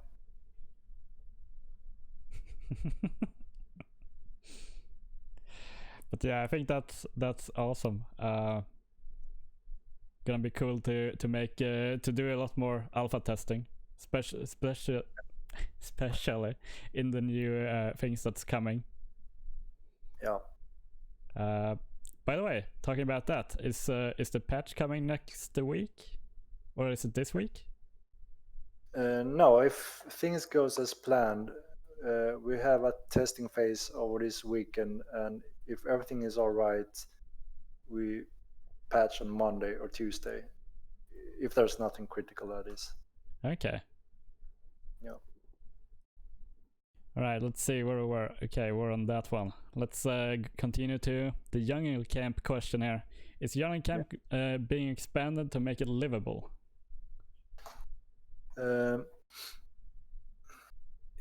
Yeah, I mean, we will have a jungle camp, you know, a little bit like we have in the old game. And then, of course, it will be the option again to the player if they want to expand on that. We may have areas where you can repair things and build up things that is in ruins, and you know, use that or claim that. So yeah, I mean, So again, like ruin the parts of a village kind of thing? yeah, if yeah, we try to make, you know, kind of like a keep. So we're gonna have runes, you know, keeps in runes in different locations, and the players will be able to repair this, you know, using resources, and that's how you claim your keep. Oh, that sounds awesome. Yeah, and when you destroy it, you know, it goes down to a rune state again. So it's always there as a foundation, and it doesn't stop us from, you know, having, you know, a little camp or something that you also could repair, and like these bridges in the world, you can build those up as well, or destroy them. So that could also help, you know, a little bit to build a base that you could use with a few players or so. Cool. So jungle camp itself, will it, like the camp, will it also be expandable? Yeah, a bit early to say where we're going with this, but there will be a jungle camp, and we will see how much it can be expanded, or if player will take over. Okay, yeah, it would be really nice if players can go in and expand on the TS, what should I say, NPC villages. Yeah. All right, let's go to the next one. Are they looking at a way? Are you looking at a way to help you find your dead body after you revive at a priest? You know, people get frustrated when they get lost, die, and can't find their stuff. Yeah, it's one of those. Yeah, that is, you know, we're a little mixed as well. I mean, we can see that a new player really want to, you know, be able to easily follow something, you know, to find a body. But again, how would it make sense if you resurrected, you're alive again? What will show you the body if not your own knowledge of, you know, your memory of where you died? And I mean, if we have noticed that a lot of new players experience this, they wonder this, but it only takes pretty much one question, one death for them to, okay, when I die, I need to take, you know, aware of the environment to remember where to get it. So usually it only takes one of those, and then they have learned it. So I'm not sure if it's necessary to build such system, and, you know, start going into that strange magical limitation systems to assist when it's really not suitable or logical. So yeah, it kind of brings us back to that map question as well, if you should get the marker where you died, basically. But yeah, I mean, it happens to me as well. When I run around in the game and die somewhere, I struggle to find my stuff. I mean, it happens to everyone, and sometimes they're in a bad bush or whatever. So, but you learn it pretty quickly and know how you should deal with it, at least. And hopefully our game now being more stable in that degree, then you can rely more on finding it by your memory. Yeah. All right, let's continue to the next question. Will there be more options for people who want to play more of a PvE style of a game, or are there going to be a safer area to play? I mean, there won't be a safe area. No, artificial magic. I think it's thinking high and low sec kind of thing, like Eve. Yeah. I mean, yeah, somewhat, depending on how we expand on, like you said, if we have, this faction, this empire or wherever in control here, and if you're on a proper standing, they may assist or help depending on the AI and how we develop that. But in general, at least from the start, the game will be, open, wild, and free and dangerous depending on what you encounter, and that's the core at least. So pretty much like how it was in Mod Online, a new player expected him to be the hero, like in World of Warcraft, run straight into the wolf and instantly die. What the hell happened? I mean, that will still happen, but things will be more clear and polished. So, and hopefully they will be educated on Haven, so that won't be a shocker for them, and so they rage quit. And then, like I said, over time there may be situation where an era is somewhat in control of an empire or something, that where AI may assist in different ways that could make it a little bit safer because you're on the same faction or in a positive standing with them. That could happen, but yeah, in general, it is the free, dangerous, open world you have to adapt with. Yeah. It's more or less gonna be the same as MO1 in that regard, I assume. Yeah, but like I said, you will experience a more polished experience and feedback, so you know what's going on. It almost feels like when you're drowning, when you're getting attacked of something you don't see. I mean, all those 10,000 deaths hunting you in Mod Online.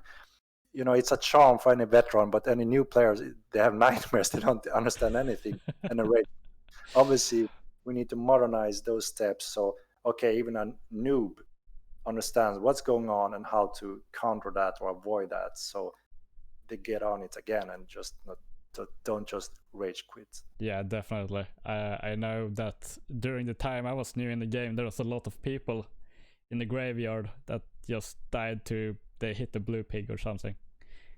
Yeah. Yeah. All right, we'll continue onwards to the next question. Side activities like farming, fishing, and animal husbandry, I assume they're kind of asking about different professions.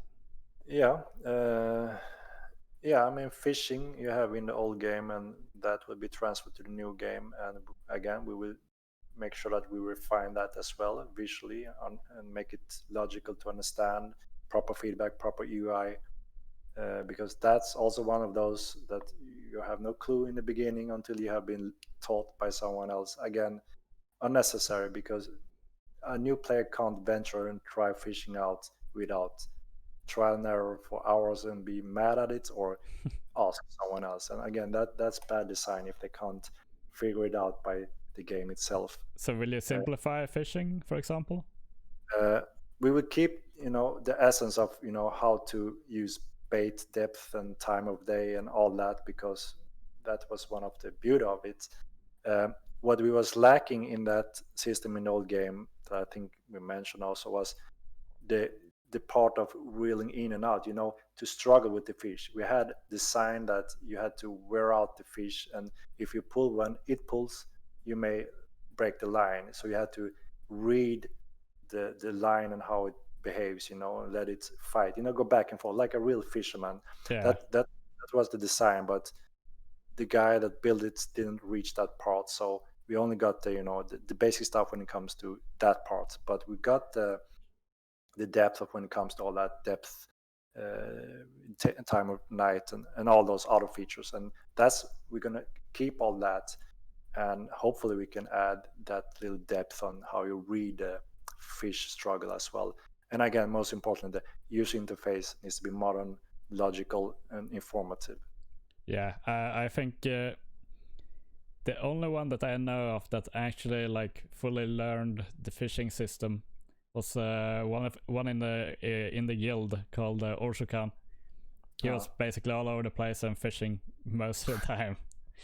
Yeah, there was quite a few fishermen that saw the depth in it and really master it and could fill orders for players because we implemented specific fish types with different attributes, scales, and so on. So there was a value in that as well. Yeah. I know he was so hyped up about Sarduka and going around there finding new places to fish and stuff like that. Yeah, that's true. All right, we'll continue onward to the next question. This is actually the last one. Will we see a basic needs system that requires the player to periodically eat food, drink water, an actual need, not a limit on potion consumption? Oh, wait, what? Well, eat and drink, I think, is the main thing. Potion consumption seems to be unlimited, is what he's looking for. Yeah, that is separated from the potion consumption system we have now. No, the game isn't really, you start dying if you don't eat. It's gonna remain as it is. So your reserves, basically. Yeah, you have a system to handle your weight that gives different pros and cons depending on your body state, and so that's gonna stay. And again, we will refine that to make it clear, understandable, and logic. And I also think that the potion consumption will remain, so it's clear to the players that that's when you use a potion, so you heal, and you can't spam healing because then it's just all about how many you have in a fight. Yeah. So I think we will remain with that because it's another type of game. If we start implementing that, now you have to keep monitoring your food rates so you won't die. We don't want to add too much on that, so it becomes that kind of game. So yeah, I think it was good as it was. So it basically it has to do more with your weight and the health reserve and stamina reserve. I kind of like that system. Yeah, and I think many of the players did as well. Yeah, I mean, that's one of the systems that it worked, and there wasn't really any complaints and any fuss about it, and so I think it was stable and it works, and it still added something that one of the reasons was that if you are in a war and you're being killed instantly and you keep resurrecting, there's no cooldown, and we didn't want to add a little timer saying you can't fight because you're weak. But this kind of add some kind of a natural balanced way of, okay, now you really drain your body, you have wounds, you need to recover to be at your full strength again, and it did add that cooldown in a natural way, which was the purpose. So it's kind of removed some of the silly instant res fights in a degree. So all right, so that basically finishes the Q&A part. All right. That's good run. So yeah, I assume you basically want to just go to bed as fast as you can.